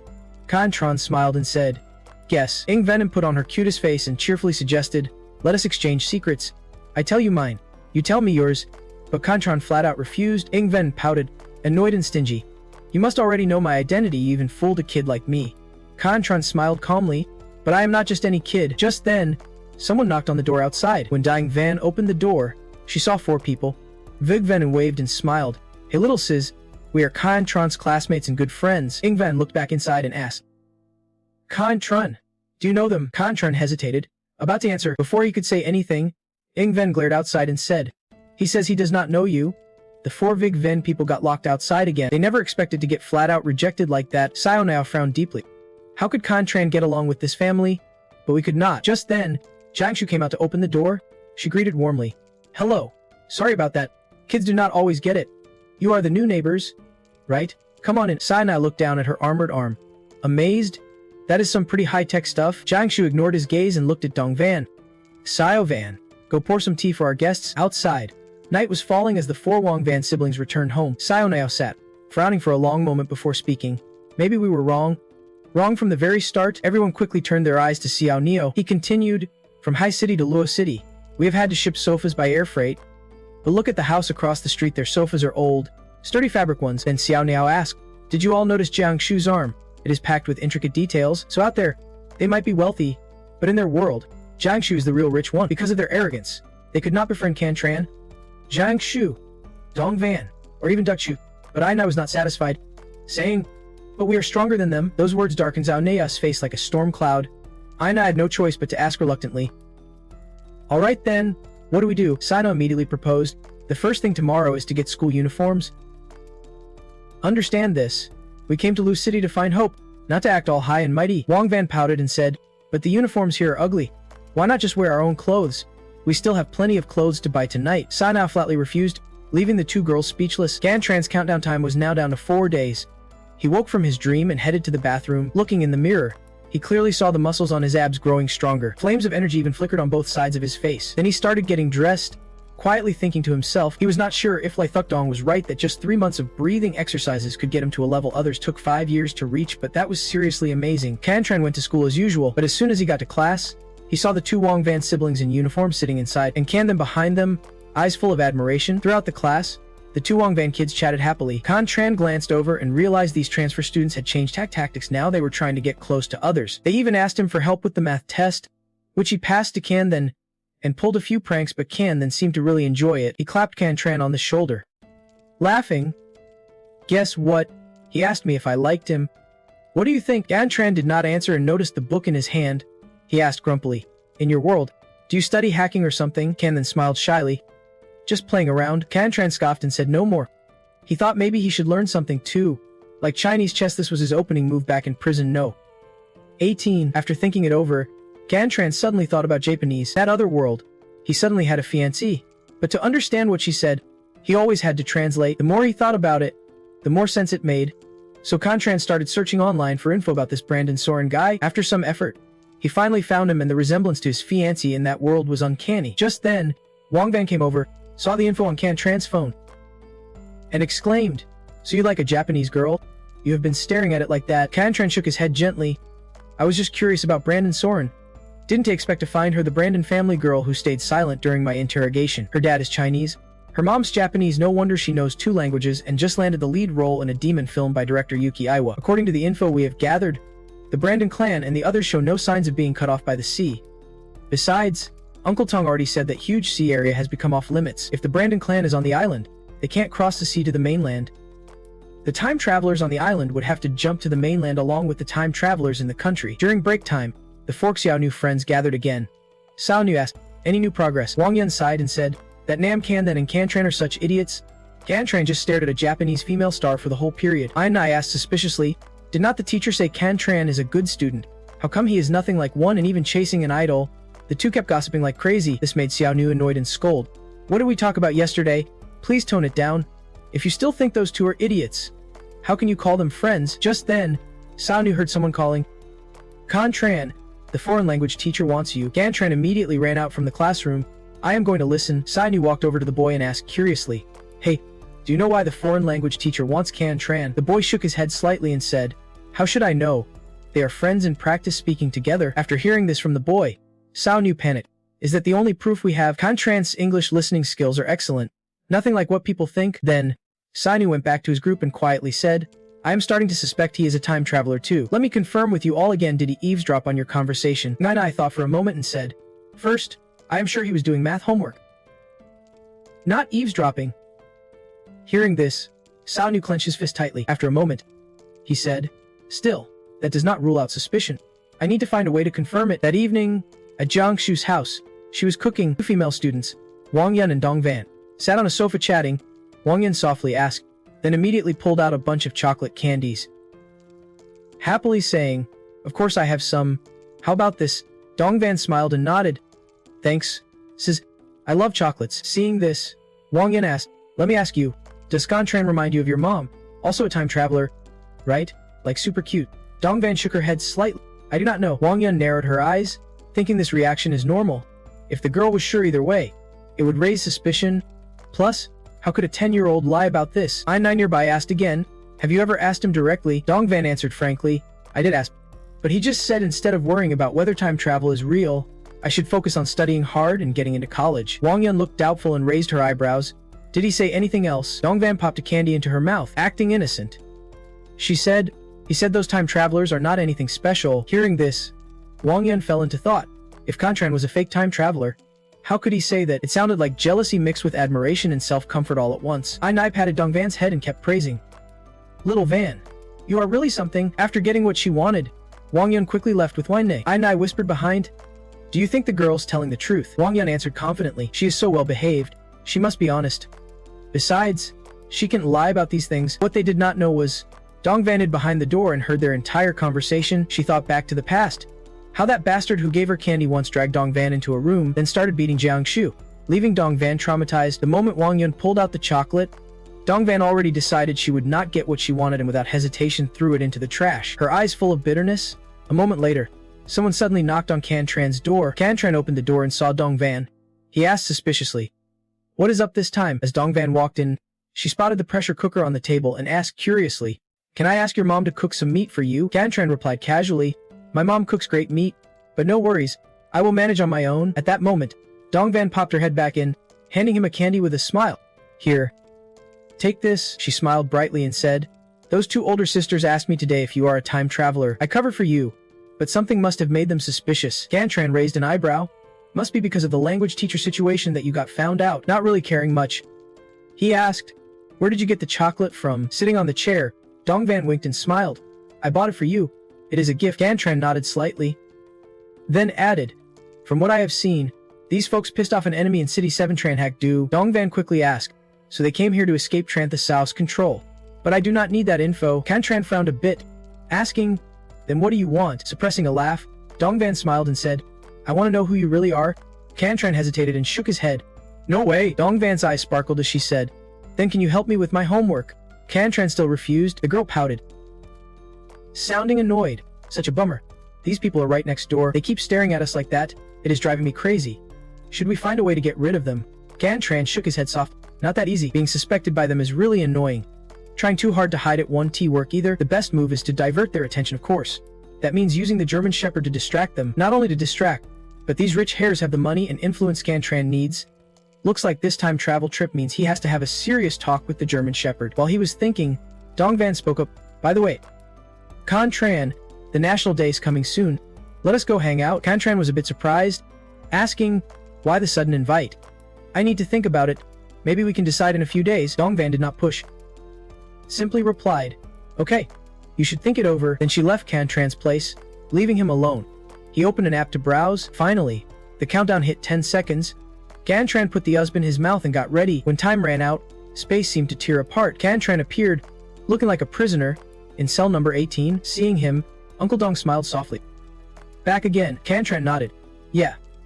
Back again. He pulled out the thing from his mouth. This trial worked well. At least he could now figure out how many times he would been here. Cantran looked down at his arm. This time, it was 2 days. He could not help but smile. It was the familiar prison number 18. But this time it was a bit different, no longer a cold single cell. There was someone waiting for him. Uncle Dong's group seemed to be waiting for Cantran to come home. Though the place was a bit dark and empty, it was enough. After thinking, Cantran handed the US to Uncle Dong. Sir, here's the music you wanted. Did you notice any changes when I time traveled? Before, he would figure things out on his own. Now, with someone watching, maybe they could spot new details. Uncle Dong nodded. Before, you said after traveling to another world, it took a second to adjust. That is not quite right. From what I can tell, it is less than a second. Cantran was surprised. So his whole body really traveled through time. But what about the Cantran in the original world? Where is he? Did he die there? Pausing, he asked uncertainly, Sir, the fire inside me. But he did not finish. Uncle Dong cut him off. It is not time to explain that yet. It just showed up earlier than I expected. Grinning, Cantran eagerly suggested, then let us start training, sir. But this time, Uncle Dong shook his head. No rush. Come with me first. Cantran was stunned, asking, where are we going? Uncle Dong answered flatly, to show you the world outside. Hearing that, Cantran immediately asked suspiciously, why do we have to go see the outside world? Chuckling softly, the Dong replied plainly, are not you curious about the outside world? Of course Cantran was curious. What is this about cities inside cities? Cities like jungles of steel, and skies like 3D illusions messing with your mind. Look, people time travel to cities bursting with color, but where you ended up is just an iron box in a prison cell. Still hesitant, Cantran said, I do not think now's the time for sightseeing, but Thukdong just said straight up, you have got endurance. Sure, but as your guide, I can let you fall behind others. The more Cantran heard, the more confused he got. He asked back, what do you mean? Thukdong smiled lightly, saying, other time travelers get to enjoy the sights, so my student has to see them too. Tonight, I am taking you to see the most beautiful view in City 18. Just then, Diverting came up from behind, handed Cantran a box and said, put this on right now. You can reveal your identity. Inside the box was a mask. Soon after, the four of them headed toward the glowing gate. Before leaving, Cantran glanced back one last time. It turned out, the freedom he would always long for was right here, just within reach. A little later, in District 1 of City 18, at a fancy restaurant, the staff were politely turning away customers. This made a male guest in front of them grumble. I have never seen the Baegong Pavilion rent out an entire restaurant before. Are you joking? Who is the big spender this time? Liar! The staff immediately handed him a board with a name on it. Hangshilai Dongji. Seeing the name, the man quickly activated his teleport with his little lover. As they left, the girl asked, why leave so suddenly? He sheepishly said, delicious. Next time, let us check the time first before coming. As those two left, another car pulled up in front of the Baegong Pavilion. Staff stood straight on both sides, welcoming the honored guest. The guests were none other than Thukdong and Cantran. The staff respectfully handed Thukdong a towel and warmly greeted him. Lai has already prepared the menu for today, and all the cameras in the Wenwei building have been turned off. Cantran also received polite treatment from the staff, but he waved it off. Thukdong spoke firmly. Maybe one day you will get used to it in this world.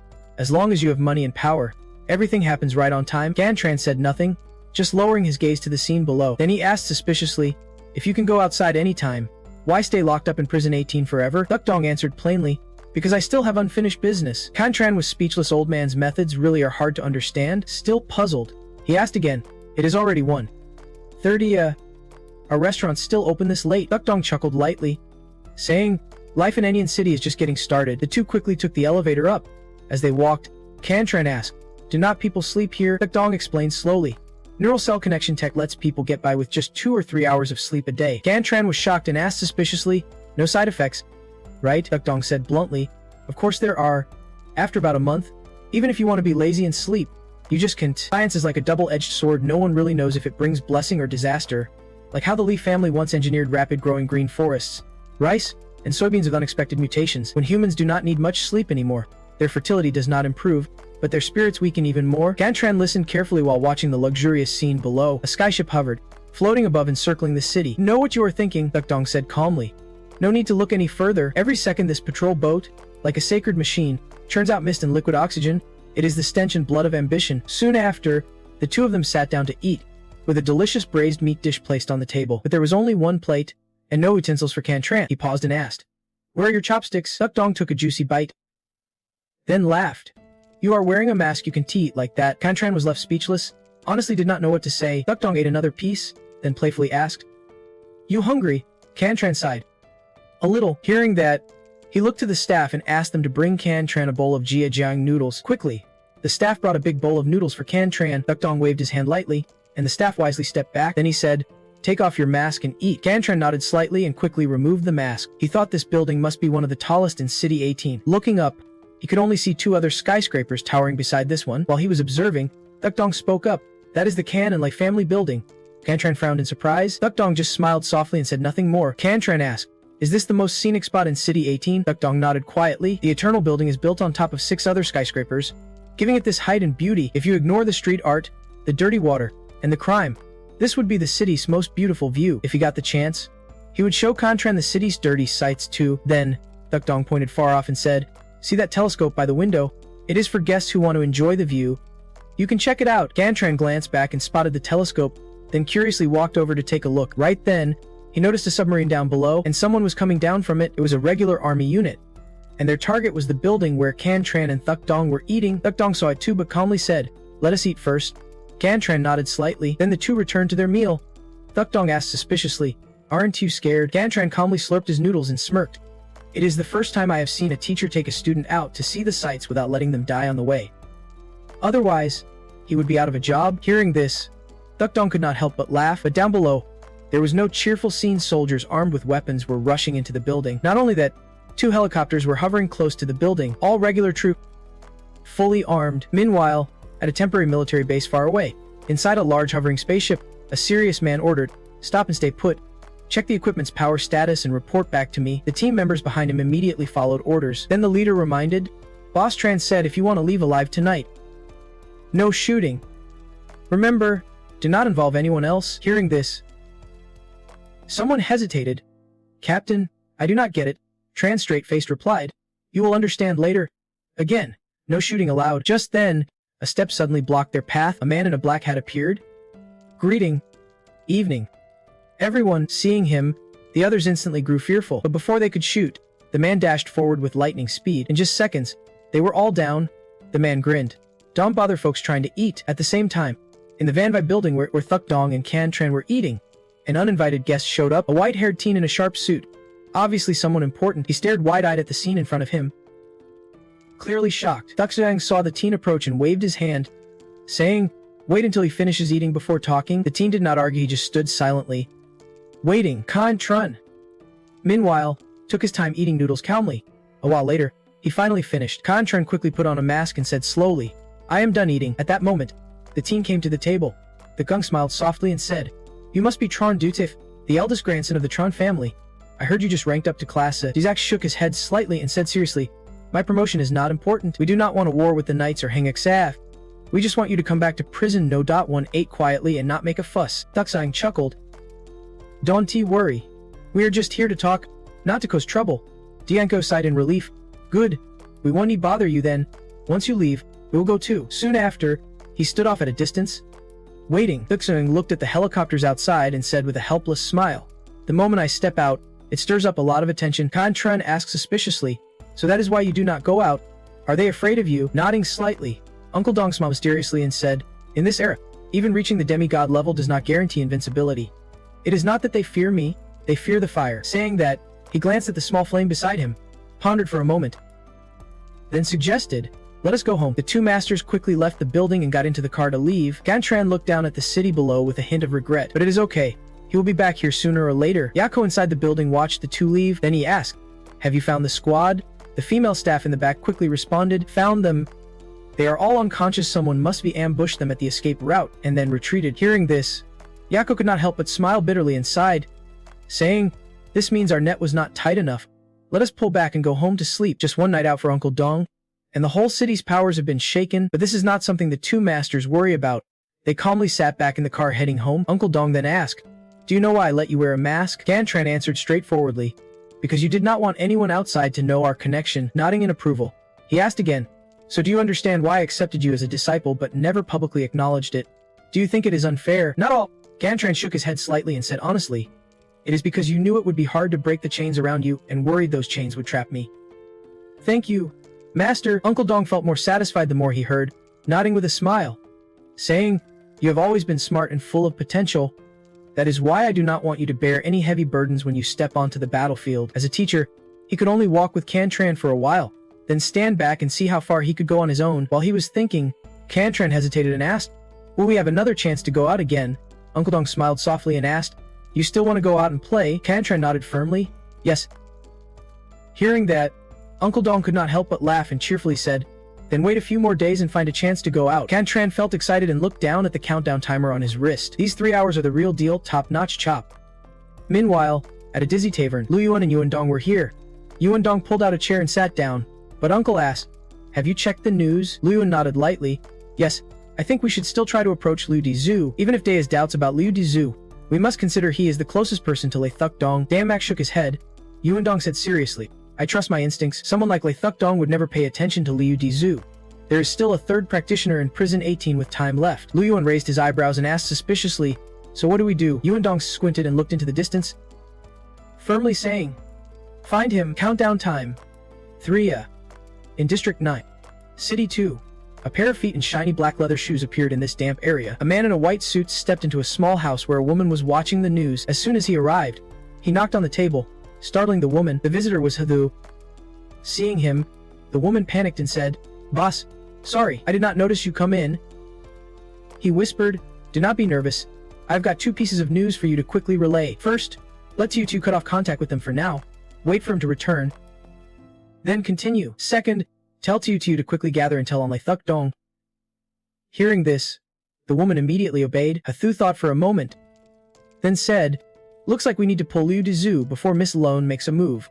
We need him." Saying this, he gave the woman an intense look and said, "I hope you understand what mission we are carrying." After returning, she went to find the training supervisor. Any objections? The woman quickly shook her head.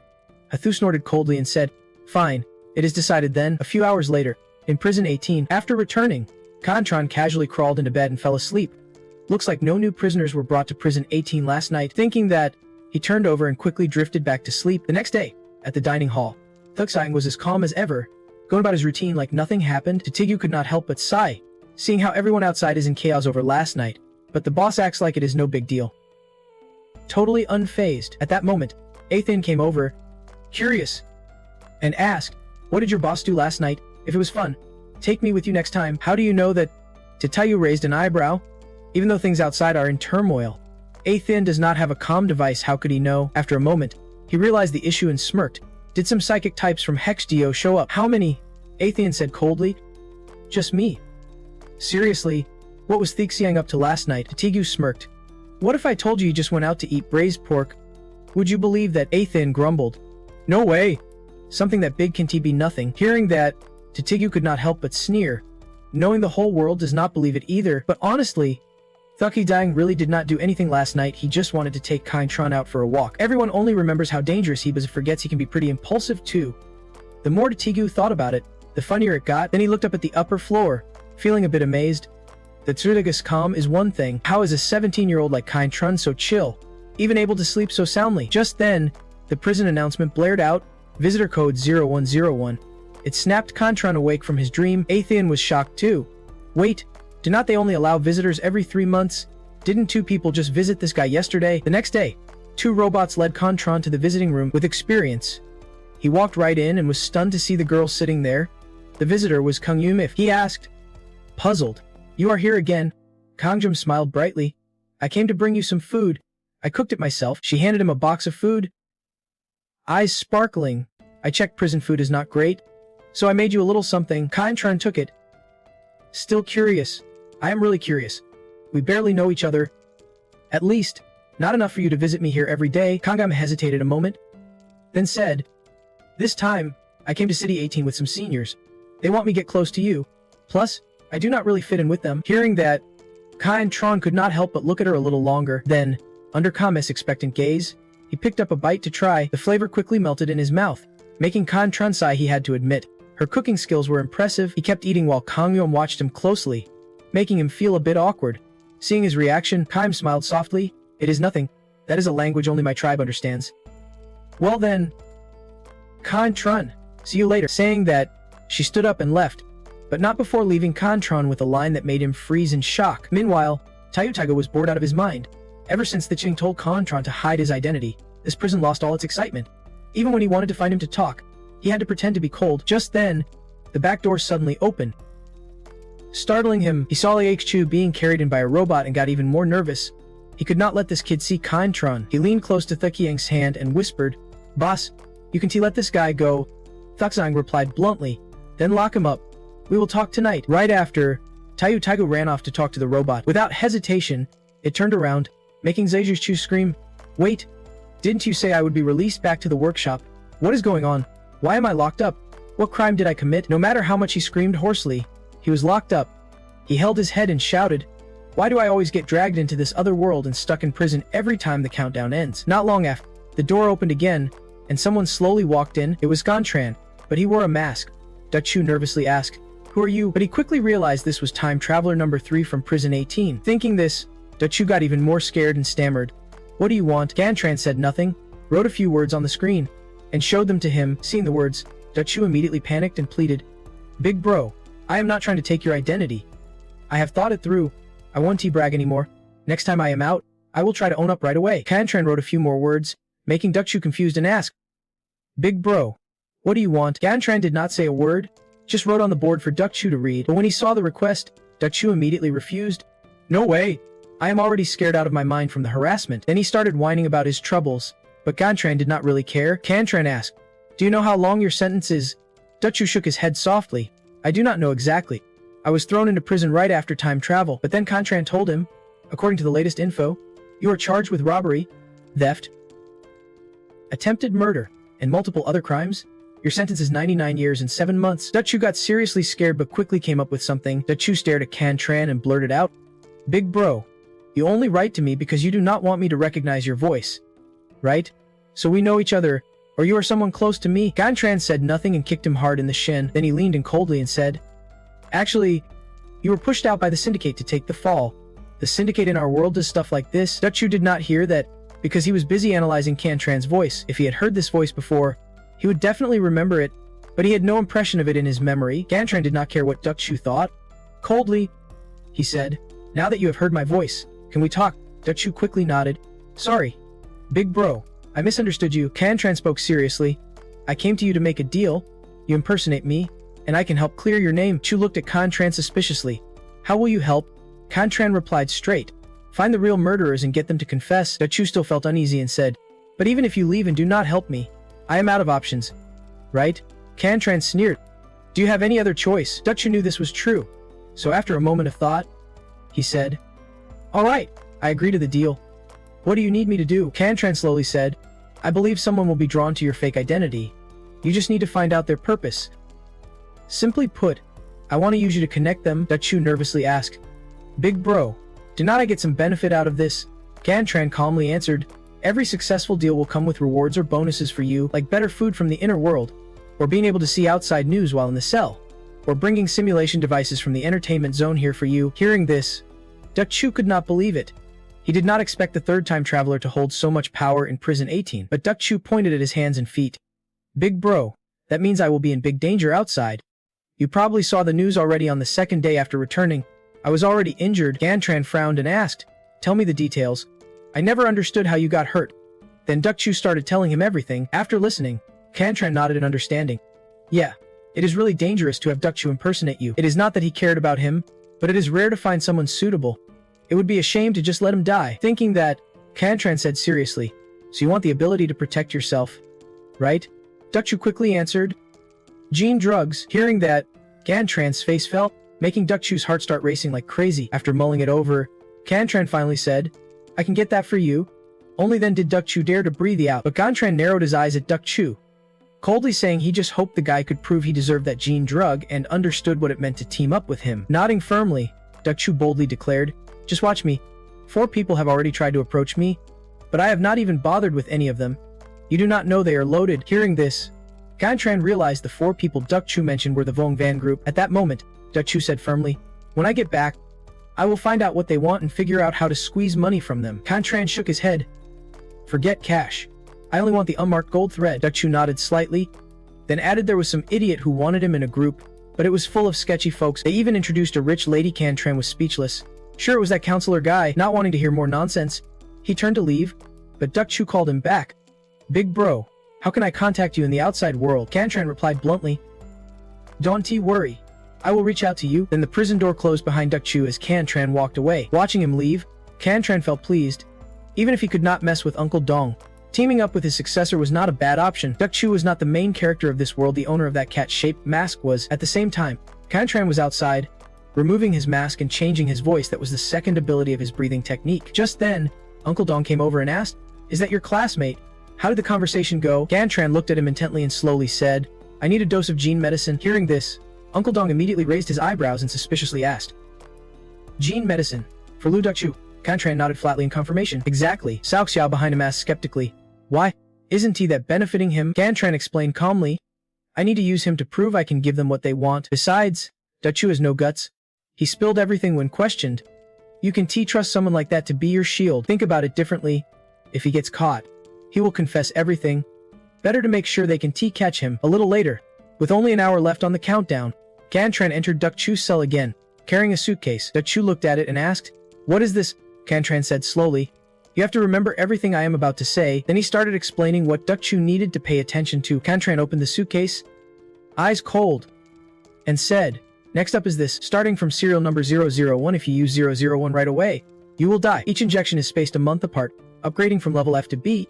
This gene drug is powerful, with a low chance of shock reactions, fast-acting, and does not harm internal organs." Cantran kept warning Duck Chu about what to watch out for, and Duck Chu nodded eagerly like he was chopping wood. After Cantran left, Duck Chu's eyes lit up as he looked at the gene drug suitcase. Cantran handed over the medicine without much fuss and walked away slowly. He finished the second injection. So does he want to go for the next one? Cao Xiao shook his head slightly, pursing his lips. "It is hard to explain, but the pain from the gene injection goes right down to your bones. A lot of people gave up after the second shot," Dipan agreed, saying that nothing comes without a price. If you want to level up, you have to endure the pain, even if the gene drugs work fast. Cantran frowned and asked suspiciously, "What about the pseudo-awakened ones? Isn't it said they can become extraordinary overnight?" Dipan explained slowly, "Most pseudo-awakened people undergo intense external stimulation." While the three were talking, the sound suddenly stopped. Cantran sighed helplessly. "Looks like I overestimated Lu Duck Chu's willpower. He did not even have the guts to get the second shot after the trial dose. Lots of dreamers want to get stronger, thinking they are ready to pay the price. But only when the pain hits do they realize what they are up against, and then they back down." At that moment, Diet Van handed Cantran a gold bar. He asked suspiciously, "Why are you giving me this?" He explained calmly, "The boss said you do not have to take it, but since he is your mentor, he can not give it." Cao Xiao also handed Cantran something. He smiled wryly. "This is a fake infraroot device. Can program info channels, set up private ones, balance and calculate them." Cantran took the 2 devices. Surprised, "How did you know I wanted these?" Cao Xiao shook his head slightly, raising an eyebrow. "Not me. The boss. This helps you hide your identity in the outside world with your personality. You will definitely need it." Cantran narrowed his eyes and shot back, "With my personality? Ha! What do you mean by that?" Dipan chuckled softly. "Maybe the boss thinks you are pretty ruthless." Cantran was a bit speechless, did not know what to say, then looked down at the watch on his wrist and whispered, "Looks like he is not going for the next shot. Time to make a move." Hearing this, Sayakao and Daivan immediately smiled wickedly as they approached. Duck Chu was exhausted like a dog, lying on the ground unwilling to move, but his nightmare had arrived. Deep Van and Xiao Xiao showed up without a word. They worked perfectly as a team. One pinned Duck Chu down.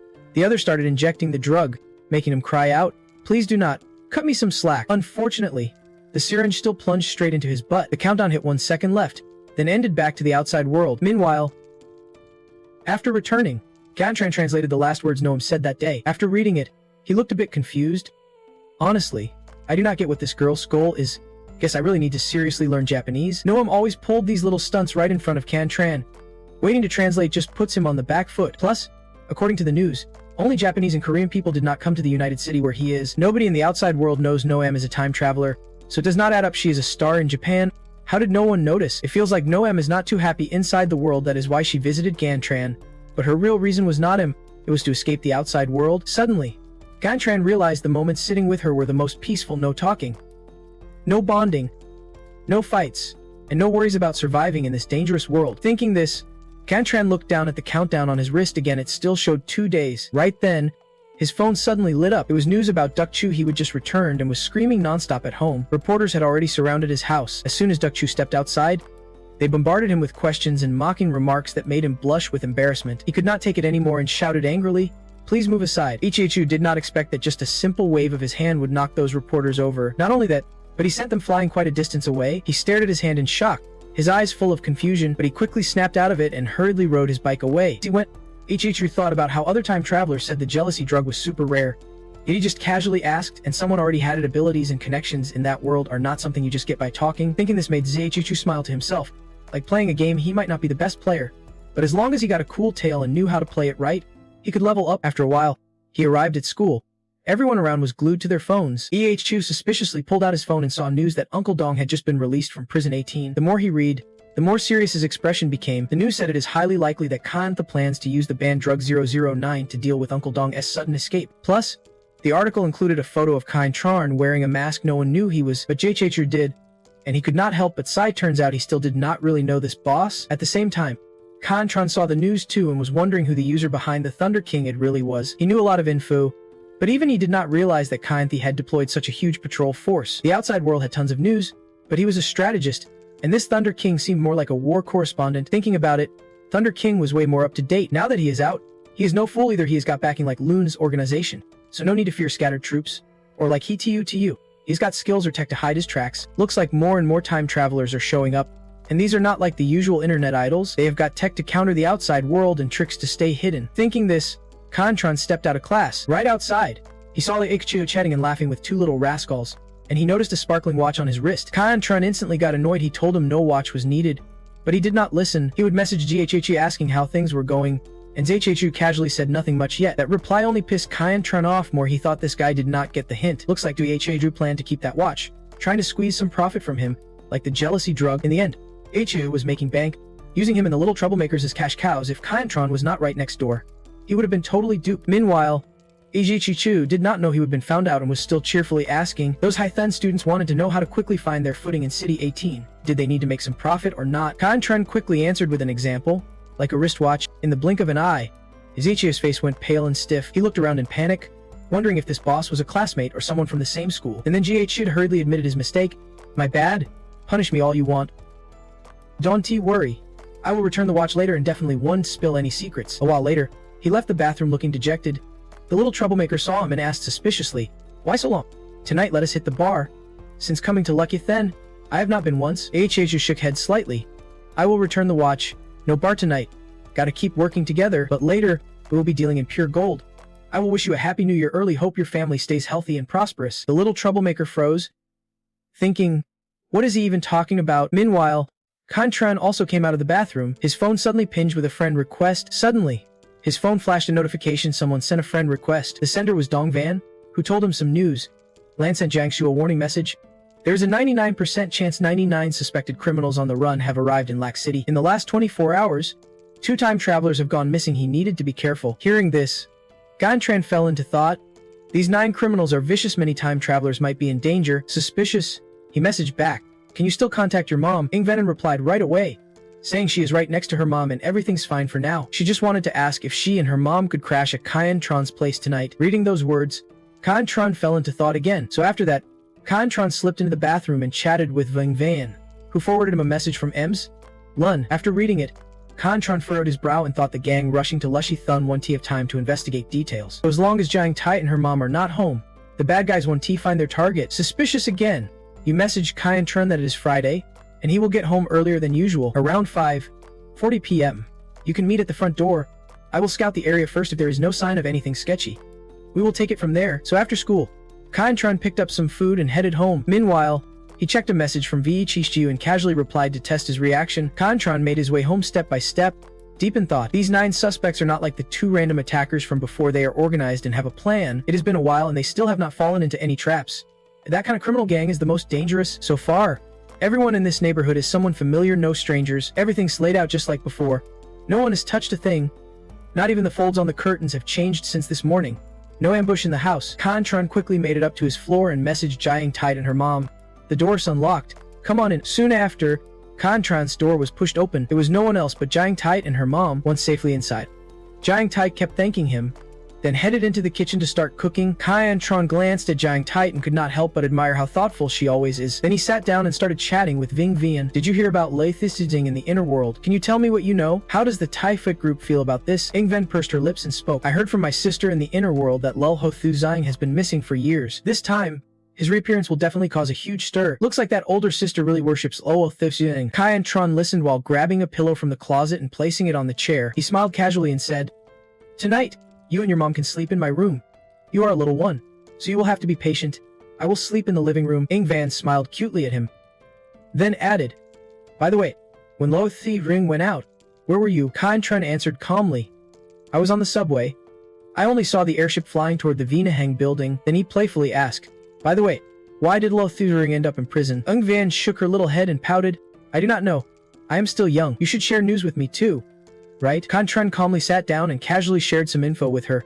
Like how he suspects Tigu Tigu is not just one person but an organization. They are planning to recruit all the time travelers. Ing Ven frowned. Cheeks puffed. Confronting, you only share info about the outer world. That is because if I talk about intelligence from the inner world, the risk of exposure is too high. Confronting just smiled quietly and did not reply. Just then, a noise suddenly came from upstairs. Confronting and Xing Van's expressions instantly froze. The ceiling above Confronting started trembling nonstop. He looked up, eyes wide with alarm. He frowned and muttered that no one should be upstairs right now. Ingavina's face went stiff, thinking back to the news from earlier that afternoon. Her body trembled as Confronting signaled for her to stay quiet, but the TV was still playing loudly, and when Ingvian reached for the remote to turn it off, Confronting stopped her. When they arrived, they noticed your house lights were on, meaning someone was inside. Now pretending no one's home is what causes trouble. Then you went over and patted Dong Van's shoulder, comforting her. Don't be scared. Ire. The girl nodded softly and wiped away her tears. After calming her down, Confronting went to the kitchen and slipped a note to Jiang Tai. Basically, they have been upstairs for a while now, and from here on out, the 3 of you have to act just like before, just like normal. You keep cooking. They want to suspect that you 2 are actually downstairs. Jiang Tai nodded as if she understood and kept cooking, but her trembling body betrayed her. After a moment, Jiang Tai finished cooking. She came over to Confronting, worried. What do we do now? Before Confronting could answer, heavy footsteps echoed, making both their faces fall. Confronting stopped and looked up, lost in thought. That is the weight of powered armor? A normal person's steps would not sound that heavy. Confronting closed his eyes and focused on the sounds upstairs. Then he realized the sound of a zipper rubbing against the floor. Someone was lying down, eavesdropping. Realizing this, Confronting could not help but feel uneasy. Outside, the sound of rain hitting nonstop signaled a restless night ahead. The 3 of them inside were trying hard not to let the enemy know they would been discovered. Confronting sat down, starting to think of a plan. Soon after, he used a note to ask Jiang Tai to contact Ms. Lan, reminding her to text only no calls, since they might be tapped. But when Jiang Tai pulled out her phone to text, she found there was no signal. Her face immediately darkened, and Confronting felt even more anxious. The signal's blocked here.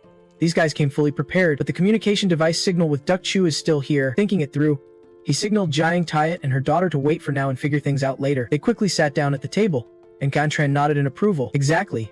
Let them think we are just having dinner. But fate had other plans. Confronting noticed something troubling. A male voice echoed down the hallway.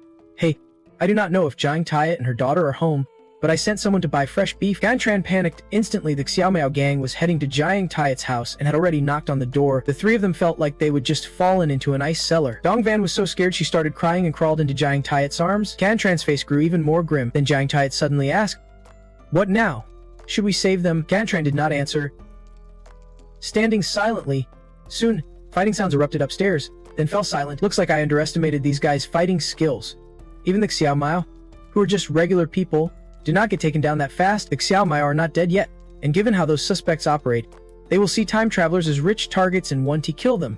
So there is still time. Confronting closed his eyes and forced himself to focus on coming up with a plan. He quickly thought of a solution just as Duck Chu's signal device suddenly beeped. Confronting told him to head to house number 12 on Trial Road and wait there. Immediately, Duck Chu asked suspiciously, Boss, what is going on? Why should I wait there? What am I waiting for? Confronting quickly replied, Tell Xiao Miao the first mission's done, so he can collect the reward. and Dukchu rushed out after giving the order. Kantran could only wait, thinking maybe that unreliable time traveler can to reach M's Loon, but Dukchu Kamiz. Loon probably sent people to ambush near him already. Jiang Tide and her daughter were still terrified. Kantran could not do anything but wait quietly. Meanwhile, Dukchu was already running out the door. As soon as he left, someone from M's Loon's team spotted him and immediately reported, "Attention! Attention! The Sparrow is flown. The Sparrow's on Little Hawk's car." As soon as Jikachu got in the car, he hurriedly told the driver, "Head to Hospital No. 4 on Test Road. And make it quick." Levin immediately ordered everyone to follow after hearing the news Sparrow reported something suspicious at the location. Banthu. Soon Chur. You two speed up and search for their hiding spot. Just as Kantran predicted, Ijichiju was unknowingly leading Q Loon's group straight to his building. Quickly, the car carrying Gajiaju came to a stop. Ijichu jumped out and ran off, while the driver called after him, "Hey handsome, this used to be the owner's place. What are you planning to do?" He stammered nervously, "To get the gold thread," then ran off. The people in the car quickly reported, telling Cook Loon that Sparrow said he came to get the gold thread. Levin raised an eyebrow and muttered suspiciously, "Get the gold thread? Could this mean they are up against other time travelers?" Just then, someone informed him about a recent murder and that Tukui wanted to capture a time traveler. So Kaloon's convoy rushed over. Meanwhile, H.A. stealthily approached the building. He sneaked in quietly. Unsure if anyone was there, H.A. quickly sat by the door of house number 12 and waited. When Lovin's team arrived, they saw this and were confused, whispering, "Why is he just sitting there? What is he planning at house number 12? Suddenly, a foot appeared at the door of number 12, and a figure with their head covered stepped outside. Their sneaky, shifty demeanor did not look trustworthy at all. AHH saw this and turned pale with fear. The stranger noticed him too and coldly said, "Hey, you are familiar. Why do you look so familiar?" Quickly, he realized who had arrived. HHU kept trembling and stammering some hard-to-understand words. The stranger hurriedly alerted his crew.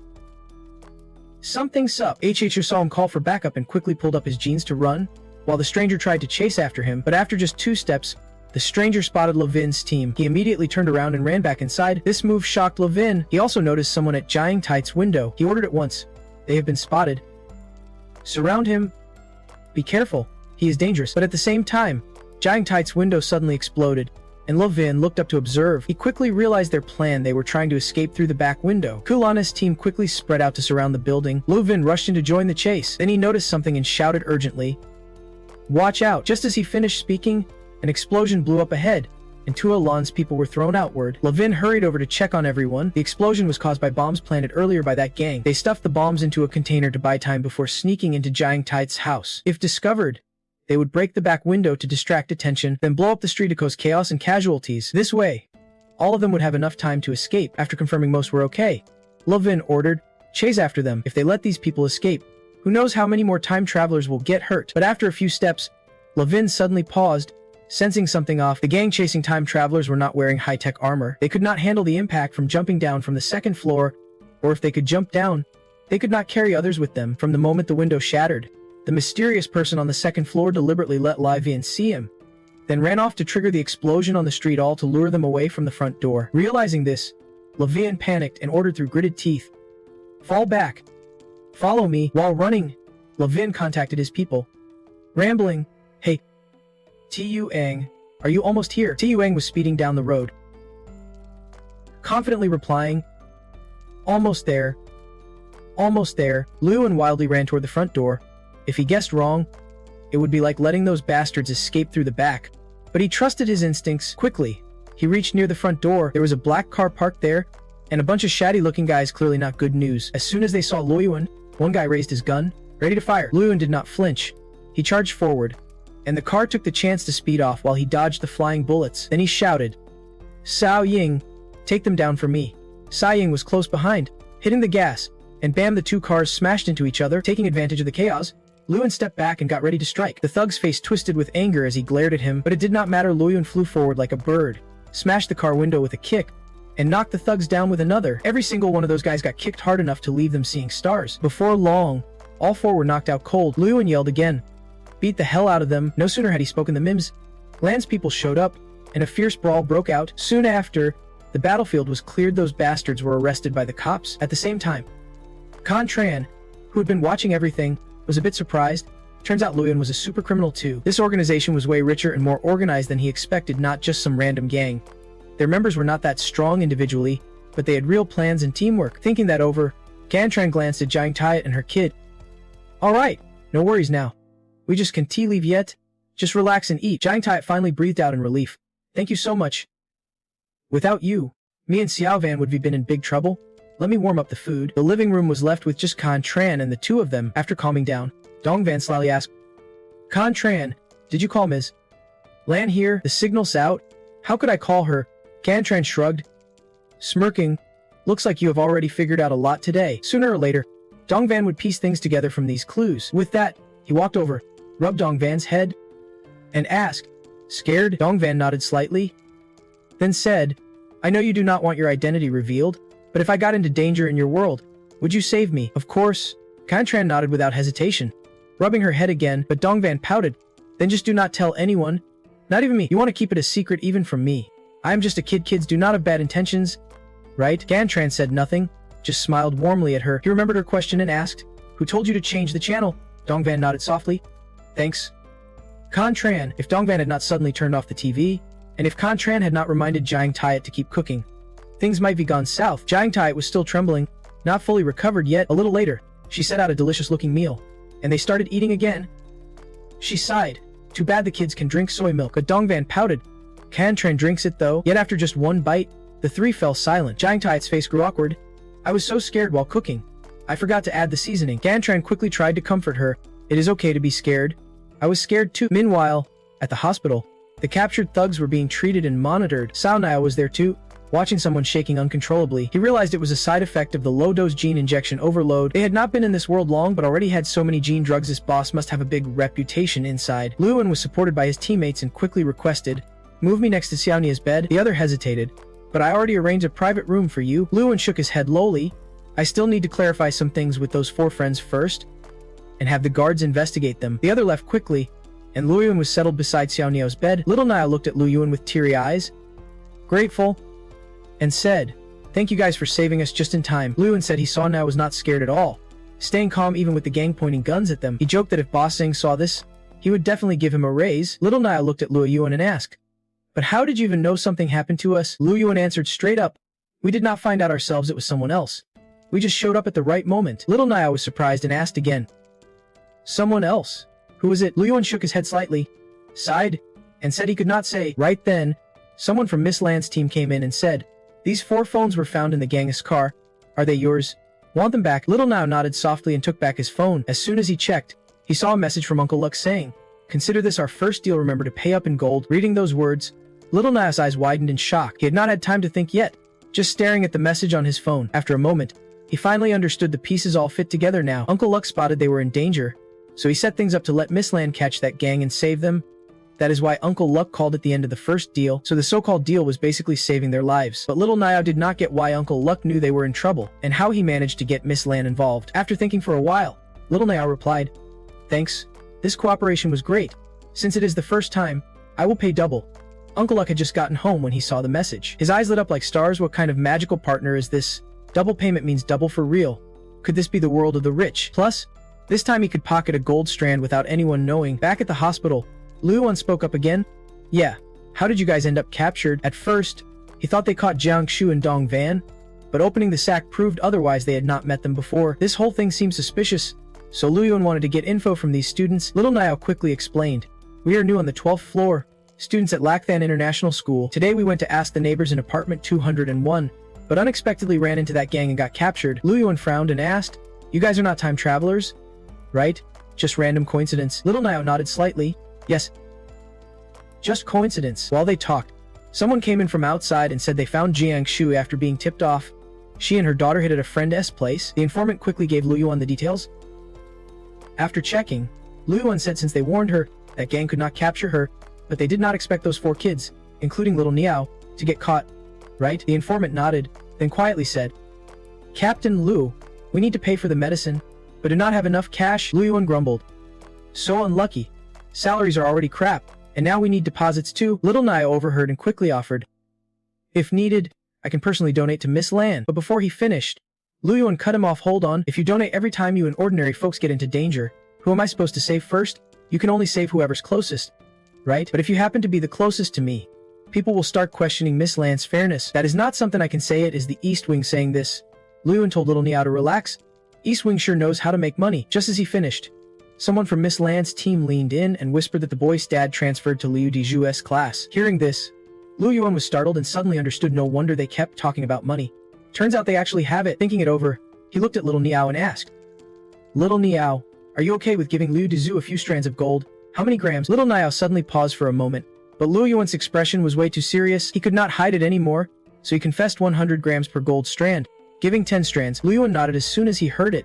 So it is true, when Liu Dechu was in Xiao Ying's car, he accidentally mentioned the golden thread. The person who rented Dechu's car was Xiao Niao, looking to buy resources from the inner world. Thinking that through, Liu Yuan immediately ordered to register the identities of all 4 of them, counting each one. They are all time travelers, no doubt about it. Right after, he messaged Yuan Dong about everything he would gather today.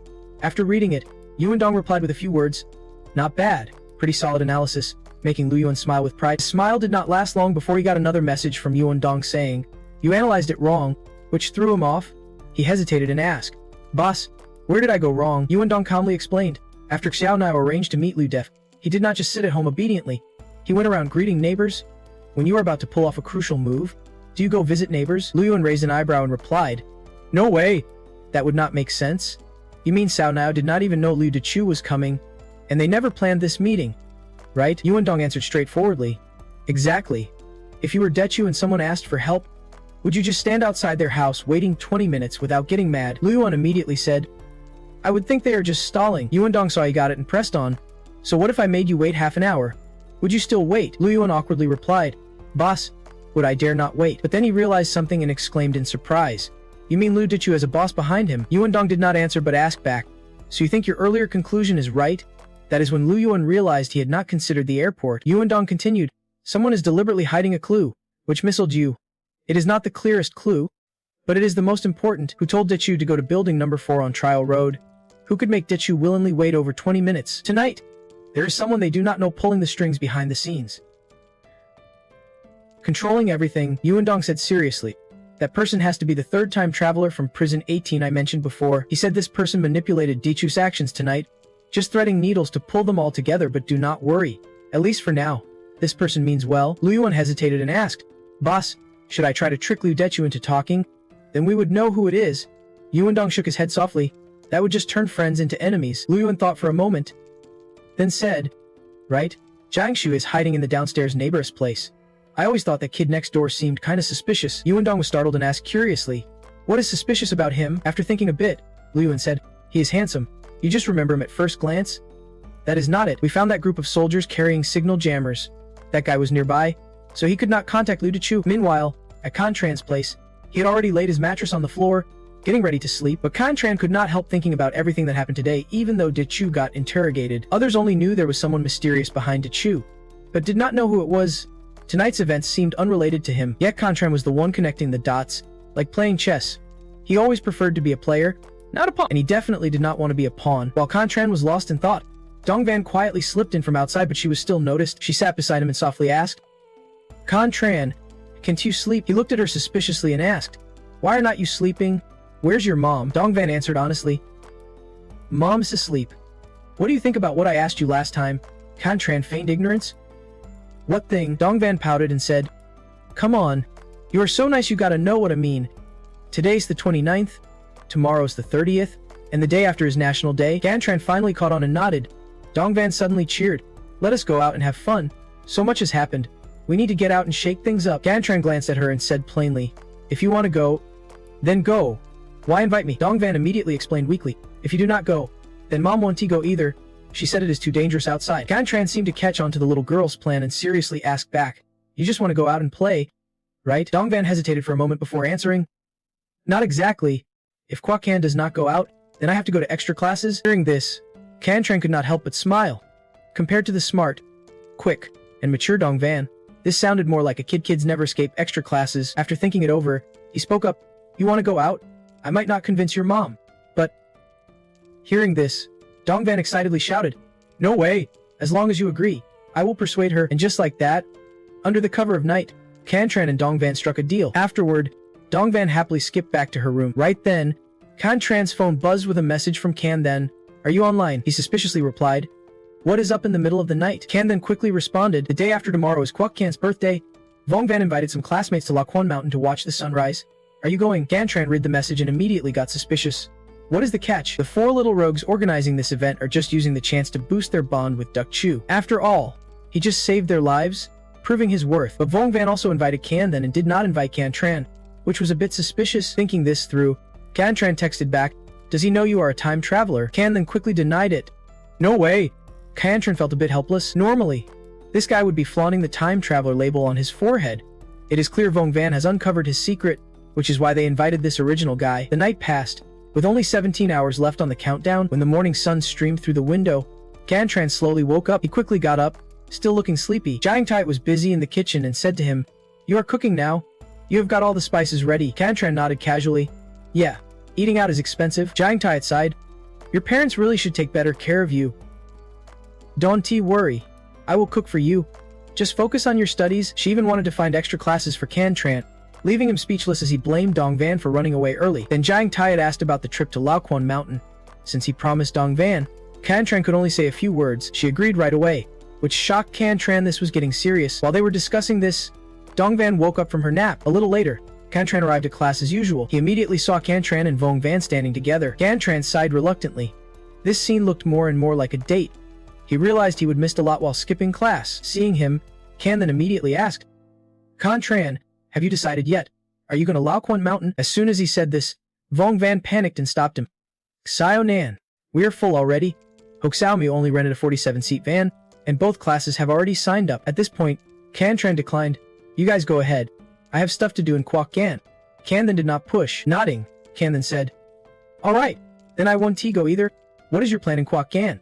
Want to take me along?" Vong Van's face darkened when she heard this, and Cantran noticed immediately. Thinking for a moment, he put his arm around Can then's shoulder and whispered, "If someone invites you, why would not you go? Really have plans?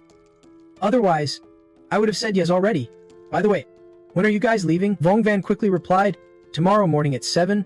Meet at the school gate." Then she put on a regretful look and said, "Cantran's friend, it is a shame you can come this time.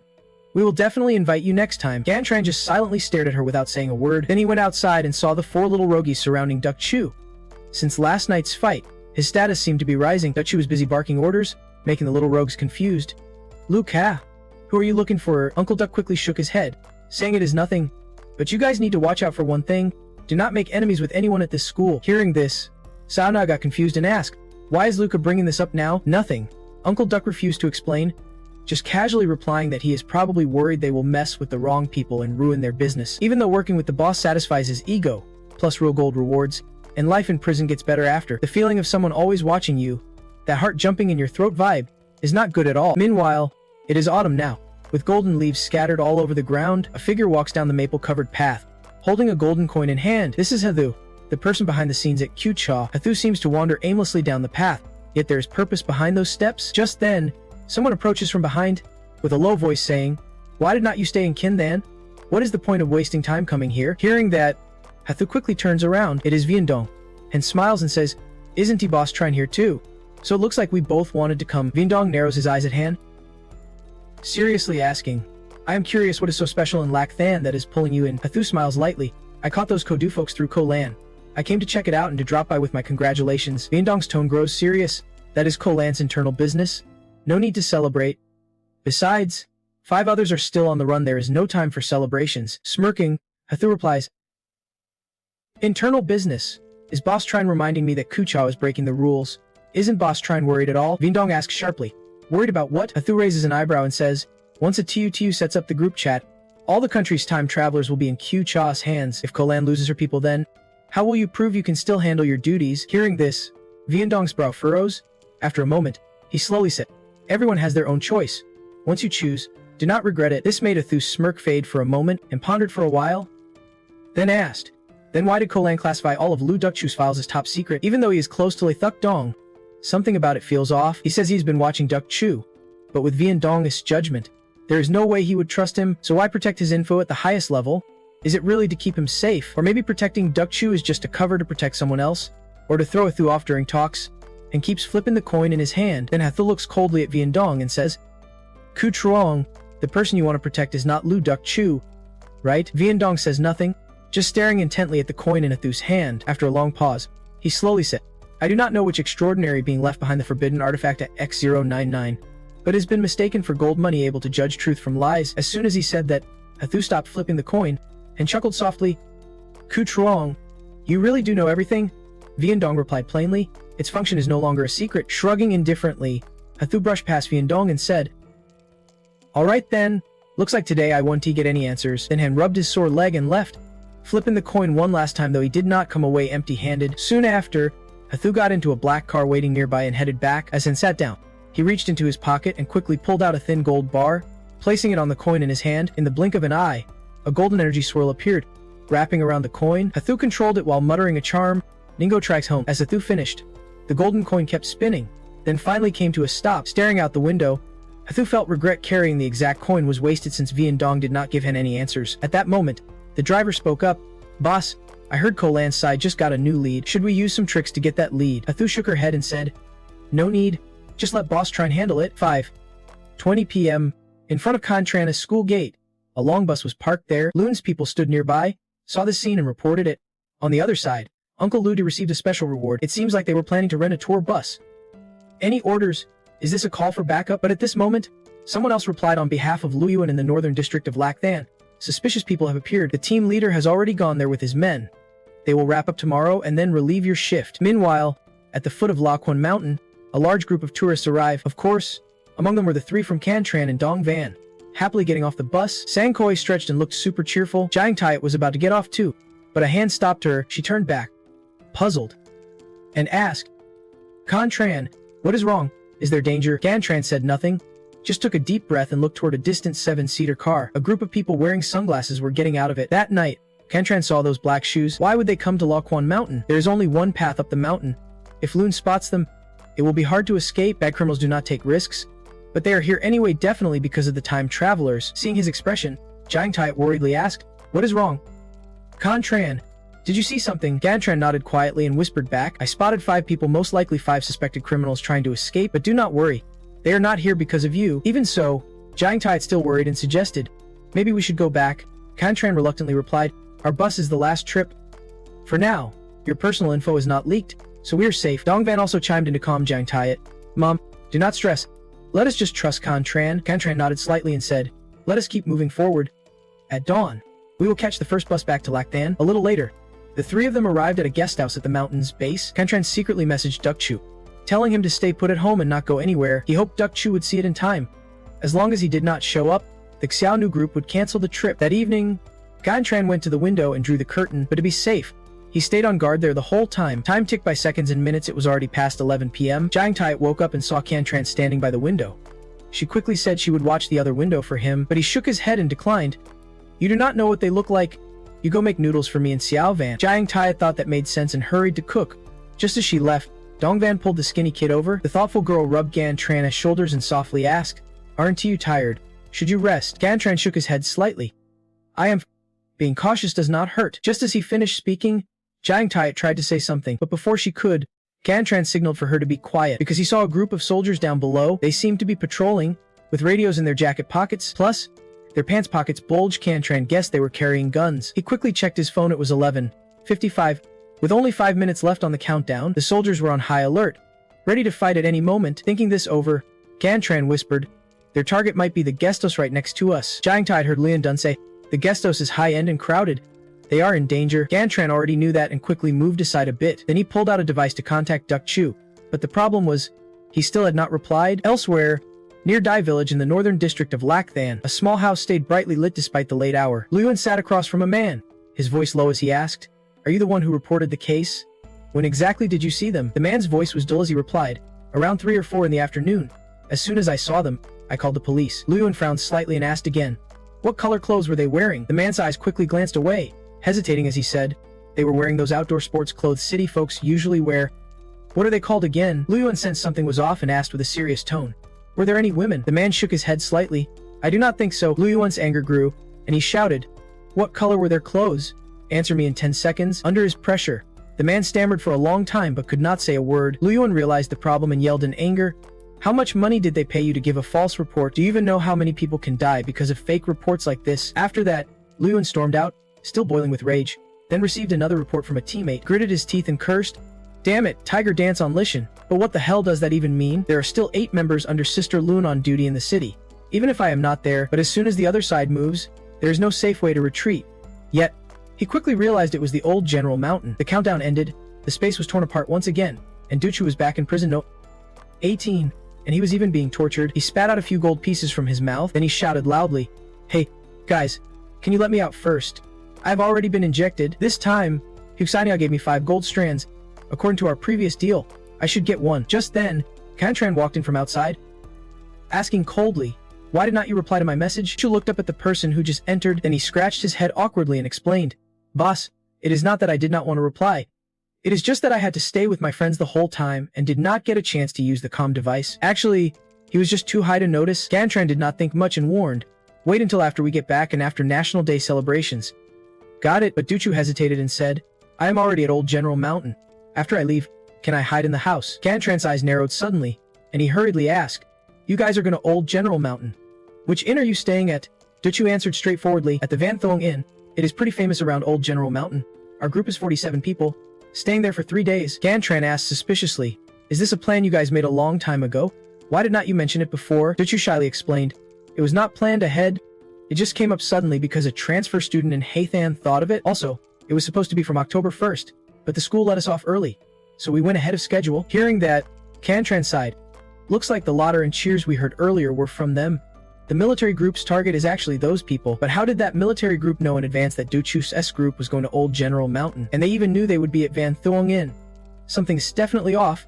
Gantran said thoughtfully, "There is a traitor. Someone leaked their schedule to that military group. Not only did they know where they would be, but they even told them to arrive a day early." Duchu was shocked and exclaimed, "Boss, what are you saying?" Gantran said calmly, "I hope you remember every word I am about to say because this concerns your life." After hesitating a moment, Gantran continued, "My men are still tracking the 5 bombers' whereabouts. That military group is surrounding Van Thuong Inn, planning to kidnap everyone inside." Duchu's face grew uglier by the second.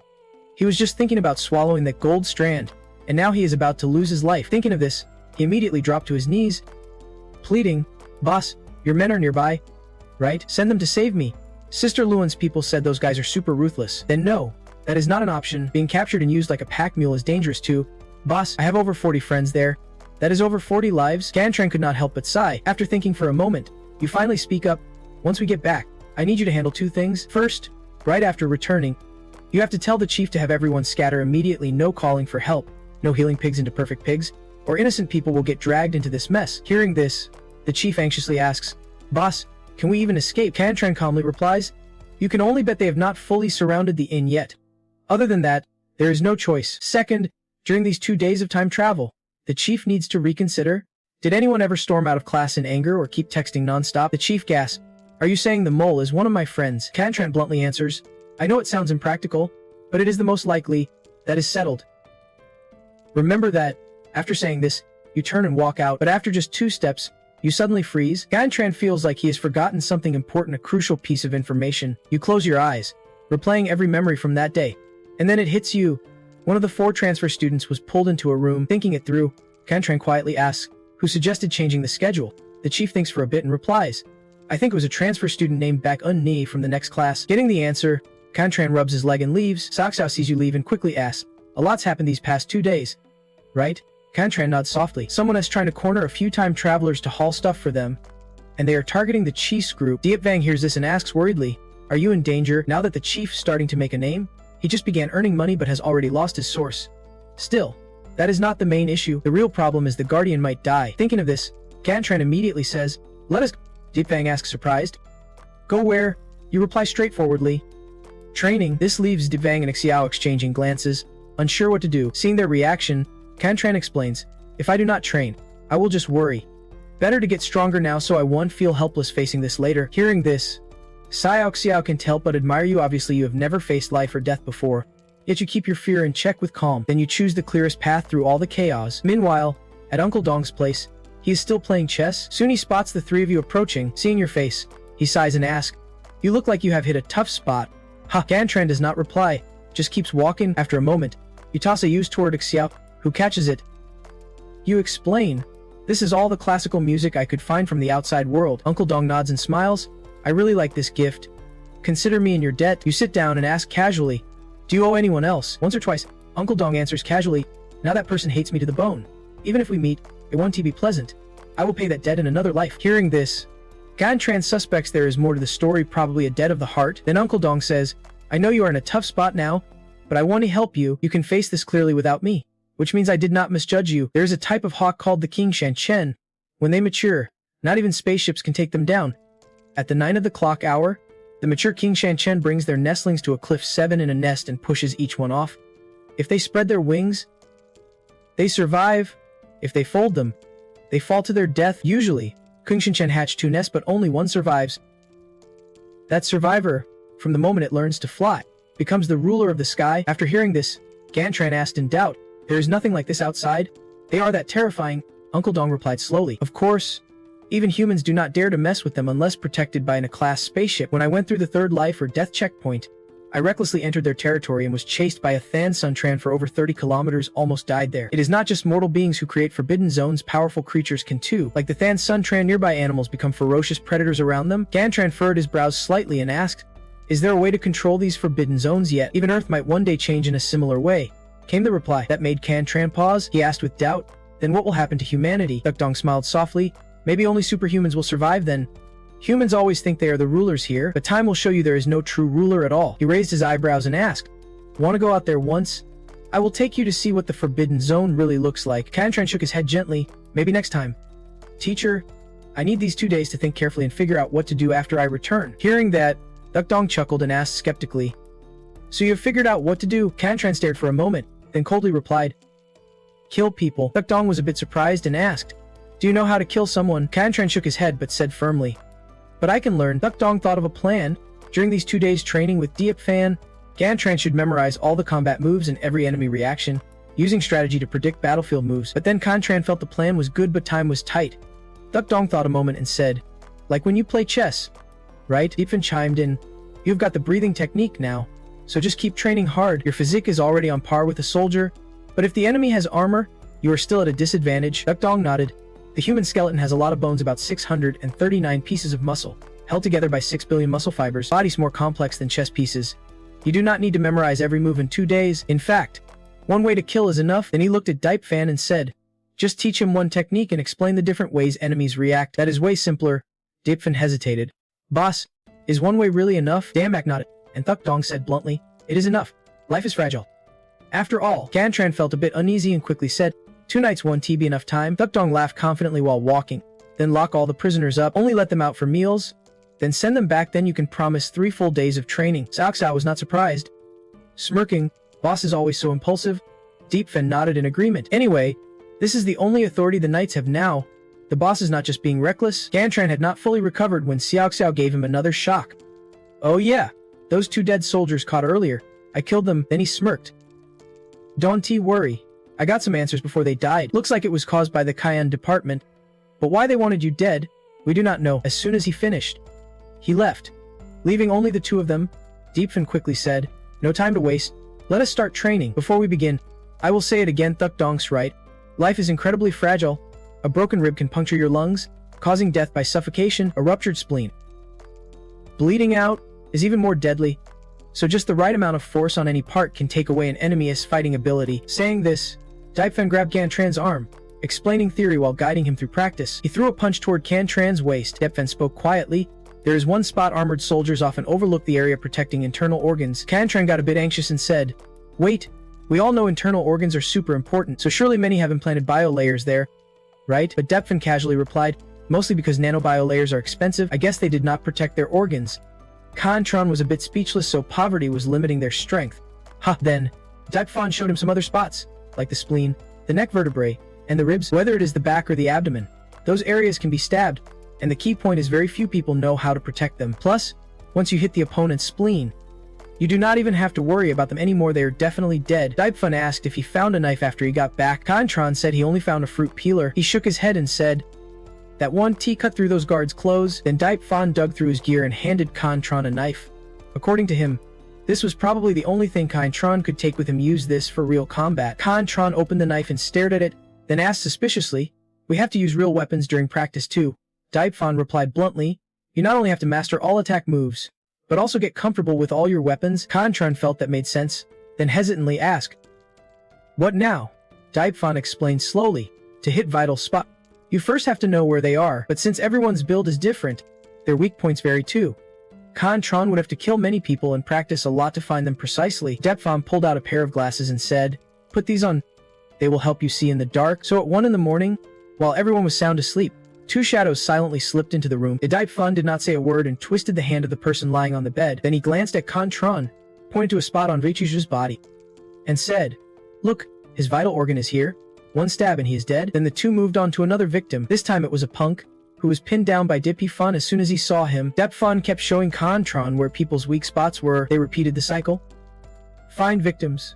Recognize their weak points. With his memory, Confronting absorbed almost everything at once. It felt like he was taking a crash course in surgery. In 5 hours, he would pierced over 1,000 spleens of prisoners, gaining tons of hands-on experience. After finishing the theory, Diverting started teaching Confronting how to use the knife. He practiced while saying, "If you are weaker than someone else, ambush attacks are your best bet. Of course, no one can stay on the offensive forever.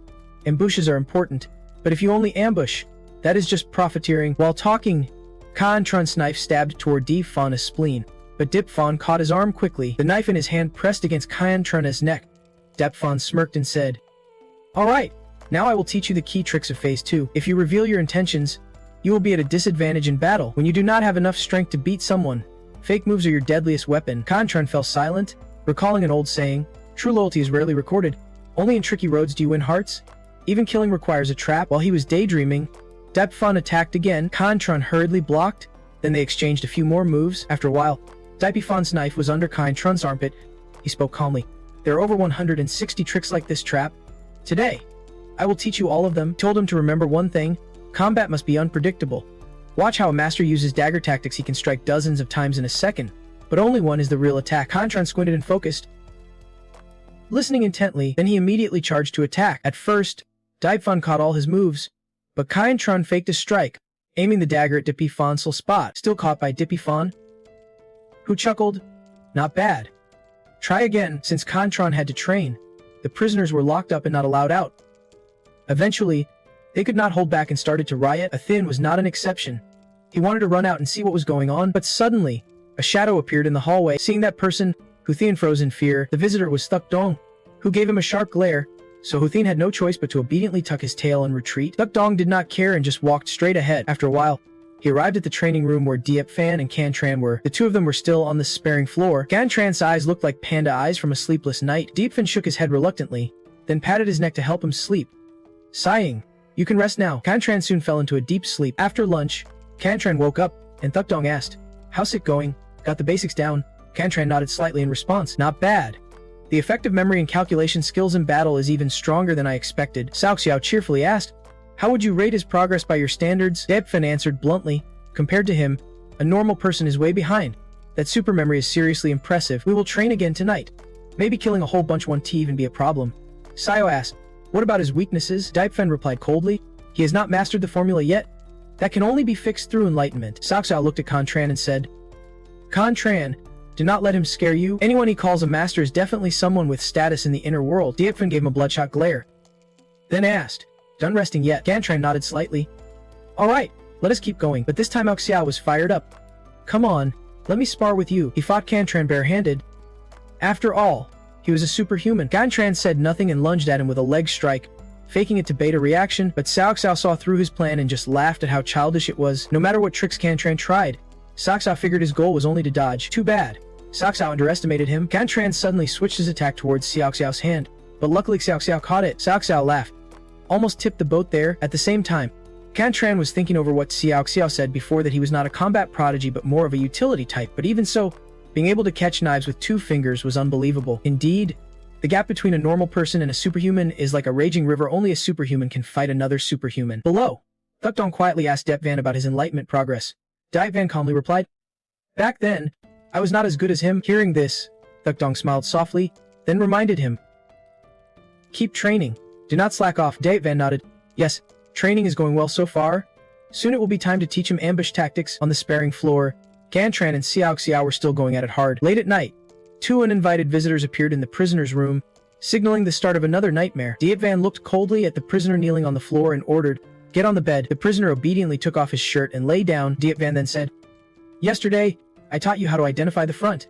Today, we focus on the back. He explained that it is harder to find a way to dodge from behind. Also, to maintain speed, it is better to block with the left hand, which is quicker and more efficient, Deepan said, demonstrating with his hand. Time passed, and the countdown was down to just 15 hours when an announcement came that someone was visiting Cantran. Cantran suddenly stopped training, then 2 robots approached him, making Deepvan comment. They sent 2 robot guards this time. Cantran asked suspiciously, "What is the difference?" Deepvan nodded slightly. These can assess the prisoner's danger level themselves. They send out robot guards in numbers and levels matching the threat. Before, only 1 was needed to escort you. Now it is 2. Cantran frowned thoughtfully. So is this prison run entirely by those robots? That is why I have not seen any human guards at all. Right then, Uncle spoke up. Must be that Brandon girl. Ha! You are sweating buckets. Go change first before meeting her. But Cantran just wiped his sweat off and casually said, "No need." Uncle was not surprised and asked lowly, "Don't you care about your image? She's your fiancée. After all, besides, I already checked her out for you. She is clean, not like those fake Brandon pretenders." Shrugging indifferently, Cantran said straight up, "If I meet her and the timing gets cross-checked, everyone will know it was me that Yeep Fan taught. So I can't meet her." Saying that, he tossed the towel aside and went back to training. Uncle smiled, thinking, this disciple of mine sure is not a dunce. Cantran trained for a few more hours. Now, only 9 hours remained after all that time. He realized something. Yeep Fan's legs were big, but whether walking or running, there was not a single sound. It was like he could see every muscle fiber in Yeep Fan's legs moving one by one, from the foot, to the heel, to the calf, then the thigh. Each movement seemed calculated perfectly. Thinking this through, Cantran decided he had to remember every detail. No slip. While he trained, Little Sao stayed nearby chatting with Uncle. He suggested giving Cantran some sharp weapons to practice with, but Uncle lowered his voice and said, "The first kill has to be memorable. You have to feel what it is like to take a life with your own hands." He needed to experience that unique feeling to truly understand death. Cantran just kept training with his spiked staff. When the countdown hit just 2 hours left, Duck Chu was locked in a room, trembling non-stop. Then suddenly the door opened, and he poked his head out, hesitating. "Is anyone here? Why's the door open?" After a moment's hesitation, Duck Chu stepped outside, but after a few steps, he started sweating bullets because in the dark corner, Duck Chu sensed something approaching. He heard breathing but no footsteps, so Duck Chu quickly grabbed his pants and ran to hide in a corner. Trembling non-stop, with his cowardly nature, he thought it must be a ghost. Soon, that breathing got right up to him, scaring him so much he almost peed his pants. When he looked closely, he saw a masked person behind him and screamed in terror. Then he cursed quietly. In the middle of the night, barely turned around, and there is this creepy mask right in front of me. So scary. Just like a horror movie. Little Sao dragged Duck Chu back into the room, and Yeep Van said, "Your stealth has improved fast, but your training time is not quite enough to be perfect yet." Duck Chu muttered nervously as he walked. "The 3 of you dragged me out in the middle of the night just to mess with me." Little Sao snorted coldly. "Stop whining. You are barely useful anyway." Meanwhile, Yeep Van patiently taught Cantran that the most important part of stealth is not getting detected. You rushed when approaching Duck Chu, so the air and sounds in the hallway changed. Duck Chu did not notice, but his body gave you away. Then, when the target moves fast, you lost control over your breathing and footsteps. Cantran listened quietly. The way to silence footsteps is to reduce force by rolling the foot, but his shoes had hard soles. The soles were too stiff. No matter how he tried, it was not working, so he decided to take off his shoes. Yeep Van did not hear Cantran's footsteps anymore and turned around with a smile. "That is more like it, kid. But remember, do not run. You still can run silently." Cantran nodded. "Got it," Yeep Van continued. "If you have never walked barefoot before, after tonight, your feet might get cut and bleed." Cantran shrugged. "No big deal. Wounds heal." Yeep Van smiled and advised, "Training barefoot is fine, but after this, buy yourself a pair of well-fitting shoes." "Any questions?" Cantran thought for a moment before speaking. "Actually, in this battle, stealth is the most important part. So why was it the last thing you taught me?" That made Dipey Venice Steps pause for a moment. He replied, "Stealth is not some simple video game. The enemies are not dumb enough to just stand still so you can pass through like a game character. Usually, by the time you kill the second person, you have already been spotted. Then, once the others know Cantran exists and start using every trick to kill him and he can't escape, that is the real danger." Saying this, Depi Vin turned back to Cantran and asked, "Now do you get it? When the enemies have not noticed you yet, killing the first 2 quietly is the easiest part. That is why I taught you to hide your tracks fast." Cantran listened, then asked again, "But I am not planning to risk my life chasing after others, right? If it gets too dangerous, I will probably give up." Devin nodded softly. "On that, I agree with you. In this world, your own life is the most important. It is not worth risking it just to save someone who is not that important. But that bloodlust, if you can tame it, then it is no longer bloodlust." He said the uncle once told him that inside Cantran, there is always that bloodlust. Like the first day Cantran came here and dared to play chess with him, that is something that belongs to him. Something he can forget or hide. It is better that way. It is not that he does not want to turn back, but that he simply can tee. Kaintron listened more intently to Depi Van's words, growing more thoughtful. Just then, Depi Van suddenly shouted, "That is it." Then he pulled over a chair, making Kaintron confused. "What is that for?" Depi Van smirked and said, "You will find out in a bit." "No, actually in 2 days." Then he placed his hand on Kaintron's shoulder and said seriously, "Also, the boss has not told you yet, so I will just tell you myself." Kaintron glared at him and asked, "What are you talking about?" Depi Van laughed warmly and said sincerely, "Survive and come back." With only 5 minutes left, Kaintron grabbed his mask and went to find Riichichi. He said coldly, "I am reminding you of the 2 tasks I gave you." Riichichi kept pacing nervously, mumbling, "First, after you get back, tell all the classmates to run away. Or if they can tee, find out who the girls took away before." Nodding twice, Kaintron continued, "Do you remember anything from these 2 days, like who kept sending messages nonstop? Or who went to the bathroom in the middle of school?" Riichichi panicked, shaking his head. "They all went to the bathroom together. If it is about checking phones, they looked plenty of times too." "Boss, I was just focused on playing games, really was not paying attention." Kaintron sighed in frustration. "If I had a better choice, I would not let this guy be my lackey. But since there is no other way," Kaintron spoke firmly, "listen carefully. Those guys really want to know your secret, but you have to understand one thing. The moment they find out your secret is the moment you die." Kaintron hesitated a bit, then warned, "This time you made an unforgivable mistake. Next time you come back, I will make sure you understand just how brutal this world really is, assuming you are still alive." Finally, the countdown reached 2 minutes, then down to 1, and Kaintron steeled himself for the fight waiting after his return. Meanwhile, Riichichi kept pacing nervously because what he would face after coming back was a ruthless gang. Before long, the countdown ended. Riichichi returned to the outside world, sitting with his classmates, but at that moment, everything felt split in two: darkness and light, tension and joy. What was real? In total confusion. Riichichi finally remembered boss' warning. He had to run. Immediately, he jumped up and shouted, "Everyone run, there is danger." But the classmates just thought Riichichi was losing it. They started whispering. No one believed a word he said. Riichichi grew more desperate. Between a time traveler and a normal person, there's a gap in time and information. 2 days in that world felt like a blink to them. How could he convince them? At the same time, Sauna felt suspicious, not understanding why Duchu was warning them. Could something unusual have happened in the star world? Thinking that, he asked, "Luca, what is going on?" Duchu stared at the flickering fire and hurriedly said, "There are monsters surrounding this place. If we do not leave now, it will be too late." But no one believed him. They thought he was high on something, which made him so angry he was grinding his teeth. So Duchu decided to ditch them and turned away. "Fine. I am not explaining anymore. Get out of my way. If you do not believe me, I'm out." Seeing that, Saunao suggested to the Tainjin group, "That star monster does not seem like a joke. Let us chase after him." Tainjin nodded slightly and hurried after, but just as they reached the door, they ran into 2 people on the road.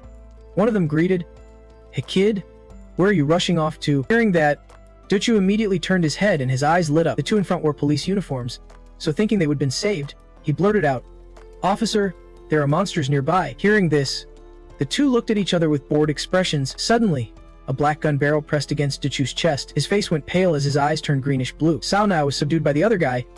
One of them smirked and said, "Monsters? How come you do not see them?" Now, there was no way for them to escape. Duchu was so scared he wet himself. "It is over. This plot twist is brutal. The boss only told me about monsters, but never mentioned there were fake cops too." At that moment, one monster warned, "If you scream for help, you will get shot.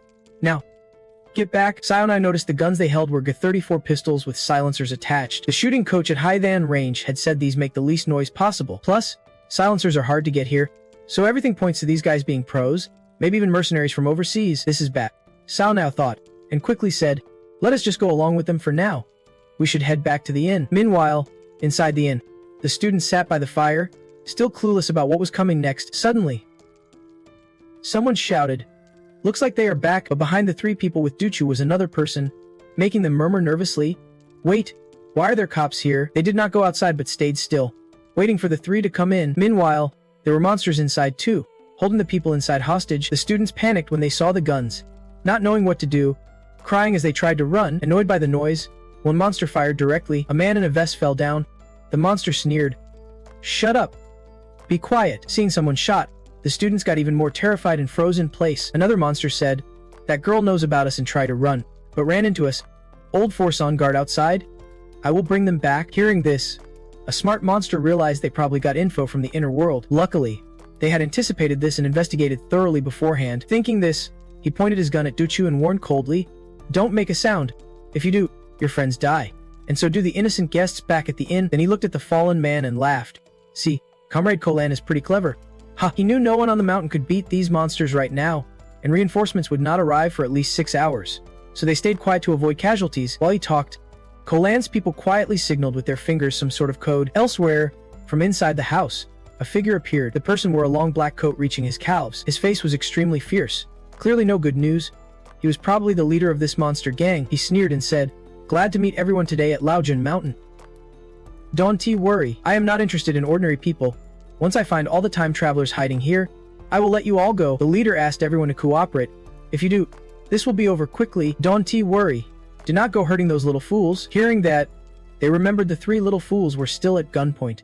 If they start fighting, those bandits could cause serious trouble. Finally, the students quieted down and sat silently by the fire. The leader looked at his subordinates and spoke. "Gather everyone in the yard. Confiscate all communication devices too. That noise earlier was a bit loud. Tell Old 4 to watch the outside carefully and act if needed." After that, he was silent, just signaling to block the gate. Meanwhile, the monk was screaming non-stop. "Did the boss say there were only 5? Why are there 3 more now? Can we handle this?" At the same time, someone outside heard the noise and approached. Hesitantly, the person asked, "I heard some noise just now. What is going on? Did you guys call the cops or something?" The fake cop confidently replied, "Just some drunks making a fuss. Don't worry about it. Just head back." Feeling nothing was wrong, the person turned and left, but as he walked away, he kept thinking, "That is strange. I have seen brawls before, but the landlord never calls the police. Also, that guy looks suspicious. I just have a bad feeling. Maybe I should call the cops later and check it out." But right then, a hand suddenly covered his mouth, then a dagger cut across his throat. Just like that, the fake cop dragged him into a nearby corner. Carefully, he hid the body, then went back to guard the door. Elsewhere, at the inn, the fake cop started confiscating everyone's phones. In no time, nearly all communication devices were seized, but when passing by Xiao Niao, one of them hesitated. The fake cop stared at Xiao coldly and asked, "Any more?" Xiao Niao's eyes widened in fear. He would have been found out, so in the end, he handed over his second phone too. Just then, another man spoke. "All right, let them go. The boss has questions for them." Then one pushed Dukchu hard, and he fell face first onto the ground. The leader coldly demanded, "Tell me why you suddenly discovered our operation after returning. And how did you know we would surrounded this place?" Dukchu did not answer, clenching his fists. Clearly hesitating, but clearly, he did not know Kan had not told him anything. Seeing this, the leader sneered, "Not gonna talk? Fine. I will guess." He stared at Dukchu, lips curled confidently. "You still have a time traveler friend outside the Van Thong Inn, right?" Dukchu slightly raised an eyebrow. He did know the boss was nearby, but even if the enemy guessed that, he was not worried at all. Could it be they have another trump card? Or maybe these fake cops are not the whole story? Meanwhile, inside Can Tran's inn, he had already returned, quietly watching the Van Thong Inn. It would have been minutes since he left and the inn's owner had not returned. Looks like those fake cops had already made their move. Soon after, he grabbed his stuff and headed out. Jiang Tai hesitated, then asked, "Xiao Tran, what are you doing? That is a weird knife." Can Tran smiled faintly, carrying the dagger Diet Fin gave him from the inner world. He looked at Jiang Tai and her child. "On Jiang Tai, you and Xiao Van wait here. Lock the door and do not go out." "Don't worry, I will be fine." Jiang Tai hesitated, then offered, "Maybe I can help you somehow. I have armored gear too." Can Tran shook his head gently. "You do not have combat experience. Trust me, I will come back." Saying that, he stepped outside and locked the door behind him. After saying that, he walked outside and even locked the door behind him. The classmates inside the dorm still tried to watch him leave. Outside, a thug was patrolling. Can Tran suddenly dashed out of the shadows and softly landed not far from the thug. He hid by the wall, silently watching him. The gun was holstered on the thug's right hip, while the stun baton on his left hand was just for show. 10 minutes ago, he did the same thing, contacting his crew every 10 minutes. Can Tran had to act fast. Suddenly, a flame flared up, startling Can Tran. It also caught the thug's attention. He glanced back, eyes watering. Something was definitely by the opposite wall. Thinking that, the thug cautiously stepped toward it. Can Tran, still hidden nearby, saw the shadow on the ground creeping closer. He held his breath, waiting. This is not good. He is about to be spotted. In this life or death moment, a childish voice suddenly rang out, "Officer." It made the thug freeze. Turning toward the sound, Lian saw Dongvan standing there. The little girl asked, "Have you seen my mom?" The thug looked confused. A kid. He could not let her mess things up. He forced a caring tone. "Your mom? Where is she? Have you seen her? Come here, kid. Officer will help you find your mom." Meanwhile, Can Tran's legs ached as he sprinted away along the wall. At that moment, the thug realized someone was attacking, but by the time he noticed, it was already too late. Can Tran was right on him. The thug bit his lip fiercely and swung his baton back to strike, but Can Tran ducked, and the thug tried to draw his gun. Can Tran caught that move instantly. He quickly slashed the thug's other arm with his knife. Panic flashed in the thug's eyes. Too close now. No time to pull the gun. He retracted his hand, abandoning the gun. Going all out, he He tried to overpower Cantran's hands first, but then Cantran suddenly changed direction. He struck at the thug's waist instead. Seeing this, the thug's face twisted in disgust. Cantran focused, controlling his breathing. The Dong once said the key in a beast's fight is breathing. It is about controlling your stamina and staying sharp. Once you master breathing, you can control yourself, then control everything else. Whether you are hunter or hunted is your choice. Right then, Cantran stabbed the thug's side hard, and blood poured out like rain. The thug was terrified, blinking rapidly what just happened. This kid acts like he knew everything in advance. Bait and swings, no gun drawn. Total control. Every move the thug made seemed calculated by Cantran. Seeing things going south, the thug wanted to alert his gang before dying, but Cantran was not about to give him that chance. He lunged again. He pinned the thug against the wall, knife hand gripping tight. The thug had his mouth covered, unable to shout any warning. Cantran squinted at him, silently waiting for the thug to face his end. The wound on the thug's side was now a large gash, blood streaming nonstop. After a while, his body went limp. Breath seizing, Cantran stabbed again, checking if he was truly dead. Finally, he withdrew the knife from the thug's body. The blood cooled and clotted. The heart slowed and stopped. Cantran wiped sweat from his brow, quietly realizing this is what it feels like to kill. No wonder Thedong said that the first time you see blood, you have to give it your all. Bite your teeth and remember exactly what it feels like to take a life. If you do not witness and experience this yourself, how can you learn to respect life? Even though he knew it, Cantran's arm could not help but tremble slightly, fear still lingering on his face. Just then, Dongvan's voice rang out again. "Brother Cantran?" She called, snapping him out of his thoughts as he glanced at her. Dongvan's face was pale now, probably from shock. Cantran approached her and asked worriedly, "Are you scared?" She nodded softly, barely saying a word. He sat down in front of Dongvan, puzzled. "Why are you out here? Where's your mom?" Just then, Jiang Tai came over and said, "Mom just went to the bathroom, and when she turned around, you were gone." "Little Van, you scared me to death," Dongvan whispered. "I only remember Brother Cantran." "Mom." Finally, Cantran understood she was not here by chance. She came to help him. Thinking this, he reached out to pat her head, but seeing his hand stained with blood, Cantran froze. Dongvan grabbed his hand without hesitation, not minding the blood at all. This surprised Cantran a bit as she placed his hand gently on her head. Then, with an innocent yet worried voice, she said, "Brother Cantran, be careful.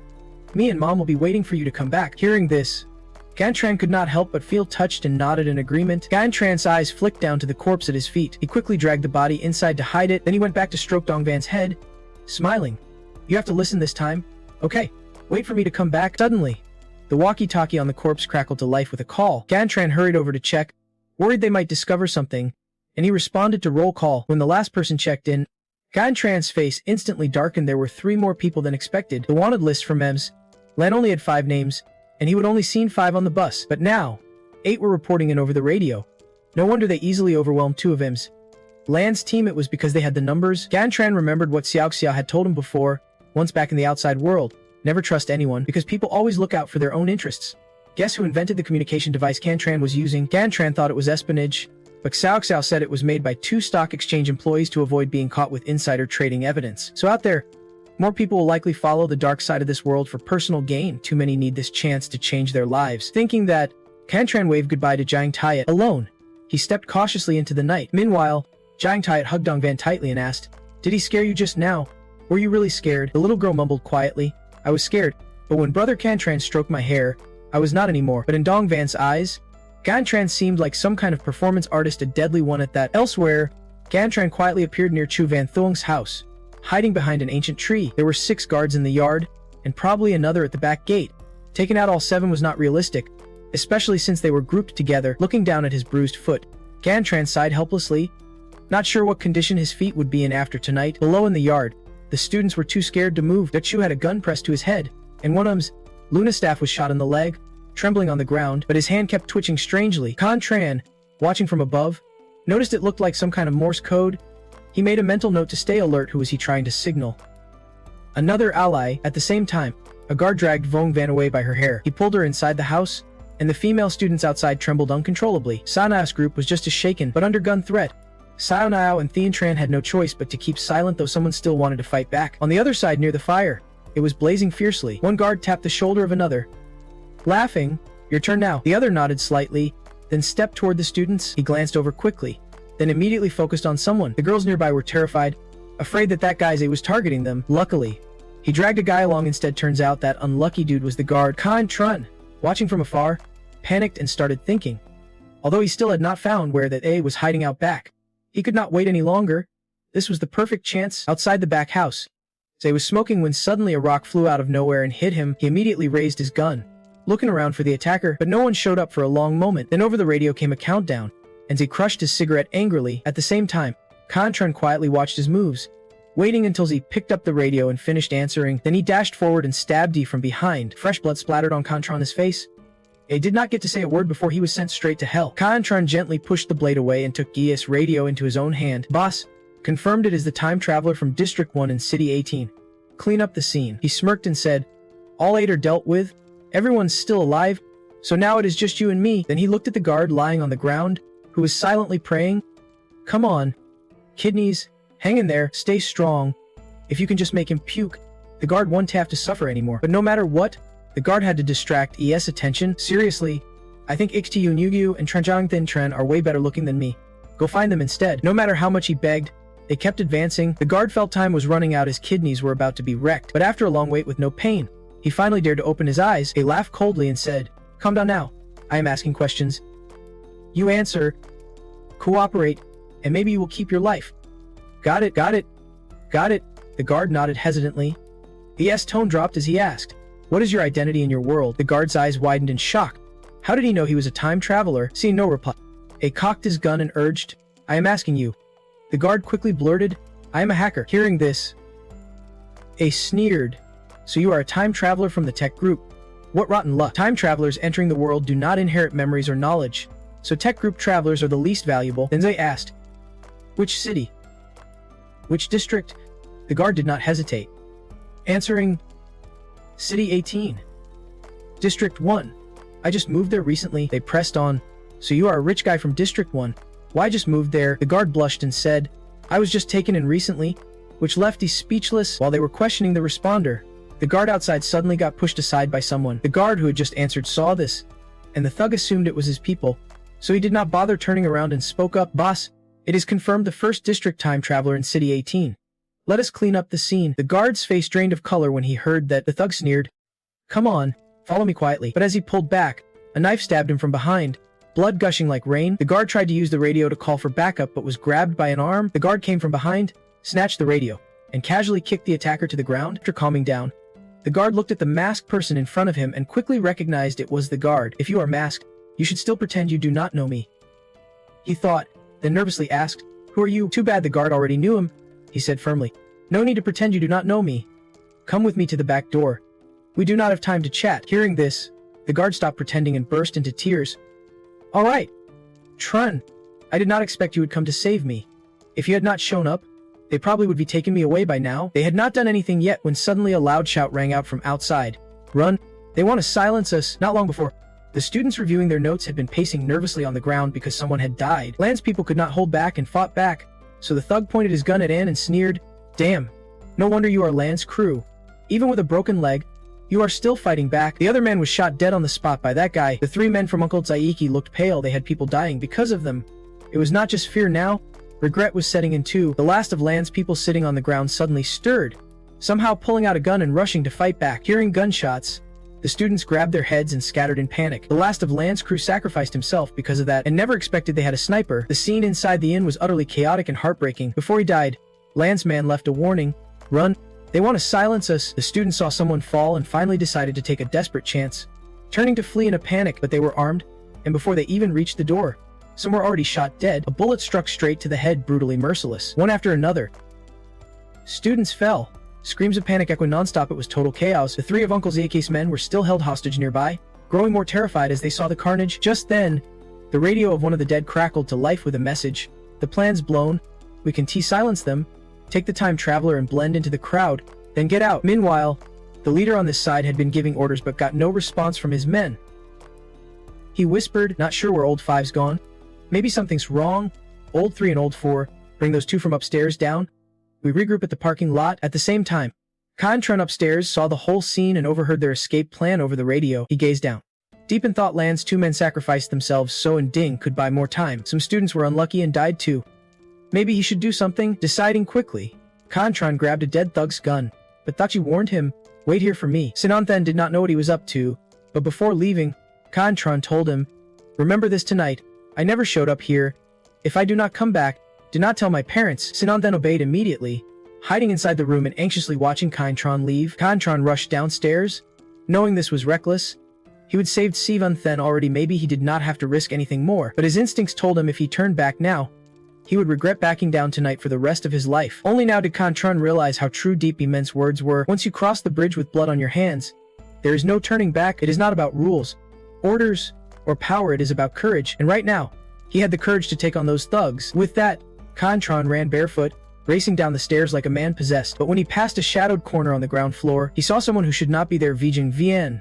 Not a single sign of struggle on her, no guards around, and she was moving freely. Kaintron seemed to realize something. Vig Van saw him and panicked, asking, "What happened? Did your plan fail? Who are you?" At last, Kaintron was sure she was the mole. No wonder she acted weird on September 30th with the other four. Something must have happened at Jiang Tait's house. That is why Vijing Van turned traitor. He could not let her walk away unscathed.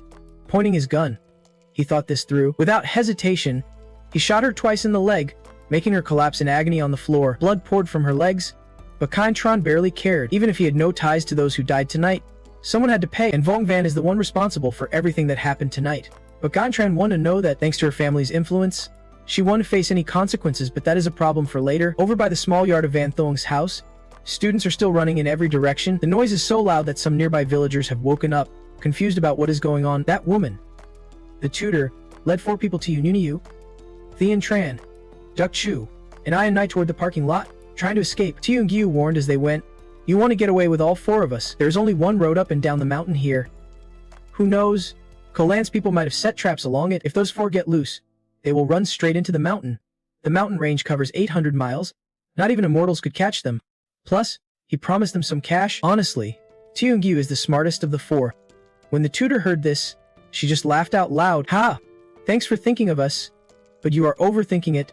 Show him what we have got." No sooner said than done. A different tutor brought over a bag. Seeing what was inside, Tiung Gyu's face instantly darkened. Growing up around all kinds of stuff, he recognized it as a Molotov cocktail. What the heck are these lunatics planning now? Right then, the leader lit the fuse and started burning the bombs. Then he ordered, "Lao that, take people and dodge those bombs." In a flat, explosions started going off one after another. Smoke and fire erupted everywhere, flames breaking out in every corner of the inn. Nearby villagers rushed over shouting to put out the fires. The inn quickly descended into chaos. Seeing this, the little gang's faces twisted with anger. Those demons. Then the bomber spoke up. "Honestly, I really want to take you with us, but I am scared you will make it back to the inner world. Uncle A is willing to waste time and effort hunting us down. That is terrifying." He smirked darkly and said, "So just die here. If you are dead, the tourists will get scared and scatter." As soon as he said that, Duck Chu's face went pale. Seeing his reaction, the leader grew even crazier and shouted, "Lao that, take off the silencer. Fire full clips so those cute tourists can run even faster." But right after he spoke, no gunshots rang out. No one answered either. The leader's face darkened. He gritted his teeth and cursed. Something's wrong. When he looked closer, his eyes widened in shock. His men had been shot dead on the spot. Duck Chu smiled. "Boss is here to save me." Finally, the leader yelled angrily, "Damn it! Who did this? Fine. Then I will finish you myself." Those words froze the smile on Duck Chu's face. The leader pointed his gun at him. Without hesitation, he pulled the trigger, sending a bullet flying through the air. In a blink, the bullet was aimed at Duck Chu's forehead. Suddenly, red dots appeared all over his body. Then he suddenly jumped aside. Duck Chu also shoved the guy holding his shirt down. Seeing this, the leader bared his teeth. Furious, what did this kid actually dodge my shot? Duck Chu was fast. He really dodged the bullet and quickly disappeared down the road. Before running off, he shouted, "What a joke. Who wants to die here anyway?" This made the leader furious. He snarled, "Damn it, chase him down. If he gets away, we are dead for sure." But one of his henchmen only took 2 steps before getting shot. Someone fired from a hidden corner. It was a bullet right between the henchman's eyes. He fell straight down, dead on the spot. The shooter was Kan Tran, who had already caught up to them. He was the one who killed the first guy too. The leader's face grew darker and darker. He ground his teeth and cursed under his breath. "Damn it, all 8 of them are gone except him. He's exposed in the daylight but hidden in the shadows. The hunters have become the hunted. We can stall any longer. We have to create our own chance and get out of here. Without any time travelers left, we can capture anyone. All we need is to survive and escape the old general's mountain. Everything else can wait." With that thought, the leader immediately fired at the villagers trying to put out the fire. In an instant, villagers fell to the ground, panic spreading as screams echoed through the chaos. Just then, a young henchman ran over from afar and asked, "Big brother, what is happening over there?" The leader scoffed coldly. "Don't you worry about that. We are targeted now. Let us move quickly." Gantran could only watch them leave from the shadows, powerless to intervene. He did not expect they still had one more guy left. At the foot of the old general's mountain, Chaos erupted. Some feared the kids, others feared the armed henchmen, everyone running in all directions. At that moment, the leader seemed to feel a deadly gaze fixed on him. He immediately turned and saw a figure blending into the crowd. It was Can Tran. The leader was certain now. Can Tran was the shooter. If he had not been holding the 2 hostages earlier, the one who'd be dead would not be old luck but him. Suspicious, Leader Nguyen Jiang said. Dong Tu, if we do not kill this kid today, we won't get out alive. Once we hit the parking lot, follow my orders. Dong Tu had not even processed this when the leader fired his gun. Tu Niu got hit, collapsing to the ground, and even Thien Tran was down too. Dong Tu nervously asked, Big brother, what are you doing? The leader replied coldly, maybe this kid knows those 2 students and cares about them. Let us see if he can hold out a bit longer. We need to split up and reach the parking lot ASAP. Understood. Dong Tu nodded quietly. Leave them and just run. Despite the 2 wounded people, Tu Niu barely kept his eyes open, staring ahead. What happened? Is he still alive? Before closing his eyes, Tu Niu saw strange feet approaching. Gan Tran looked at them and said, Rescue is almost here. You are not fatally hurt. Everything's gonna be fine. I will stay here and protect you. Then Can Tran sat down beside them. Tu Niu immediately snapped to attention, eyes fixed on him. After a moment, he forced himself to sit up. Voice hoarse. We do not need protection. I know you are strong. Please, kill those 2. Gan Tran raised an eyebrow at that. The henchmen were down to just 2 now, but they would already fled to the parking lot, a place that is easy to defend but hard to attack. Seeing his hesitation, Tu Niu shouted, You are with Lu Duk-chu, right? Please help us defend. After this, I will pay him 10 gold strands like last time. Gan Tran stayed silent, while Tu Niu looked at him expectantly. Then he added desperately, I am begging you. Those 2 from Kowloon can't die in vain. Don't worry about us. Can Tran did not know what had happened at the inn to make Tu Niu so desperate, willing to risk his life to protect those 2. Well, let us just say tonight he is here to kill. With that, he laid Tu Niu down and calmly said, Stay still and cover your wounds. Then Can Tran stood up, pulled his face mask back on, and said slowly, Don't worry. They are definitely going to die. Meanwhile, at the parking lot, Can Tran quickly caught up. The henchmen got there before him, clearly familiar with the terrain. They might have set up an ambush along the way.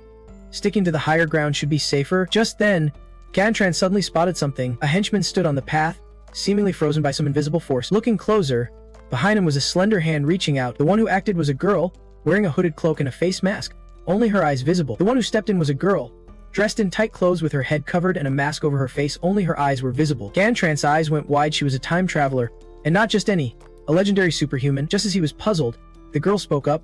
This guy's been shot. There's another one. Leave him and run. Hand him over to that guy. Now Can Tran understood the 2 thugs planned to ambush him while hiding, but they got taken down by an unknown time traveler, and their leader saw the situation was bad and ran away. Thinking fast, Can Tran turned to look at the black car trying to make a run for it. Driver was the leader of those thugs. At that moment, the girl spoke up. What are you standing there for? Don't he just stand there like he is running away? Hearing that, Can Tran bolted. She was right. The parking lot connects to the highway outside the tourist area. If Ms. Lewin's people had not arrived yet, the thug would have gotten away. Gan Tran immediately rushed past the girl. His speed was incredible.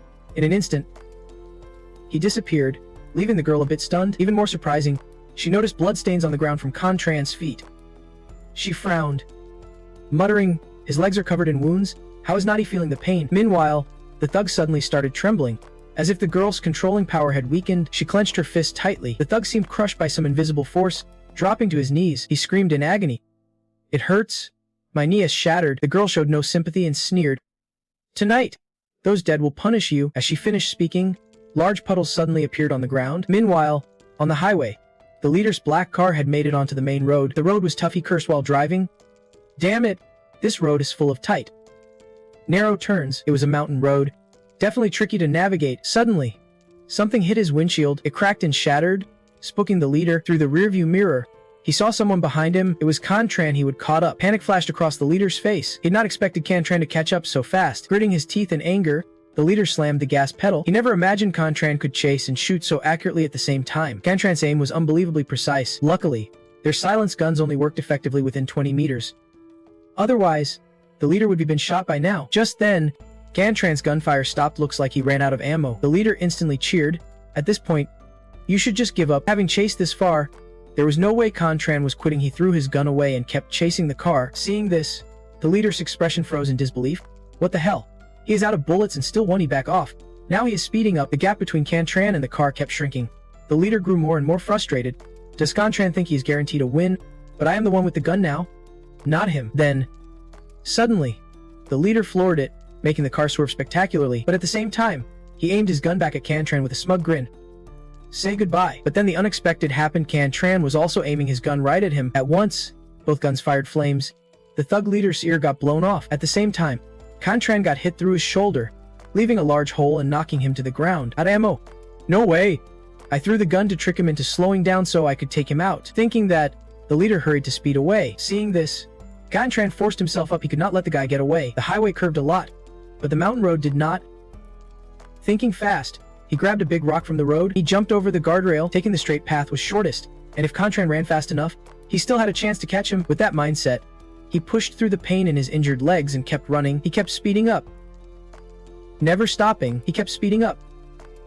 Running non-stop. If he was determined to make those thugs pay, there was no reason to stop. Now, Cantran stopped near some bushes by the main road. This was a place they had to pass. He ambushed there, waiting for the right moment. Sure enough, it was not long before he saw a black car coming toward him. Cantran closes his eyes slightly, focusing on steadying his breath. Then he narrows his vision, zeroing in on the black car as his target. Next, he plants his feet firmly, clutching a large stone tightly in his hand. In this game of chess, it is not just the pawns crossing the river, there is also the cannon launching surprise attacks. And right now, Cantran is that cannon. Without hesitation, he hurls the stone in his hand. At the same time, the leader is feeling overly confident, chuckling to himself. He is not slowing down this time. There is no way the kid can catch him. But suddenly, the leader's car window cracks again. As if by magic, a stone comes flying out of nowhere, shattering the glass and hitting him right in the head. He loses control of the car, skidding wildly along the road. Before long, the car crashes into the guardrail, and the front explodes. The leader jumps out, gritting his teeth in anger. Where the hell did that damn rock come from? Now we are screwed. No gun, and the car's wrecked. Remembering what Tyugyu said, he sighs. That kid's right, we are trapped. If I want to survive, I have to run into the forest. But just as he speaks, his eyes narrow sharply. Not far off, Cantran is calmly walking toward him. His face freezes. Where the hell did he come from? My leg's already busted. Why won't he let me go? Realizing this, the leader immediately turns and tries to crawl away. But after only 2 steps, he falls flat on his face. Cantran is already right in front of him. Though he is outmatched, the leader scrambles to his feet. He shouts fiercely, "Come on, then. You want to kill me or what?" But just as he yells, a cold blade presses against his throat. Cantran aggressively lunges the knife at him. Not daring to slack off, the leader swings his arms to fight back, but he does not expect Cantran's next move. He suddenly dodges, stabbing through the leader's hand. The leader panics for a moment but quickly regains composure. Fine. Whatever.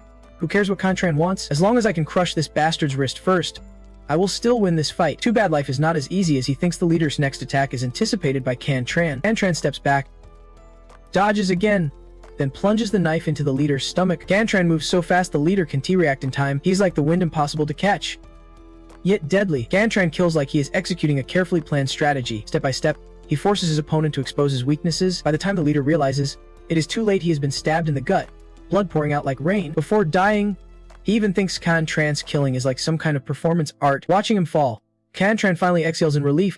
It is over. Next, he has to head back to the boarding house to treat his wounds. But just a few steps in, the leader calls out, "Wait, why? Why do you keep chasing me even through all this pain?" Cantran glances at him coldly and says, "I made a deal with someone. Tonight, you have to die." Right then, a phone rings. It is coming from the leader's pocket. Cantran frowns thoughtfully. It is late. Who is calling? The gang leader now? Must be. After a moment of thought, he picks up the phone. He answers but does not say a word. Silence on the other end. No matter how long the time passes, Cantran inhales quietly.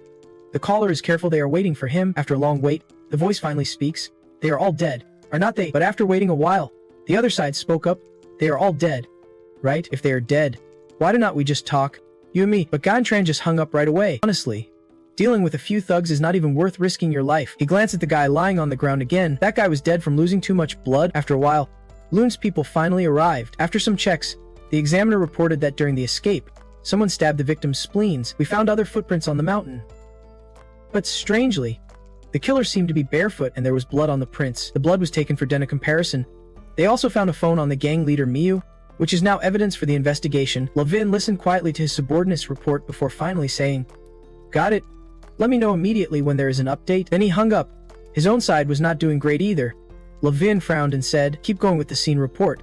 The subordinate quickly continued, "Near the scene, we found 8 gang members. 7 were dead. 1 was injured. The survivor had his kneecap shattered in a parking lot like the attackers left him alive on purpose for interrogation. As for the other 7, 3 were burned to ashes, leaving 4 survivors. 1 of those 4 was shot dead. The other 3 died from stab wounds to the spleen, precise hits. Likely a professional assassin." Suddenly, the reporter hesitated. Then he added, Captain Lolv. One student said before dying that Bantho and Sancha killed some gang members and even helped them open the front door. Otherwise, not a single one of over 40 students would have escaped. Those two did not let Loon down. Lu Vin smiled bitterly upon hearing this, then he said bluntly, "Now's not the time to get sentimental. Let us check out where the bodies were found." The subordinate swallowed his grief and continued, "The first body was found near the inn wall. But that was not the murder scene. We found bloodstains and drag marks there. It seems the killer killed him at night, then dragged him to the courtyard by the wall. The fire burned down the building but did not reach that yard." Levin inspected and frowned deeply, just like the other two bodies. The stab wounds to the spleen were all perfectly precise, whether from the front or back, but why only stab the spleen?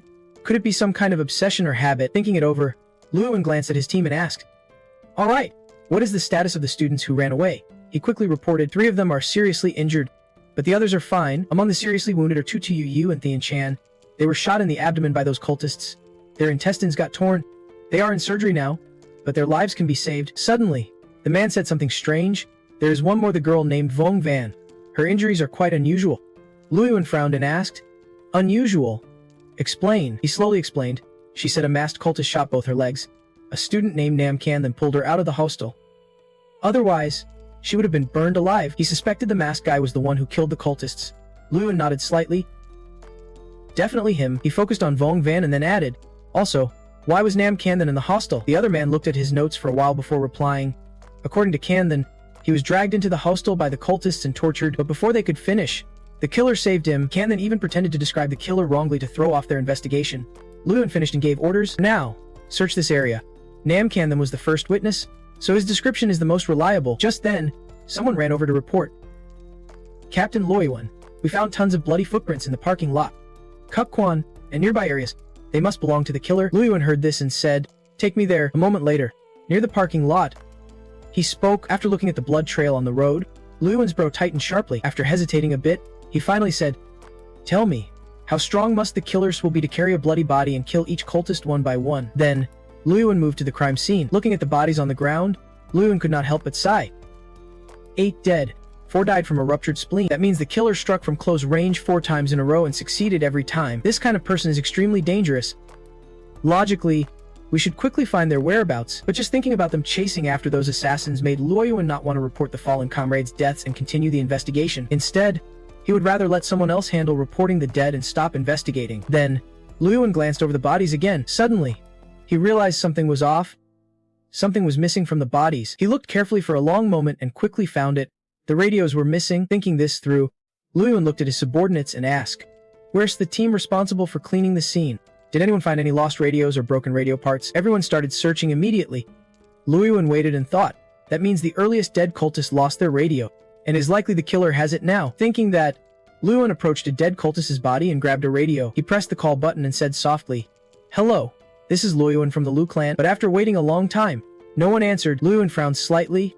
Are they just ignoring me? As expected, finding that person wouldn't be easy. Now all we can do is wait for the crime scene investigation and DNA test results. But he was wrong. Cantran was not ignoring him.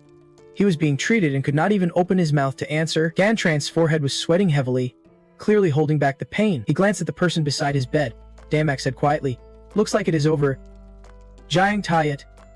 Keep going." Jiang Tayat carefully pulled out a pin from under Cantran's foot and said worriedly, "Hang in there.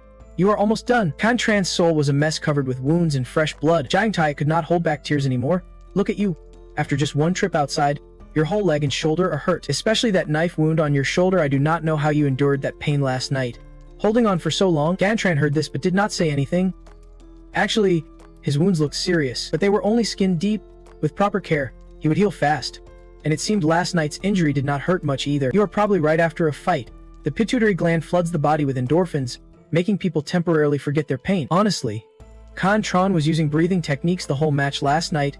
Not sure if that is why, but he has been feeling like his body's changing somehow. His bones are cracking all over, and wait, the energy inside him just gets stronger. After a while, Cantran's legs were all wrapped up in a big bundle. Jiang Tayat sighed in relief. "I cleaned the wounds on your legs. Rest a bit more. I am gonna borrow something from the kitchen and cook you something good to help you recover." Cantran nodded softly. "Grateful. Thanks." Jiang Tayat. Then Nang Van looked worried and said, "Cantran, when you got home near dawn, Mom and I were terrified. We thought you were dying." Jiang Tayat checked all his wounds and found the ones on his shoulder and leg were the worst. Only then did the two of them feel a bit relieved. The girl wiped tears from her face and said, "Don't be reckless next time? If you were not here anymore, I would be so scared." Ingven smiled at her and said, "Don't worry, I will be fine." Jiang Tai soon left the room. Zhang Van glanced for a moment, then quietly said, "Kan Trun, I think I know who you really are. It is just not exactly what I heard before. I want to confirm it." Kan Trun was surprised. Had she figured something out while unconscious? He asked suspiciously, "Why are you so determined to find me in that other world?" Uvavin lowered her head, her voice soft and sad. "I can tell my mom I am a time traveler, and you are not by my side. I had to sleep alone all night in a huge house. I was scared." She said that once she found Kan Trun, she would not be afraid anymore. Then her face showed a sad glow, and in a low voice she added, "Kan Trun, you know, being alone in that world." But before she finished, Kan Trun cut in with a dry joke, making Lang Van pout angrily and call him boring. Kan Trun glanced at her and asked curiously, "Have you made any new friends in that other world yet?" Ingven nodded softly.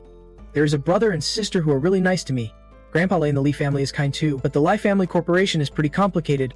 Grandpa's health is bad, and many are secretly plotting what to do after he is gone." Kan Trun furrowed his brow, thinking the brother, sister, and grandpa must be the legitimate heirs in the Lee family corporation. Previously, the Fidang mentioned that the current head of the Lee family is very old and not as healthy as before, and Brandon, the family head, is even older, but the way he is clinging to life is not exactly good. But now Kan Trun thought, why bother with all that? That is all past. He just needed to rest first. Yet just then, he suddenly remembered something important he had to do. With that, Kan Trun quickly asked Ding Vian to fetch him paper and a pen. He started piecing together everything from last night. What happened at the boarding house contest that made someone rich like He Tia Yu beg for revenge for those two at Loon's place, even at the cost of his life? Maybe the answer was in the Morse code Kan Trun saw earlier. After a while, he finally decoded it. A last message: "No regrets this life. Take care," repeated 3 times. Kan Trun raised his eyebrows. Was this message sent by the wounded TQ Loon member lying on the ground to their comrades? Ingven noticed his sudden change in expression and asked suspiciously, "Kan Trun, what is wrong?" Shook his head slightly. "I am Taiyuing Ven. Put this paper in my wallet for me." Then Kan Trun gazed off into the distance. Now he understood when that person got shot.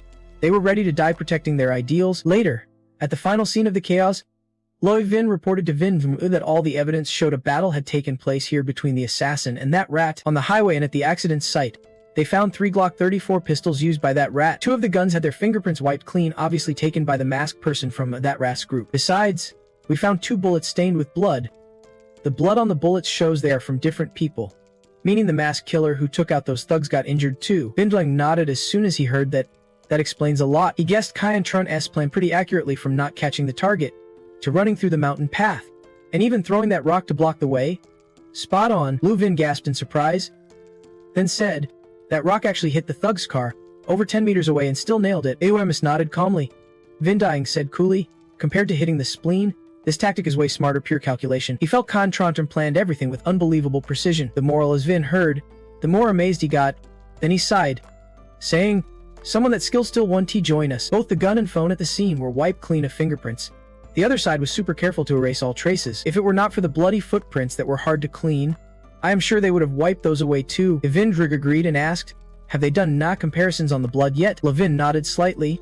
"Yes, but none matched any samples in the database." Evindrig raised an eyebrow. "No records at all." After a moment of thought, he ordered, "Look for similar samples. Maybe we will find some relatives of his." Levin nodded. "Got it. This might take a bit longer, but we should have results in 3 days at most." Vindang looked down quietly for a while. Finally, he spoke up, "If we find him, we will shake things up a bit. Right now, Miss Lan is looking for someone who can handle this kind of solo load." Meanwhile, at the house where Kan Trun is recovering, Jiang Tai was changing his bandages, sighing regretfully, saying if she would known he would get hurt, she would have brought some high-quality medicine from the other world. She said the medicine there is way better. She could have put it in a small vial to carry around in his mouth and brought it back easily. Kan Trun shook his head gently, saying it is okay. He does not hurt anymore. Suddenly, Jiang Tai remembered something and quickly said, "Oh right, you left a lot of bloody footprints at the scene. They will use in a comparison to find you. Your father's in custody, they will probably take his blood sample too." Seeing her worried, Kan Trun quickly said, "Do not worry. I have planned for the Nai issue. There are only 2 things that could expose me. One is Kan Then, though he is usually unreliable. On this he is probably smart enough to say some misleading things to throw off Miss Loon. The other is the blood sample I left on the road, but because of some old stuff, Miss Loon want to find a matching sample to compare. Otherwise, I would not dare leave footprints at a murder scene." Thinking this, Kan Trun relaxed a lot. Then he added, Aunt Jiang Tai, I want to be alone. I have something I need to sort out. Jiang Tai was a little startled but did not ask. Looks like there is more to his background. But if Confronting does not want to talk, she won't push it. After thinking it over, Jiang Tai took Ng Van outside. She said, I understand. I will take to you Van for a walk. Call me if you need anything, I am not going far. Soon, Confront's room door closed. He was alone now. He opened his communicator and immediately saw a flood of messages from Lai Che-chu. The guy talked so much it was unbelievable. Confronting skimmed through them, then sighed. The masked person left the scene less than 9 hours after 9 just before he returned. Over there, H.U. was still waiting on a message from Boss but got no reply. He even started thinking Boss might be the masked assassin, busy nursing wounds. But Boss is the kind of guy who is sneaky and strategic. He would not do some messy, bloody chase like that. While Zhe was lost in thought, his communicator suddenly lit up. Startling him, it was a message from Confronting. He casually gave a reason. My crew is reporting on last night's events. Wait a bit. H.U. finally breathed a sigh of relief. Yep, it is the crew. Looks like Boss is already building his power in the outside world. No wonder he is Boss. Before getting another message from Boss, H's phone kept buzzing with notifications. He went to check and muttered with a furrowed brow. The group just stopped chatting. So why is there another message now?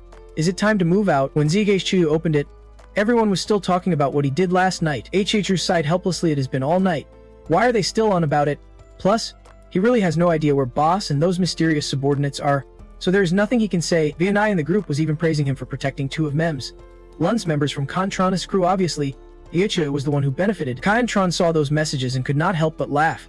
Looks like after this, his HH's reputation just got a serious boost. Maybe from now on, they could use him to pull in a few trustworthy time travelers, whether for business or mutual help. It might prove useful someday. Confronting figured other media platforms would pick up the story about the old General's Mountain too. To avoid any mishaps, he still needed to check if anyone passing by had seen him. Confronting started watching the video from last night.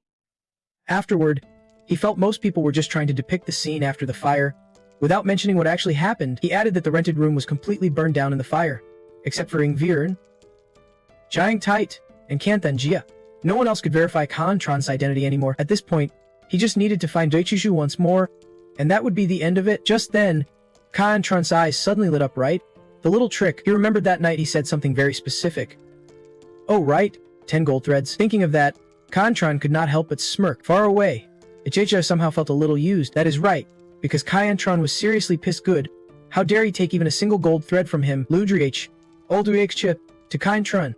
A gold thread is an incredibly special keyword. At this moment, Dachu still feels the fear from afar, panicking as he looks around for someone. But he can't find anyone. He furrows his brow, thinking, is this for real? Why have I been feeling so uneasy all this time? A little later, Dachu and some friends head to the hospital to visit Xiao Mo. But before they can enter the room, someone blocks their way. A man sees them and suspiciously asks, who are you guys? A male student nervously greets him. Hello, sir. We are classmates of Xiao Mu and Tinjen. Here to visit them. Hearing this, the man immediately asks, who here is Liu Dukchu? Dukchu, holding a bucket and blending into the crowd, shyly raises his hand. That is me. The man quickly comes over, slapping him on the shoulder gratefully.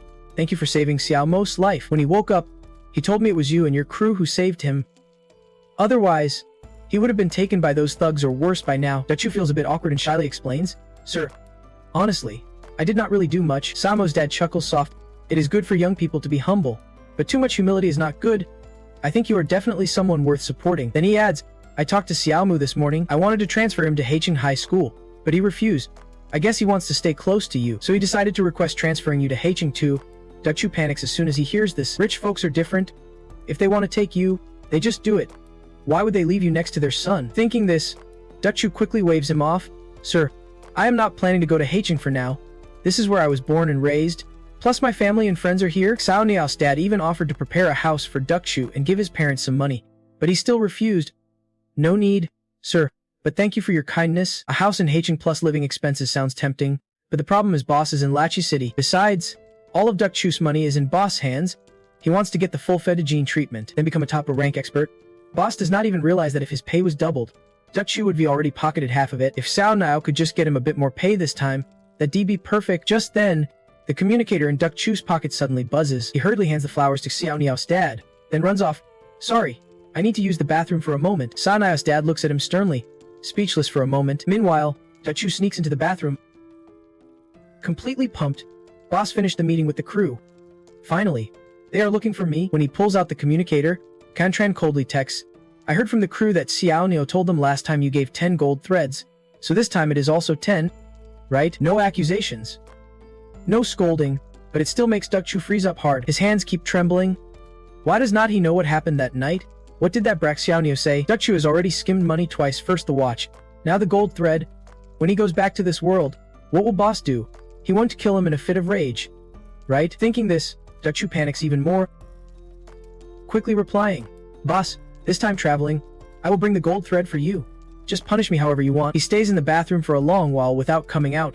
People start to worry. When Duck Chu finally steps out, he looks drained, totally down, barely even hearing Xiao Neo's dad's words. His face is pale as he mutters, "Sir, maybe you do not know, but my favorite thing is to chill and wish people a happy new year when I am free. I wish you all the best and endless wealth." At the same time, two students are gossiping about Duck Chu. The blonde guy named Nu who asks, "Do you think he has a system?" The other guy looks confused. Inao asks, "What do you mean? System?" The other student smiles. "I mean like the system in those online novels, where it gives the user a bunch of tasks and makes them stronger." The other guy immediately caught on and then asked, "Why do you think Lu Duck Chu has a system?" The guy whispered back, "Because that is the only way to explain how sometimes he is sharp and other times he is clueless." Duck Chu overheard them and thought, from some angles, what they said was not wrong. Cantran is also kind of his system, but compared to rewards, this system only punishes his greed and the punishment is not even over yet. Right after, Duck Chu led the group of students to say goodbye to Xiao Inju's dad and then left. Xiao Inju's dad watched Duck Chu's back as he walked away. Looking a bit lost in thought, after a moment, he went into the hospital room and saw that Xiao Yunji had woken up. He raised an eyebrow and asked, "What do you think of Lu Duck Chu?" His dad shook his head softly, saying it is too soon to tell. "Xiao Inju's, I feel the same way. I had not seen any danger before, so I did not realize something was off with him. But after this, I can shake the feeling. You could say Duck Chu is useless, but he managed to get that rare jealousy potion which is a priceless treasure in this world. But if Duck Chu really has power, he does not act like someone with power." Then Xiao Ju asked suspiciously, "Is this the kind of guy that Uncle Lei would side with?" Xiao's dad replied seriously, "I see two possibilities. He is either a smooth talker who knows how to get ahead or someone whose loyalty earned the leader's trust." Xiao raised his eyebrows and asked again, "Next to a leader like Uncle Min, he might not even be a top soldier, he could be just about anyone." Xiaoju's dad smiled softly. "Of course, there is also a third possibility that Lu Duck Chu is just a pawn pushed out by someone else, like a piece on their chessboard." Xiao found that reasonable and asked, "What are the chances of that?" His dad shook his head, saying there is no need to rush to conclusions.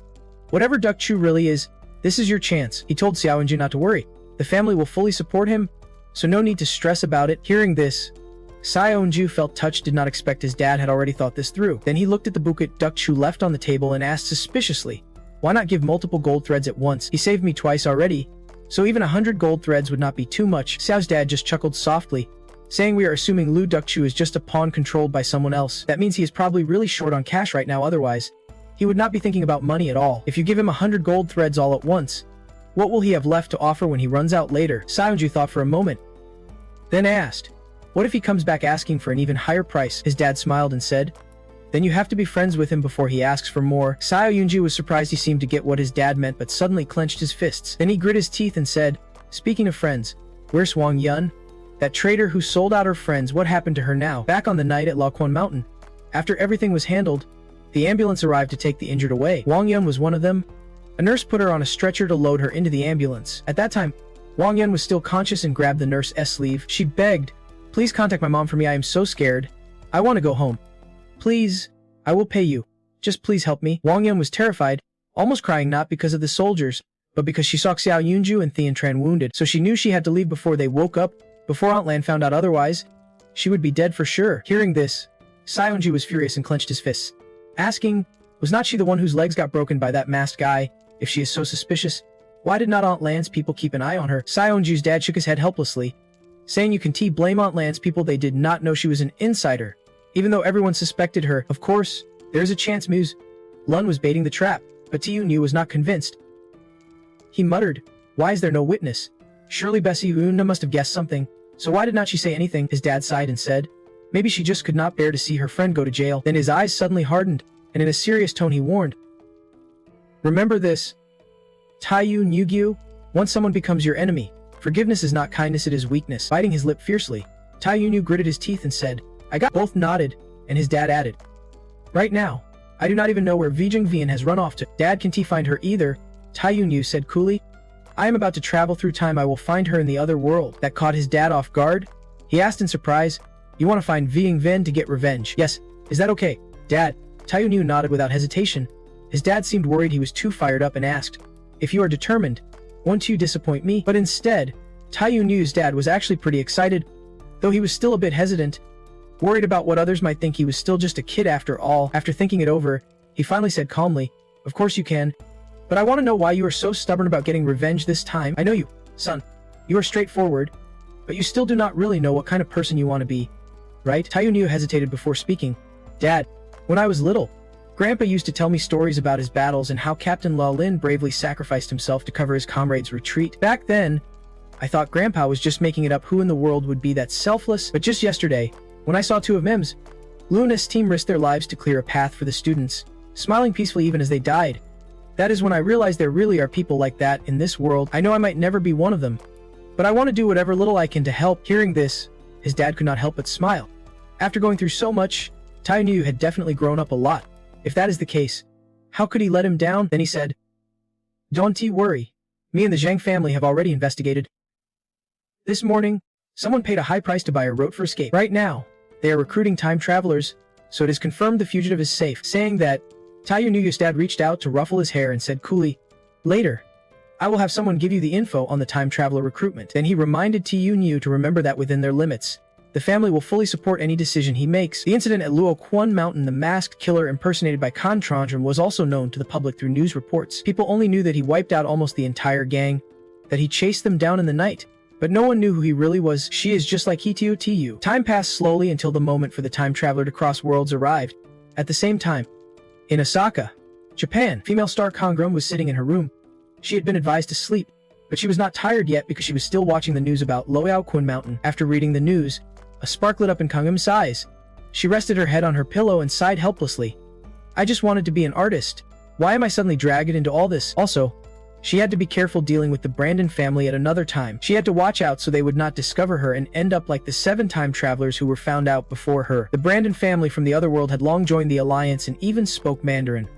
Only the core family members kept the tradition of speaking Japanese. Japanese time travelers crossed into 3 Brandon family cities in the north: Tokyo, Osaka, and Kobe, but besides Kangame, no one spoke Chinese, so getting discovered was just a matter of minutes. Still, she felt a little lucky. Because of an arranged marriage, Kangame was sent to city number 18 to meet a boy named Kyan Trun. The Brandon family cared a lot about this arranged marriage and its benefits, so they rushed her to meet him, which meant the security checks were not too strict. Thinking that Kamem could not help but try searching for Khan Trun's name but found nothing. She got out of bed and walked over to the window. Kangjum glanced at Sasam, deep in thought, still with no new info like before. First, she needed to make sure if that boy was really a time traveler. Last time she could not find him there, wonder if she would run into him this time. Thinking about this, a flicker of emotion appeared in Kangdram's eyes. Her cheeks flushed pink because of it. She hurriedly rubbed her hands together, mumbling, maybe she should try visiting Kantron. Would he think she likes him?